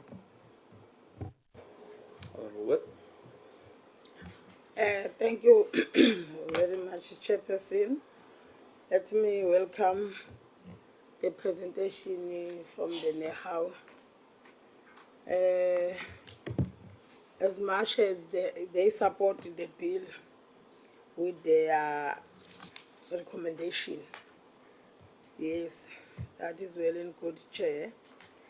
But Chairperson, I have a question to NEHAWU. What is the greater impunity step must be taken to ensure proper accountability? Is NEHAWU proposing to strengthen the authority of the Public Service Commission? That is my first question, Chair. Another question, Chair.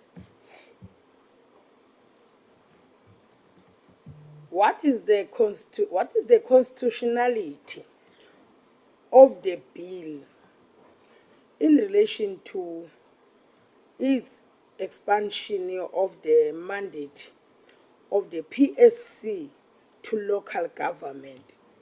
Those are my questions, Chairperson, to NEHAWU. I thank you. Thank you very much, members. Ms. Mitchell, you are welcome to answer. Thanks, Chair. It's a lot of deep questions. I'll try my best. I'm not going to solve all the challenges as NEHAWU, but I think, perhaps in our submission, we should have made our recommendation clear. And what we're trying to state is that considering the current context of local government, you could say South African society as a whole, in terms of suffering from the triple crisis of unemployment, inequality, and poverty, which is now manifested into a crisis of social reproduction, we're calling the main principled recommendation is to capacitate the PSC so it can fulfill its mandate. And in order to do that, it has to be resourced. And I agree with honourable members that steps can be taken in the interim. But as it currently stands, as we mentioned, the public profile of the PSC is relatively unknown to most South Africans. They don't even know what this is, They don't know who's leading it, who the commissioners are. So it needs almost a radical shift, sorry to use that word. It needs a massive shift to raise its public profile, especially because it's going to be expanded or potentially expanded into local government, and it needs to be resourced. So perhaps to be plain clear, the recommendation is for the committee to lobby National Treasury to ensure that these initial costings that we've been presented are funded, and then also obviously once the secretariat is formed to bring competent and capacitated colleagues onto that. So I think that's the overall recommendation that we maybe wasn't so clear in our presentation, but I think is definitely contained in the formal submission. Maybe that's too vague, but that's a critical issue, the principle that we wanted to raise.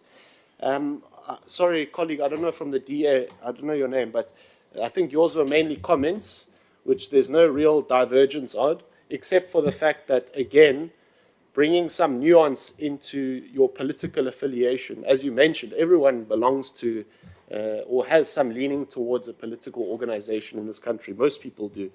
The fact that it's gone to local government now, we understand that. We were opposed to that because this nuance that we wanted to bring into this bill as we stand today.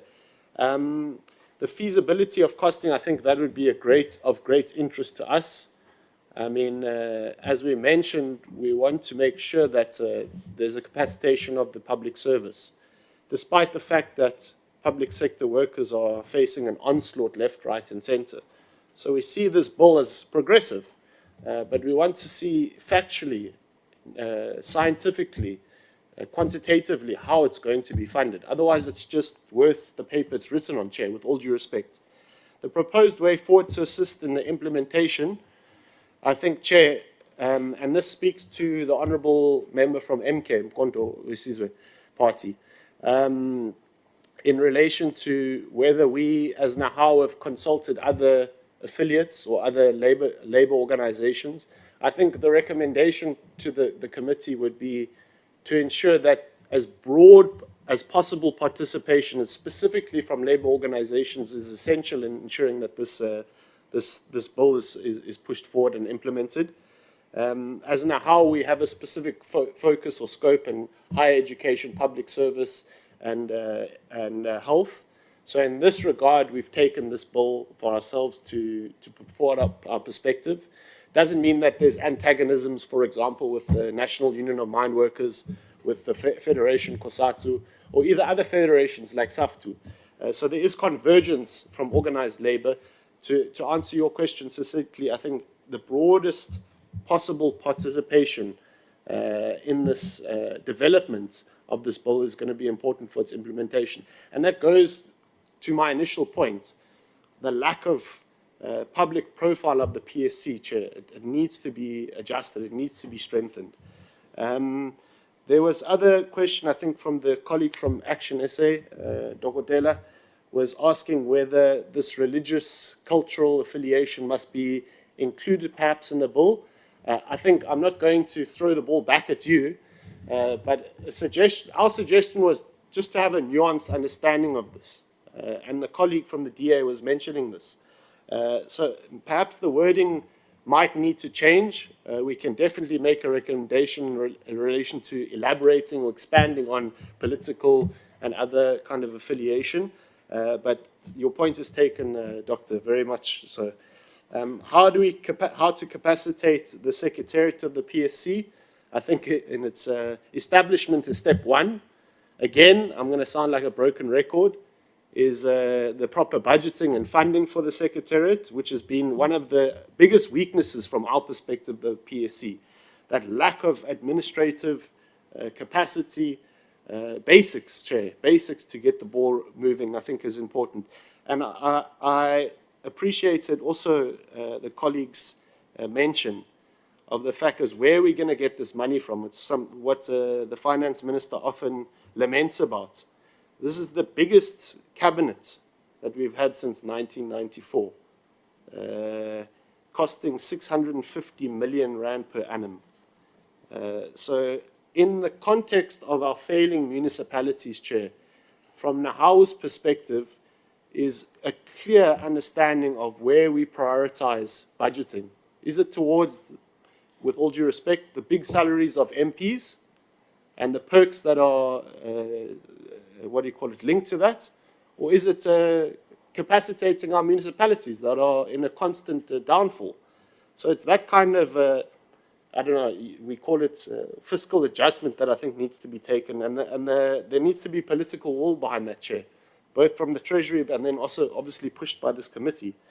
The greater accountability in terms of clause 13, I think, was asked and kind of answered.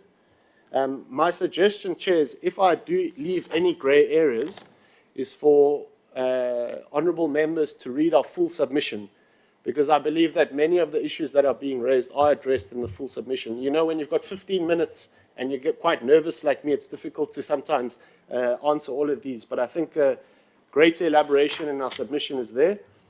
Which countries ought to have been benchmarked? Well, we have this formation called BRICS Plus now, with many, many developing nations.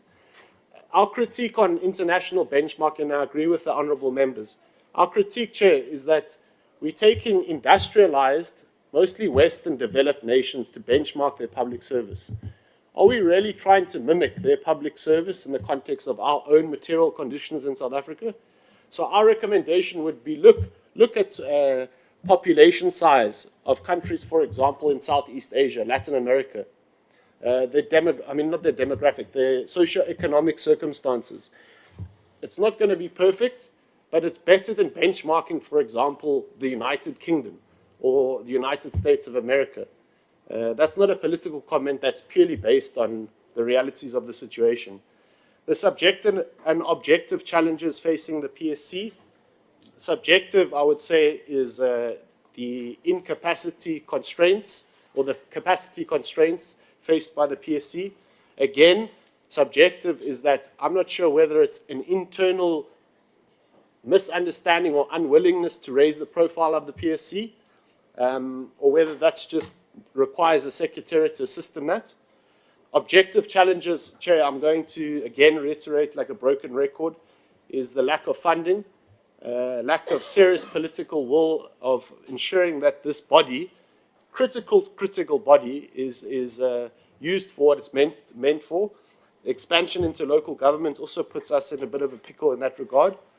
In our study of the bill, Chair, we didn't find any, how can I say, divergence in terms of the Constitution. So that's why I was very confused with the colleague from the City of Cape Town was saying, but I'm glad that the advocate schooled him. So, Chair, I think in that regard, what I'll also do is perhaps elaborate on some of the questions I haven't answered succinctly and send that to the Secretary for circulation to the honourable members. And then also just to perhaps in future, because this is a learning process for me, Chair, in future, colleagues and comrades, is for us to maybe focus more on the recommendations, succinct recommendations for the committee honourable members to take up as opposed to putting forward our philosophy, etc., etc. So, Chair, I hope I haven't wasted time and I hope I've tried my best to answer those questions succinctly. Thank you, Chair. Thank you, Mr. Mitchell. I think it's been a valuable session with NEHAWU. My only comment would be, and it is a difficult thing, because I take your example of NHI, where a bill was passed which you know, the question remains, how will it be funded? But I think the scope of the funding needed to establish the secretariat of the PIC is not really comparable to that specific example. And it's almost back to a bit of a chicken egg, because if we agree that the Constitution says that the PIC must be strengthened and independent,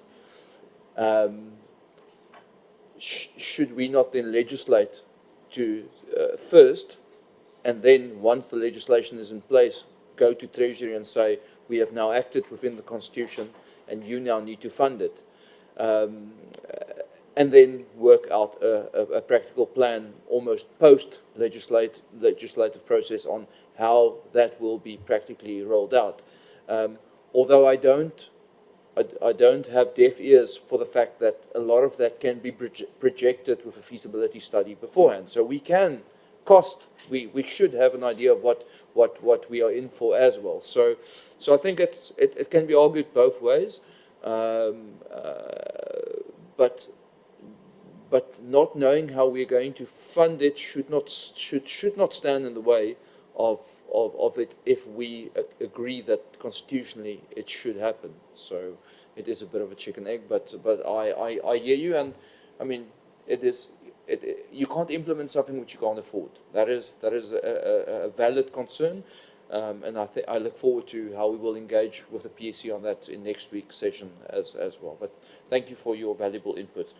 Colleagues, if we are all happy that we then move on to the Commission for Gender Equality, who will do, I see, okay, I've got various hands. Perhaps first the members, and then Commissioner, you can have a go. Thank you.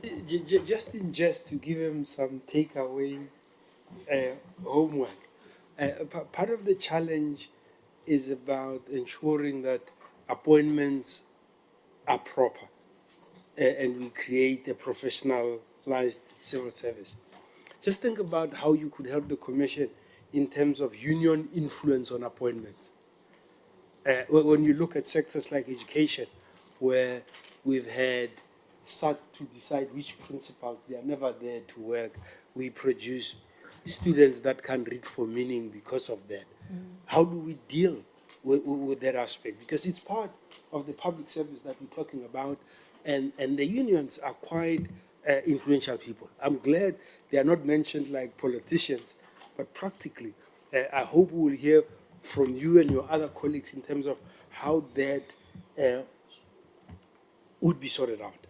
And in terms of the quality of services in public service, the issue of utilization of the services you provide where it is appropriate for your own personal needs.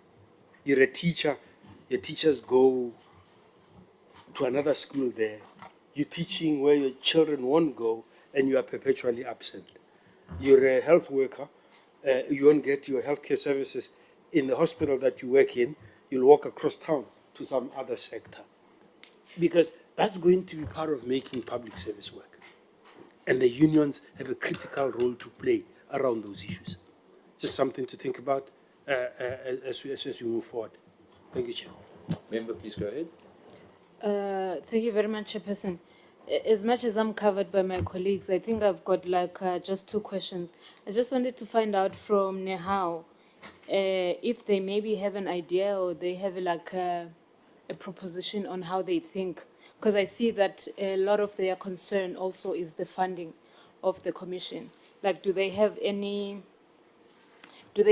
proposition in terms of how they think it should be funded? And another question I have, Chairperson, is that how do they define professionalization and how do they find it falling short in the bill? Because they find it falling short in the bill. And maybe just to clarify for me, how they think that the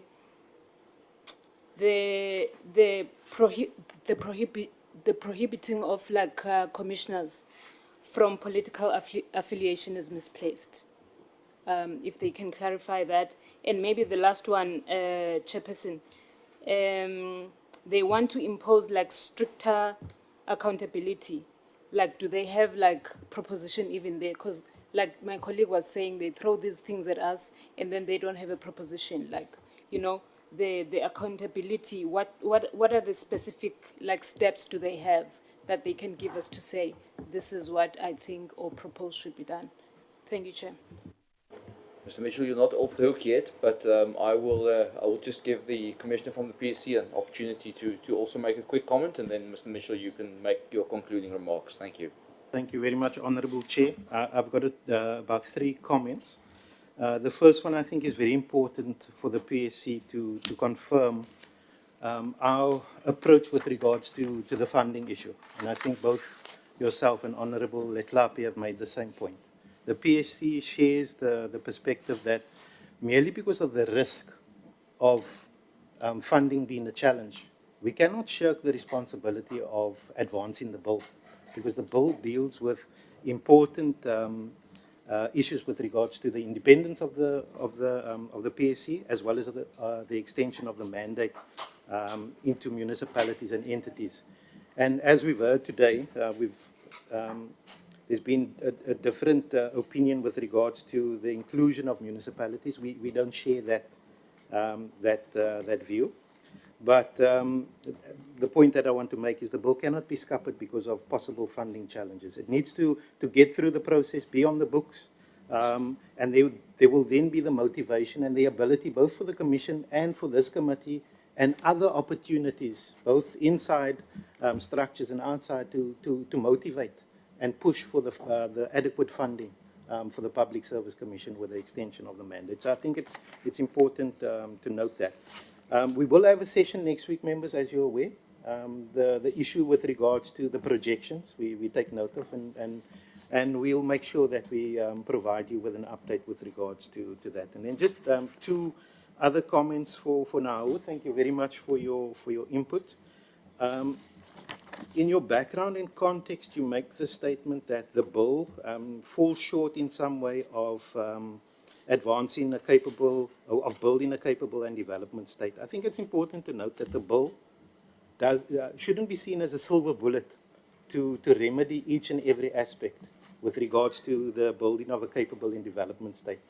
The PSC is but one of the elements in the architecture of building a capable and development state. So there are other entities and institutions that all play a role with regards to that advancement. So we just need to bear that in mind. So the intention of the bill is not to fix each and every aspect of building a capable and development state. There are other role players within the sphere. The same comment would go for, I think it was under your conclusion and recommendations when you spoke about the task at hand is massive and the state of municipalities is such that they are in disarray and the PSC lacks the gravitas and power to fix this problem. Again, the inclusion of municipalities is not to fix each and every problem within a municipality. The extension of the mandate into municipalities and entities is within the confined, ring-fenced area of what the Constitution allows us as a commission to do.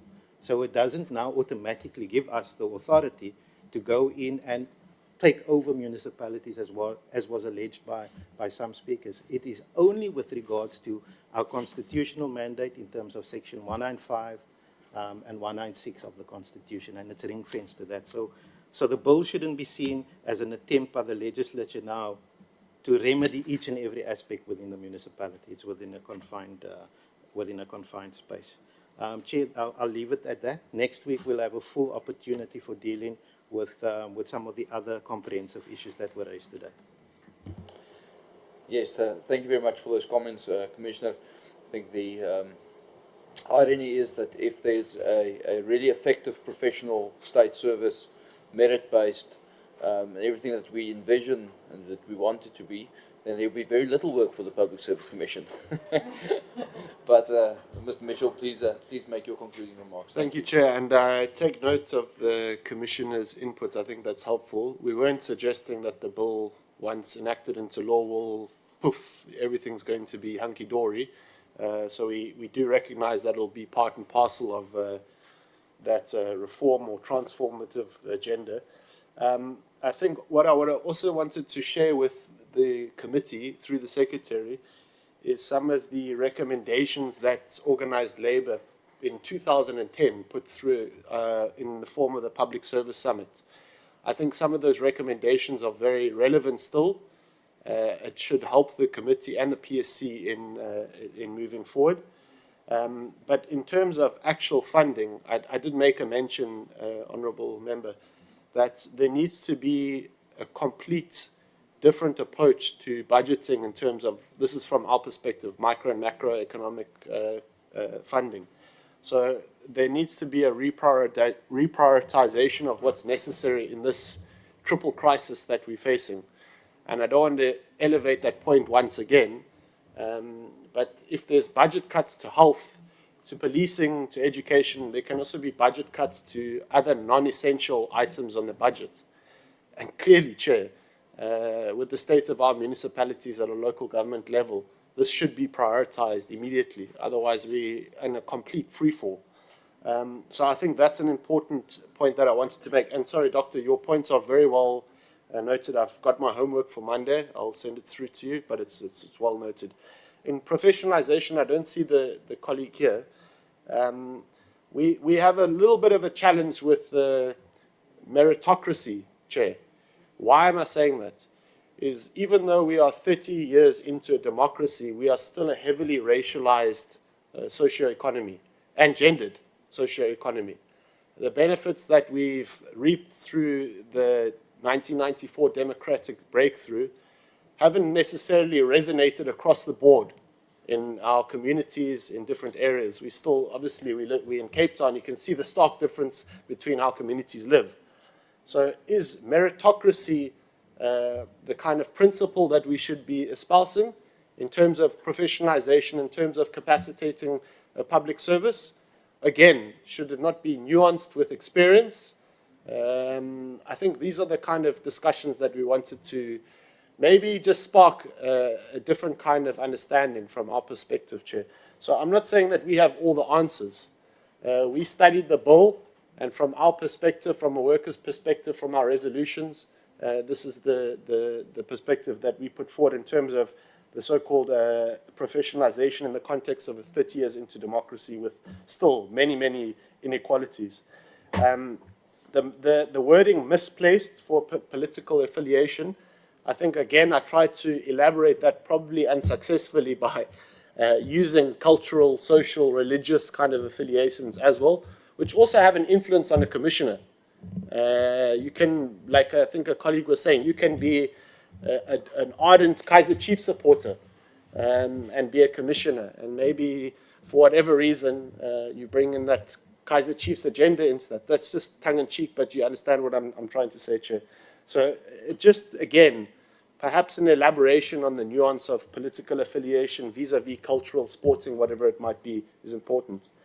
Punitive steps, Chair, I mean, it should be quite clear that an executive officer, or mayor, whatever it might be at that level, it's a reasonable expectation for them to report. The fact that we're not receiving this, I think, is a slap in the face of the public, society in general in South Africa. So when we say punitive, we say punitive. If that means suspension, sanctions, whatever it might be, let that be put in place, Chair, so that the reporting on the state of our municipalities or whatever responsibility that executive officer has is taken seriously, so that we're not wasting our time when we come to sessions like this, that we have qualitative, quantitative reports on exactly what the doctor is saying. Don't just come with philosophy, but give us the recommendations. So those punitive steps, Chair, we're saying are very clear.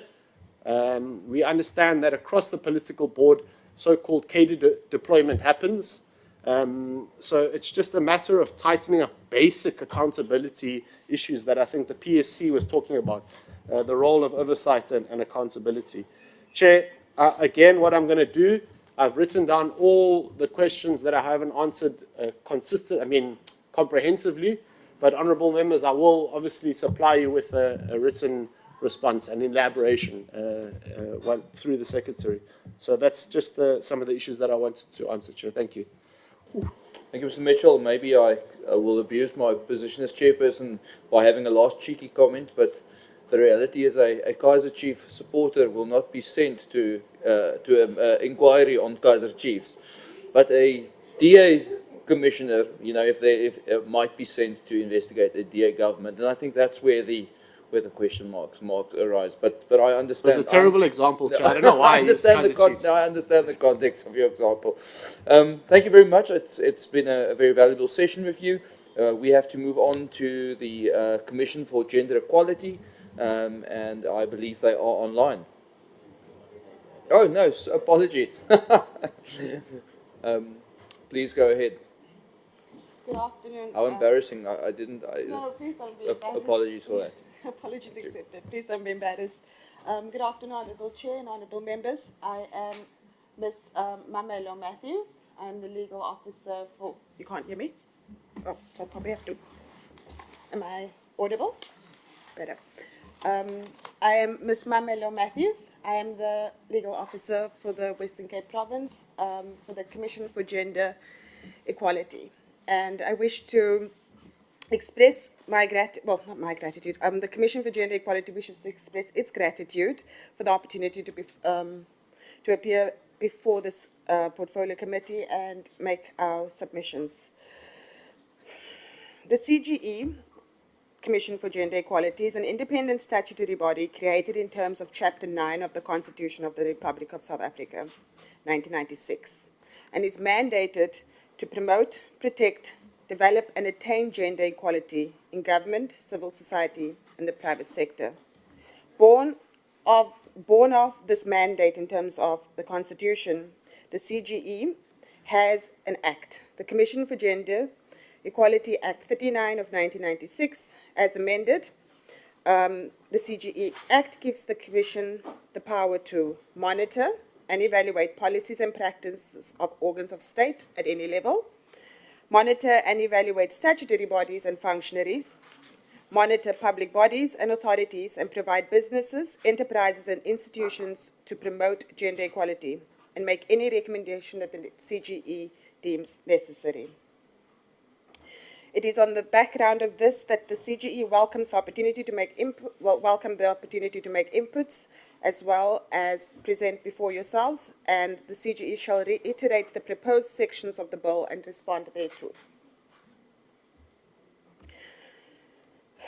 The Public Service Commission has been introduced to regulate the Public Service Commission in accordance with the provisions of Section 196 of the Constitution, regulate the procedure for the appointment of commissioners of the Public Service Commission, provide for the establishment of the Secretariat of the Commission to support the work of the Commission, and repeal the Public Service Commission Act 1997 and to provide for matters connected therewith. Given South Africa's history of gender discrimination, gender equality is an important constitutional goal. Section 9, subsection 2 of the Constitution permits legislative and other measures to be taken to achieve this. Thus, it is crucial that women and gender equality initiatives be considered when appointing members of the Commission. Gender equity should be incorporated into the Public Service Commission's operations and decision-making processes. In South Africa, women have historically been underrepresented in governance structures and decision-making bodies. Much progress has been made in achieving gender equality in leadership positions since the advent of democracy.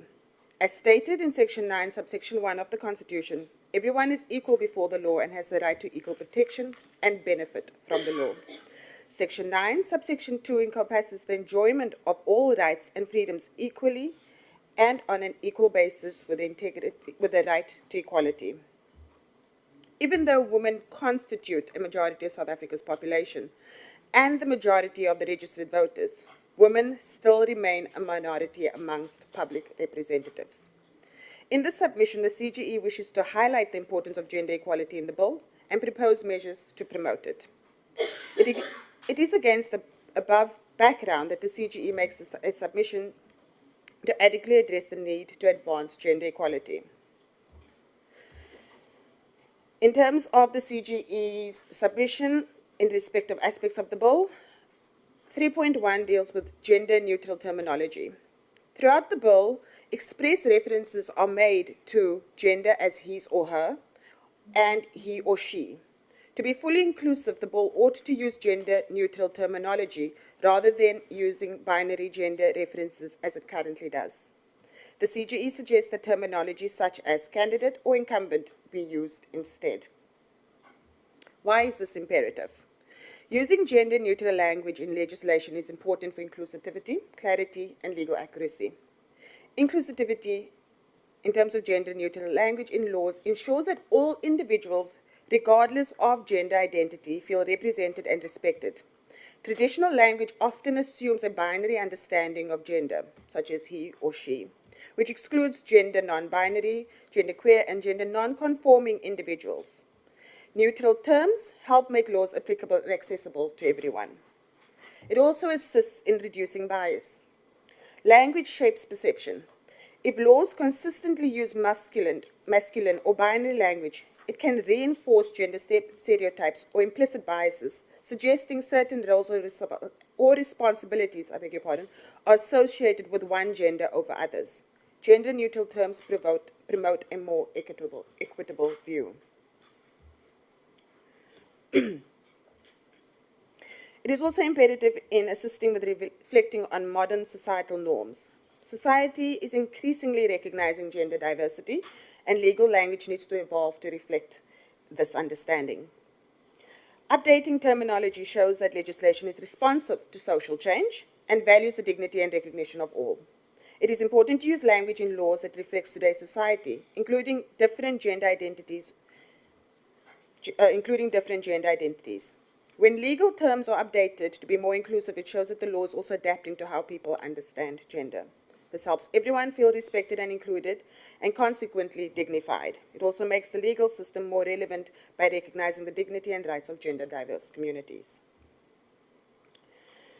In terms of 3.2, the Constitution of the Commission, Section 3 of the Bill states, the Commission consists of 14 commissioners as prescribed by the Constitution, which commissioners must, subject to the provisions of this Act and Constitution, be appointed by the President. The CGE proposes that this section include a provision relating to equal representation, participation of women, as well as other vulnerable groups, such as youth, persons, and persons with disabilities, as well as the LGBTIQA+ persons. This is imperative because it will ensure inclusivity of women and other vulnerable groups in decision-making processes of the Commission. Inclusive representation and participation in decision-making is essential to changing the patriarchal nature of political and governance structures and approaches to policy formulation. It is imperative that gender equality is promoted within the Commission by the proposed new legislation, and the composition of the Commission must reflect this. This selection process, therefore, should be free from any gender biases or discrimination and ensuring equal opportunities for all individuals. Where am I? This is important because equitable gender representation, when you have equitable gender representation on such a level, it should trickle down to levels below it. And as a Commission, there should be an example of what an equitable composition is made of. Countries that have advanced gender equality through equal representation and active participation of women often see economic, social, and political outcomes. And I'll give you an example. Rwanda, for example, the outcome there is that it boasts one of the highest percentage of women in parliament globally, with over 60% of its seats held by women. What is the impact, one would ask? Women's increased representation has led to progressive policies on gender equality, child protection, and land rights. Rwanda's focus on empowering women has contributed to social stability and economic growth, particularly in rural development and health. Another example would be your Nordic countries, such as Iceland, Norway, Finland, and Sweden. The outcome there is that these countries consistently rank among the highest in the World Economic Forum's Gender Gap Report. The impact there is that policies promoting work balance, parental leave, and affordable childcare have created more inclusive work environments, contributing to higher workforce participation rates for women. This has positively impacted the GDP growth, innovation, and social cohesion. And this is an important point that I feel that I have to elaborate on is the non-compensation, the work for no compensation that women often find themselves. Women often makes the sacrifice that I will take off this much time from maybe a budding career at the time because I would like to raise a family with my partner. And it is often very difficult to get back into the workforce. And we see that as the CGE with our transformation hearings, employment equity transformation hearings, where you look at the data and you see that women aren't moving through the ranks as quickly as men are or their counterparts are because of the sacrifices they're making and how difficult it then is to come in when you are concerned about childcare, when you are concerned about being available to your family. And so, again, the importance of having gender equality, or at least being cognizant of it at such a high level, again, trickles down to how people on the ground think of it, and how it benefits the greater community. In terms of Section 3.3, disqualification from appointment as, I beg your pardon, 3.3 in terms of the presentation, disqualification from appointment as commissioner. Section 5 of the bill, Section 5F of the bill, disqualifies a person from appointment as a commissioner if that person has been convicted of certain offences. The offences listed in the subsection relate to offences involving some form of dishonesty. The CGE recommends that the scope of offences disqualifying persons from appointment be extended to include sexual offences under both the common law as well as statute, such as the Sexual Offences Act 23 of 1957 and the Criminal Law, also known as the Sexual Offences and Related Matters Amendment Act 32 of 2007. Why is this imperative? Having high-level government or commission members who have been convicted of sexual offences can have significant and far-reaching consequences, both for the functioning of the government and the trust of the public. And here are some key consequences to that. You experience loss of public trust. People expect high standards of ethics and morality from public officials, especially those in leadership positions. A conviction for a sexual offence can lead to a substantial loss of trust in government or institution, potentially undermining its legitimacy. You have the potential of having erosion of institutional credibility. When someone with a conviction for sexual offences remains in or attains a high-level position, it can damage the credibility and the reputation of the entire institution, particularly if the conviction was known beforehand and the person was appointed or retained regardless. And then you have policy implications. A person's conviction may influence their views on policies, laws, and regulations related to criminal justice or sexual violence. They might be biased against reforms or regulations aimed at preventing such offences, which can have an impact on the effectiveness of the institution's policies on harassment, abuse, or assault, and so forth. And then you'd have the public backlash and protest. High-profile appointments or promotions of individuals with criminal records related to sexual offences can lead to public protests, media scrutiny, as well as backlash, and inevitably create some form of instability.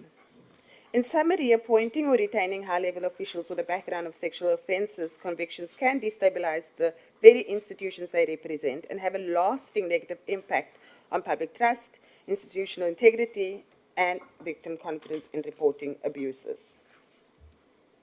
In respect of limitation on performing other work by commissioners, renewal of term of office of commissioners, and vacation of office by commissioners, Section 6 of the bill deals inter alia with the removal of a commissioner from office due to misconduct. The CGE recommends that this section be extended to include a provision that when removing a commissioner from office, the President must act expeditiously within a specific time period. Because you find that you would have someone who is guilty of misconduct still benefiting from the role, even though they're not actively participating in the role. And so it should be dealt with a matter of urgency, and so that the person be removed, and if needed, a new person be appointed through nomination and so forth. The mission of the Public Service Commission is to actively promote the constitutional values and principles as well as service excellence in public administration practices, which results in a capable, ethical, innovative, and developmental state. This means that the Commission must be reflective of the demographics of South African society, and equal representation of all genders must be evident in the appointment of the commissioners of the Commission. And again, just because I'm using the word gender does not just refer to binary in terms of him and her, but also including non-binary persons. The CGE would like to express the incorporation of this into the bill so that the vulnerable communities and previously disadvantaged persons are included in the decision-making process of the Commission. Inclusivity in the composition of the PSC's commissioners will contribute towards fostering gender transformation. Inclusivity would also mean the bill should contain gender-neutral terminology, as I earlier explained. This will also be established through equitable gender representation in the Commission, which the bill does not outline. Furthermore, a provision that disqualifies from appointments any person who has been convicted of sexual offences should be included. And finally, the provisions dealing with the removal of office should place an obligation on the President to act expeditiously and within a certain period of time. Thank you. That is the end of my presentation. Thank you very much for your valuable presentation and inputs. Members, can I have questions or comments? Let's maybe start with you, Whip, and then we can move to the back.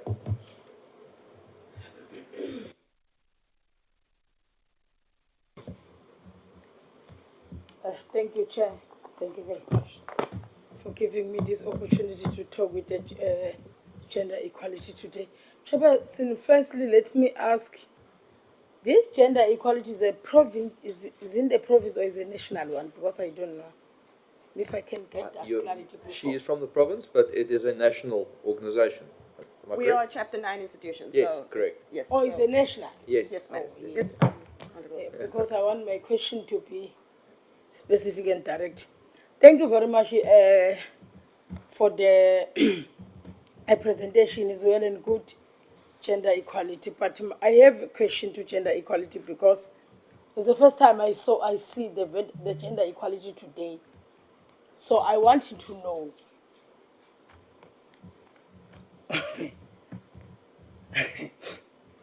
Hey, yeah, ne? No, man. There are many gender inequality across the country in South Africa. But that's why I'm saying it's the first time I know about you. But I'm worried. Why is the first time to me I know about you? What about the person who is in the street getting a gender equality, but they don't know the office, where must go? My question is that, how many public imbizo did you convene or awareness to make people of South Africa to know about you so that you will work? I'm saying this because many of the schools, there are many gender equality. Many of the schools, there is this color of the skin who used to call other color of the skin with a name of, with a word of K. Where are you? Where are you, gender equality? And especially here in Western Cape and the Northern Cape, I was come from to oversight with a basic education. I'm in the committee of basic education. I was in oversight. We find many things where there are no equality. My problem about it is some commission, they are in the office only. We don't know, we didn't see them on the ground. While actually, their job is to be on the ground because the gender equality is where they are. As I'm talking about the schools, every day when you open the TV, you find some children are fighting one another. Here in Western Cape, there is a girl that was killed. I don't know whether you are following that case. There is a girl that was killed because of her mother. So I don't know, is an allegation. That is an allegation because it is not proven. But the girls, the allegation says it was sold by her mother because to the Sangoma for I don't know what was all about in that Sangoma. They are still in jail as you speak. The court is still continuing. But I didn't saw any gender equality to help our people on the ground to know their right to fight for their equality. Because they will know, because you tell them about their right. Where in is Mbizo? When you call him Mbizo to say, hey, there is a gender equality commission coming to make an awareness and tell people about their rights in South Africa. Many things, one sort of thing, dirty things are happening in our human beings in South Africa. Where are you? I'm just asking, where are you? Because I don't know you. Thank you very much, Chair. Thank you. Next member, please. Thank you. Thank you, Chair. I won't be long, but I want to understand how is the Gender Commission Equality addressing the issues of gender-neutral language, and what case law reinforce its objects. And also, Chair, what is the extent of appointments in the public service of persons facing gender-based violence and femicide-related cases, and what measures or gaps exist to address this context? As we are responsible for Gender Commission Equality, I believe that you might have addressed some questions.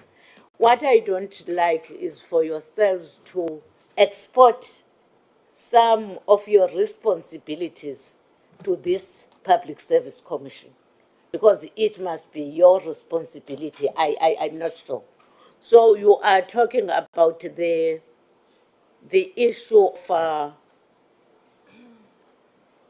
of the, there are people facing whatever the appointment of people who have been victims of gender-based violence. I would say, you said that side we must look on people who are having offences, but this side you might have cases which you have addressed, which are gender-related cases in your workplace. So I want us to balance those. If we're saying this side must not appoint those cases, which you are correct, but I would understand the extent of cases you've addressed and who are in the employ of our government. Lastly, Chair, what is the extent of the use of language which is not gender neutral in constitutional and legislation and government policies? I understand that we are talking of establishing a Chapter 10 institution. Then you are a Chapter 9. You might have experiences. So if you talk on those experiences, I would want you to share those experiences for us to have a better understanding, even to enable us when we take a decision, we understand very well whose responsibility is that. Is it you doing oversight? Because they will have their own role as we'll take the decision for them to be established. Thanks, Chair. Any other members? On or not? Thanks, Chair. Just firstly on the sort of language within the bill, I do agree that it is a little bit all over the place, because in some places it mentions person, then it goes to he or she, then it mentions commissioner, so it doesn't have a sort of standard wording, which is not something I realized until you picked it up there. And I don't think that it's, I mean, it's semantics really, but if it's offensive to somebody, I mean, it's neither here nor there. In a lot of cases in this bill, it's not required. Instead of saying in relation to his or her qualifications, he or she has a South African qualifications authority recognized bachelor's degree. I mean, if you take it out, it says in relation to qualifications, they have a South African qualifications authority. It doesn't change the context of the bill. So I do think that if it is offensive to anybody, there is, I mean, I've looked through a couple of pages already, it's quite easy to actually just delete it and put it in as, a person. Because you do interchange between a person or he or she. And then just with regards to gender equality in the workplace, and this is always a very interesting discussion, and I'm not a feminist by any stretch of the imagination, but, there is a need to have equality across, various forums. Two issues with this. The first is, how do you encourage as the Commission female participation? Because the issue is not only the selection of females in these forums, and I mean, we're in political parties. I find the same thing within, my own home, is that everybody wants to see female leaders, but to every 10 men that apply, there's one woman. So there needs to be some sort of, push to encourage women to apply for positions that are traditionally not seen as being held by women. Then you're going to see deep, more equality. But you can't choose people that aren't there, that haven't put their hands up. So, from our side, that's possibly something the Commission can assist with. but also with regards to the legislation that in the bill, there is the Employment Equity Act, which speaks to obviously employment equity across the workplace. There's also, various other labour legislation, but there's the Women Empowerment and Gender Equality Bill, which I don't think is enacted yet. I think it was brought around in about 2013. But it's not enacted. I don't know if this bill is the right platform to drive this from a sort of ground zero point. Because there's, we can link it to the Employment Equity Act, which provides for, equality, gender equality within the workplace. I don't know if specific reference is required. I don't know, but for me, the empowerment and gender equality is needs to be set down within government from a different space. I mean, that bill does not originate here. So we can tie it in here, but it's not going to solve your problem, because it's not going to sort of, permeate throughout all government departments into all recruitment practices. It's only going to be in what the commission does and how it selects commissioners, which is for me, very narrow. What you could do is link it to the legislation that does provide for gender equality, and that might have a sort of better landing point, if you will. Thanks, Chair. Please go ahead, Doctor. Thank you for the presentation.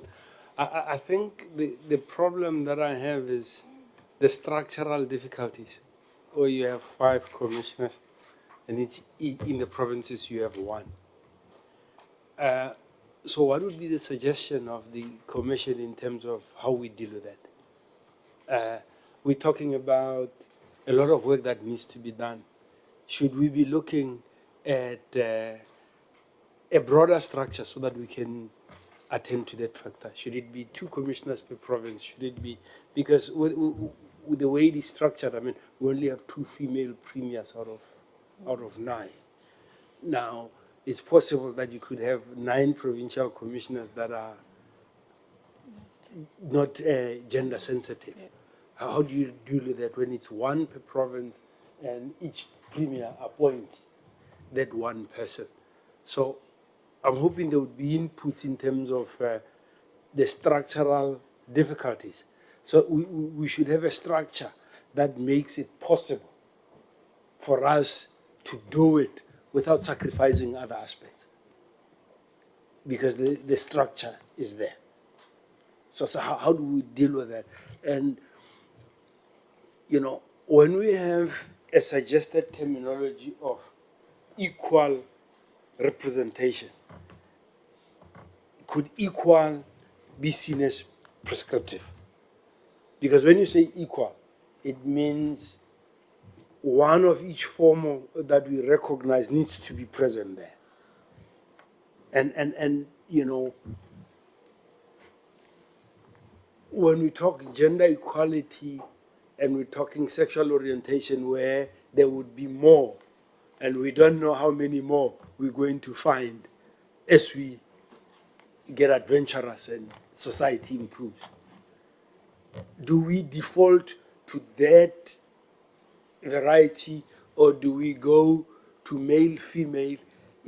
I know you say male, female is binary, but when you have a structure that is too restrictive in terms of numbers, how are we going to find expression of being gender sensitive, which is important within the strictures of the smallness of the structure? What would be the things that could find their way into the bill to ensure that that is not lost? We're not having a male-dominated commission, and we say, but the numbers don't allow us to have any transformation. What are the things that can be done to ensure that this aspect is not left behind?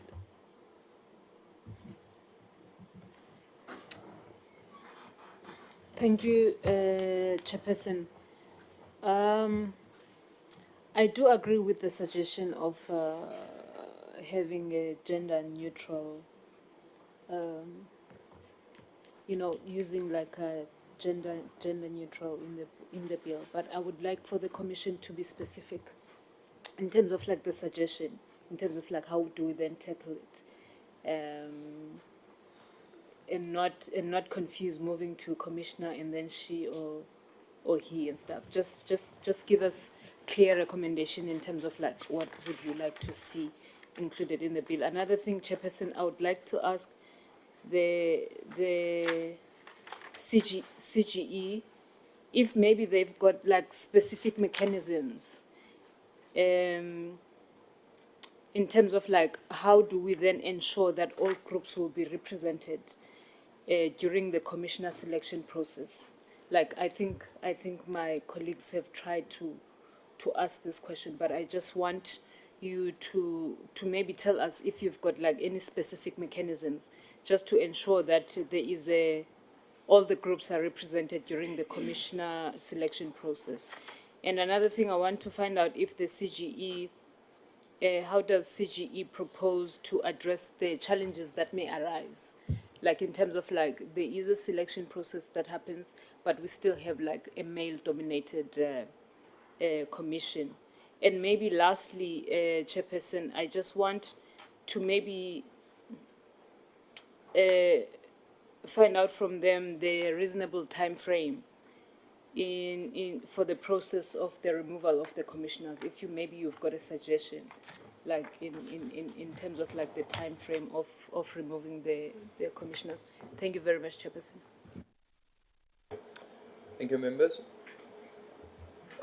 Thank you, Honorable Chairperson, and thank you for the report on the Commission for Gender Equality. Honorable Chairperson, I was expecting that we are going to receive many recommendations from the gender equality, because it's a Chapter 9 institution that is facing a lot of challenges. So, but I didn't see any recommendation from you. Recommendations, because we're supposed to have a pile of recommendations from your side. I'm worried about your recommendation, because we have to actually to peruse and see the recommendation, but they are not as we're supposed to be. And the other thing that we are facing a lot of challenges, but I didn't see any input from your challenges that you are facing outside there, because there's a lot of challenges. You see, if you are talking about gender equality, actually there's a lot of gaps. Even among the women themselves. If we are 20 in the meeting, we have 15 men. But when it's come to elections, they elect the men. Really, that's what's happening. They elect a men, but they are 15. They are more than the men. But they don't prefer the other women to be in power or to take charge. So I'm thinking that all those who are supposed to be in your recommendations. And the last one, Honorable Chairperson, we have to deal with the issue of, because we talk about the compensation, but we're supposed to elaborate when we're talking about the working the compensation, because the women's and us as men, we are not equally compensated. We are not equally compensated. So now that's supposed to be in your recommendation, so that when the bills talk to your equality, they must talk to the information that you have provided. Thank you very much. Please go ahead, Doctor. Just a comment. Would it be helpful if you gave us an input about directing comments to the President? Because I think overall, when the appointing officer is being made acutely aware of the necessity for that balance, they would then be able to push back and say, but you are all male-dominated. We need to find expression of the provisions of our Constitution.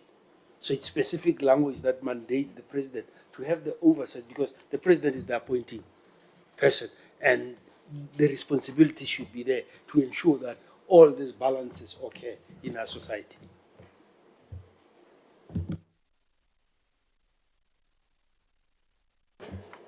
Thank you, members.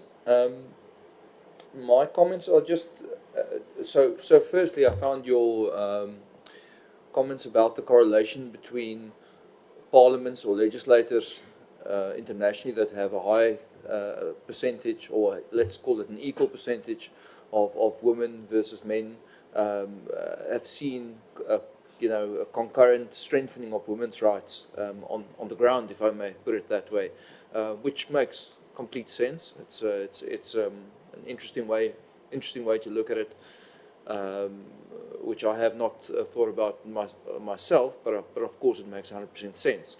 I just want to say that following some of the comments, the Commission for Gender Equality is perhaps, or perhaps it is a good idea that we as members schedule a separate session with you, where you actually take us through your powers, your functions, the work you do, so that we better understand the work of the Commission for Gender Equality.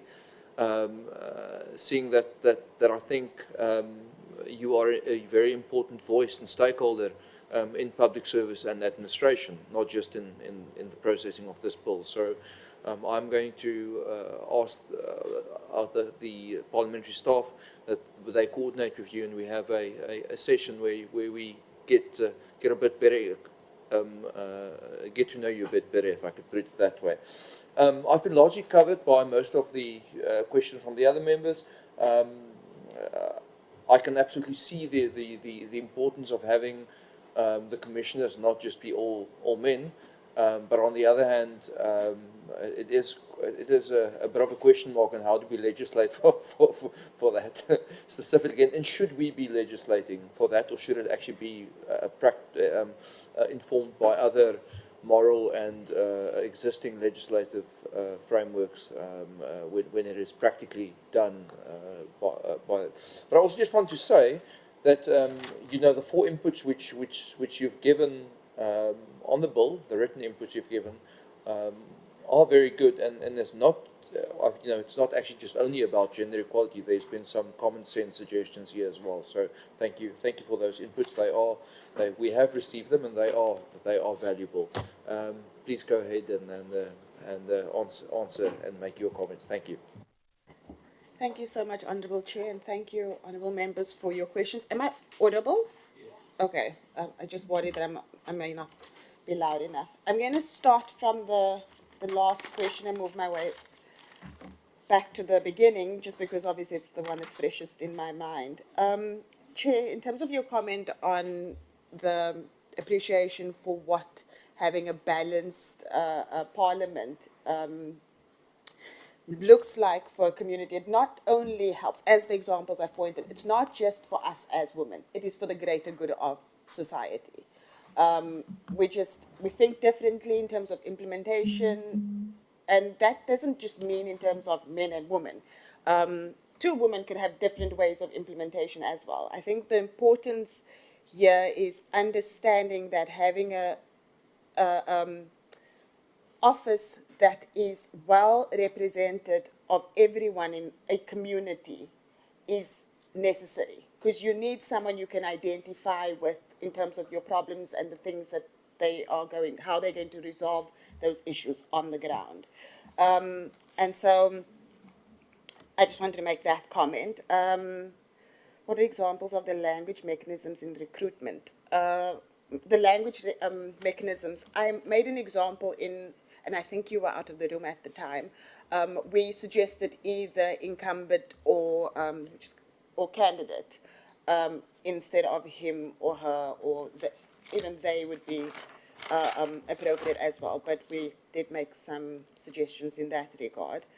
In terms of the mechanisms in recruitment, let's now be quite careful here. This is now where the issue of transformation comes in. We have a history of having focusing on racial transformation as a country, given our history. We are now looking at transformation in all sectors when it comes to representation of communities.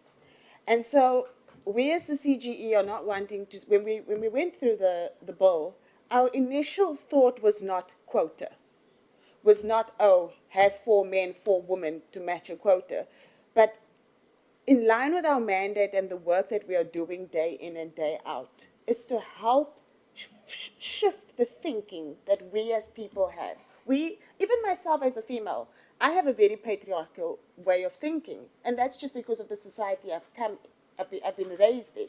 And so when we speak of gender equality, when we speak of equal representation, we're trying to change our thinking so that it comes natural to us to have a represented workforce, an equally represented workforce. And so it was not in our thinking that we need to instill quotas in a bill to say this is how you need to meet recruitment processes. I mean, day-to-day recruitment processes within government, within parliament, within commissions, there has to be at least some level of cognizance of a well-balanced commission. Whether it's gender-related or racially related, transformation has to be at the foreground. And so if a committee cannot make a selection based on their thinking of transformation, then that's a problem. Because if we're trying to move forward as a country, we want to transform every aspect of the country, all forms of transformation must be on the foreground in thought. So it wasn't, the Commission didn't think it was necessary to implement quotas on how the Public Service Commission will do its recruitment. Also, in the thinking of when drafting these submissions, one just imagined that the recruitment selection would be similar to that of Chapter 9 commissioners. And so there you see representation as well of whether it's gender transformation, whether it's gender transformation or racial transformation. So, you know, we didn't want to take it for granted that the Public Service Commission wouldn't have an understanding of how they could achieve some form of gender transformation. And so that's why we didn't put anything in that section about, oh, you must have a quota of 50% male, 50% women. To what extent of the non-gender neutral language in policies? So, as the CGE, in terms of our mandate is to promote gender equality and to make comments when we see that gender equality is not happening, whether it's at Parliament, whether it's at various levels of government. And we've done this actively through our transformation hearings. And we've had various transformation hearings over the years that included higher education to test if there's transformation within higher education. Private sectors to test whether there's transformation within the private sector in the way they employ, in their succession policies, in their retention policies, and also in how seriously they take instances of violence within the workplace seriously, and how they handle those. So, for example, sexual harassment in the workplace, that's violence in the workplace. So do you have an employer that does not consider that to be a priority? So through our transformation hearings and the collection of data and the recommendations our commissioners have made and the reports we've written, we've been very active and prominent in making noise and recommendations on the need for transformation. And so in anything we do when we make comments, it's always to test what is the level of transformation in this sector. And so it wouldn't make sense for us to be calling different different departments within the public sphere, and call on them and recommend recommend gender transformation or some form of transformation, but we don't take it up at the higher level. So like I said earlier in the presentation, that if it's at the higher level, it is going to trickle down to the lower levels, and you'll find this in your municipalities and how they run and how recruitment is done, just because we learn by doing and we learn by example. In terms of the comment on convictions and sexual offences and the backlash and why that is important, and I think the question was, what do we do about the GBV aspect? So, just to give you an idea of how the commission is set up, we have nine provinces. We have an office in every province. In Gauteng, we have 2 offices, our head office and then our office in Pretoria. You have 1 legal officer for that entire province. I am 1 legal officer for this entire province. There's no way I can cover everything. But in terms of outreach and being out there, we have 1 public education officer, and in each province, and all those officers are responsible for traversing their provinces to bring about, some form of awareness. And so, people out there, we are on the ground, but it seems like we're not, because it's literally 1 person or 2 people now in the case of the legal officer and the education officer. So you can imagine I'm sitting here making this presentation. There isn't a legal officer in the office right now because I'm the only one. And so in terms of awareness, we do have campaigns that we run. We partner and collaborate with other organizations, Chapter 9s and not Chapter 9s. And so we are on the ground, but it's just, we have to, in terms of the work you take to or embark on, you have to think of, am I going to do it in a piecemeal fashion or am I going to do it in an impactful fashion? And so you have to be very strategic when you take something. So if I'm going to investigate a complaint, I need to know what is the greater impact this complaint is going to have. Because yes, it's wonderful to be able to help someone one-on-one and make a difference in your life. But me assisting you needs to make a difference in everyone else's life. So when you ask the question about the girl who was killed and sold by her mother, again, we have to look into whether it falls within the mandate of the CGE. Does it fall within our mandate? If it falls within our mandate, absolutely, I will be there as the legal officer for the Western Cape. If it doesn't fall within the mandate, I will not be there. But it doesn't mean I can't refer it to an institution within whose mandate it does fall in. Again, I have to then test what is the impact that I'm going to make. Does it cover and help many people in one action, just because we only have 1 person? I hope that answers the question of visibility. Encouraging female participation. This has been an issue that we as a CGE has seen even in our transformation hearings. For example, STEM. Not many girls and women are in the STEM industry, so it's really hard, so you have to be cognizant when you're making an assessment that you're taking all the factors into consideration. So when making our proposals, they weren't done lightly. We definitely took all the factors into consideration, that there might be an instance where there's only 3 women applying and 7 men. But then the question is, are those women excluded based on merit, or are they not excluded on merit? So we're not saying have gender equality for the sake of gender equality. Merit's important because you need to have an office that functions. But you do see it in any work environment where they just feel like maybe men are better suited because they don't have to take care of the kids at home. And so they are more reliable because they're not going to have to leave early to attend to a sick child or pick up a child. So, yes, female participation is important and we're pushing for it, but we need to change our mind shift, have a shift in our mindset when considering that. And again, if they're not available, they're not available. We're not saying make miracles happen. If you only have 10 male applicants, you only have 10, and they are suitable, that's the case, and those are things you can justify. But I think it just comes down to the same example as STEM. Like, you can't be asking, why do we have so little women in the metals industry? It's maybe not an attractive field to them. And so that's why you have those few women. I hope I'm answering your question, but the point I'm trying to make is that full consideration was made when making these recommendations as to what the actual difficulties on the ground are.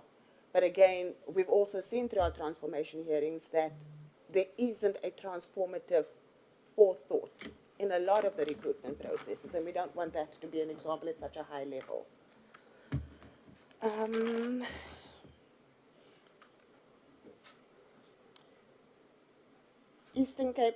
Northern Cape and Western Cape and our visibility. We have, new commissioners have been appointed by the President, and they've started, I think, maybe at most 45 days ago at most. And so there is a commissioner for the Northern Cape. And I'm sure that that means there will be a lot of groundwork, or there will be better visibility. We as the Western Cape also have a new commissioner. And yeah, through our commissioners and the work that we're doing in collaboration with other stakeholders and other Chapter 9s, I hope to you our visibility will increase. But do you want to add to that in terms of visibility? Just to add on visibility, Honourable Chair, we welcome the invitation for the CGE to present to this committee on our mandate and the work that we do.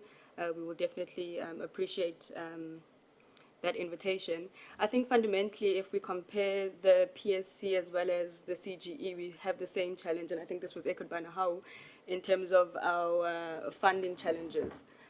We have endorsed a new business model as the CGE, but that requires a lot of funding, which is making it difficult for us to implement and extend our reach.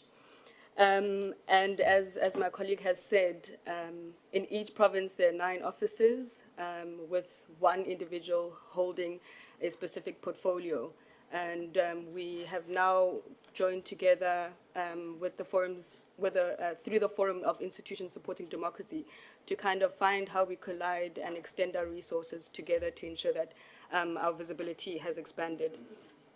In terms of the honourable member who suggested a mechanism in terms of recommendations towards the president of including representation, I think that that's a wonderful suggestion, and perhaps we can include that in our recommendation again to the bill, with specific reference on perhaps why certain people, for example, have been excluded, maybe due to sexual offences, or why we propose a specific person as the committee because of the kind of representation that would be needed in the commission. Also, with regards to female participation, I think Mamelo covered it well in terms of the participation of women in male-dominated sectors, but also women not coming to that space, those specific spaces, due to the burden of care and unpaid labor, takes their time away from specific things that are often related to career development. And we, through this submission, are encouraging kind of to the understanding that those challenges still form part of the progression in terms of your career. I think this also relates again to the Ouija bill that you mentioned, and I think that could tie into, hopefully it will be enacted at some point, but then marrying that as well with the employment equity provisions.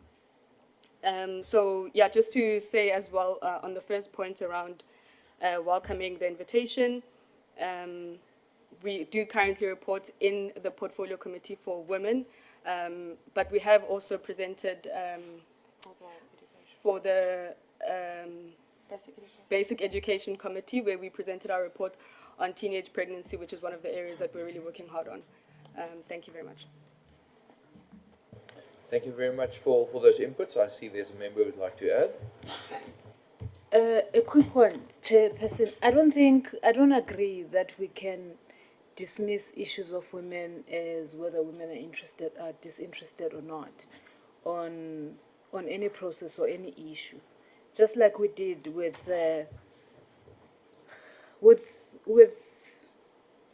Black people, African people in particular, in terms of like integration, there were processes that were put in place, right, to make it attractive so that they can be integrated as well. And I think maybe we do need like systems in place to ensure that there is equality. We can't just dismiss issues of women that they're not available or there's disinterest or anything like that. Just that part, I don't agree with it.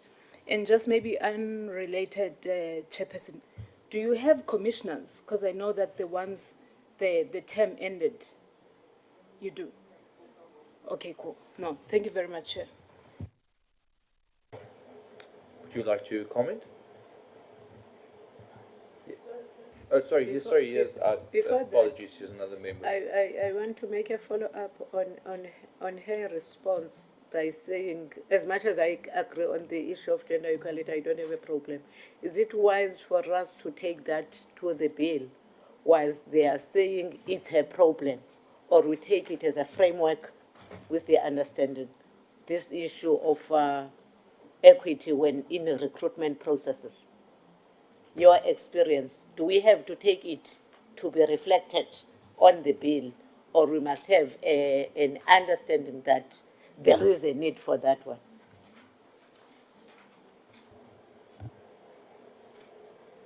Thank you. You can choose who wants to reply. I think we'll collaborate. Just on the last question, do we wait for it to be included? Is the bill the appropriate platform, or do we have to wait for it to be included through other mechanisms? I think it takes us back to sort of the chicken and egg thing. Do we have to wait to include it in the bill, or do we kind of go for it on a different platform in a different space through a different set of legislation? So for the Commission at the moment, we think that it's fit that we seize this opportunity while it's available and ensure that this finds expression in the bill, while we still navigate on other issues in different platforms. So I think we can't say that we're not going to make these kind of submissions because it might not be find expression eventually, but it's worth advocating for to find expression here. I think that was it. There was the question in respect of, and I hope I understood it correctly, the case law. I'll just look for it. Have a second. While she's looking for an answer on case law, the question, on case law, we do receive complaints from the LGBTQI community in our various offices around the use of certain language in policies or legislation. So that is some of the issues that we've seen through the ground forces and the complaints that have come to the CGE. Thank you. Okay. Members, there you have it. I think that concludes the session. Thank you very much for everybody who's taken part. If there are no more inputs from members, then we can adjourn the meeting. Thank you so much. Oh, sorry, there's one hand at the back. No, Mr. Chair, Mitchell, last bite at the I was cherry. just going to say, next time I'm going to bring a partner as well, because it's I was facing the firing You're welcome one to. man. You're most welcome to. Thank you, everybody. Meeting adjourned.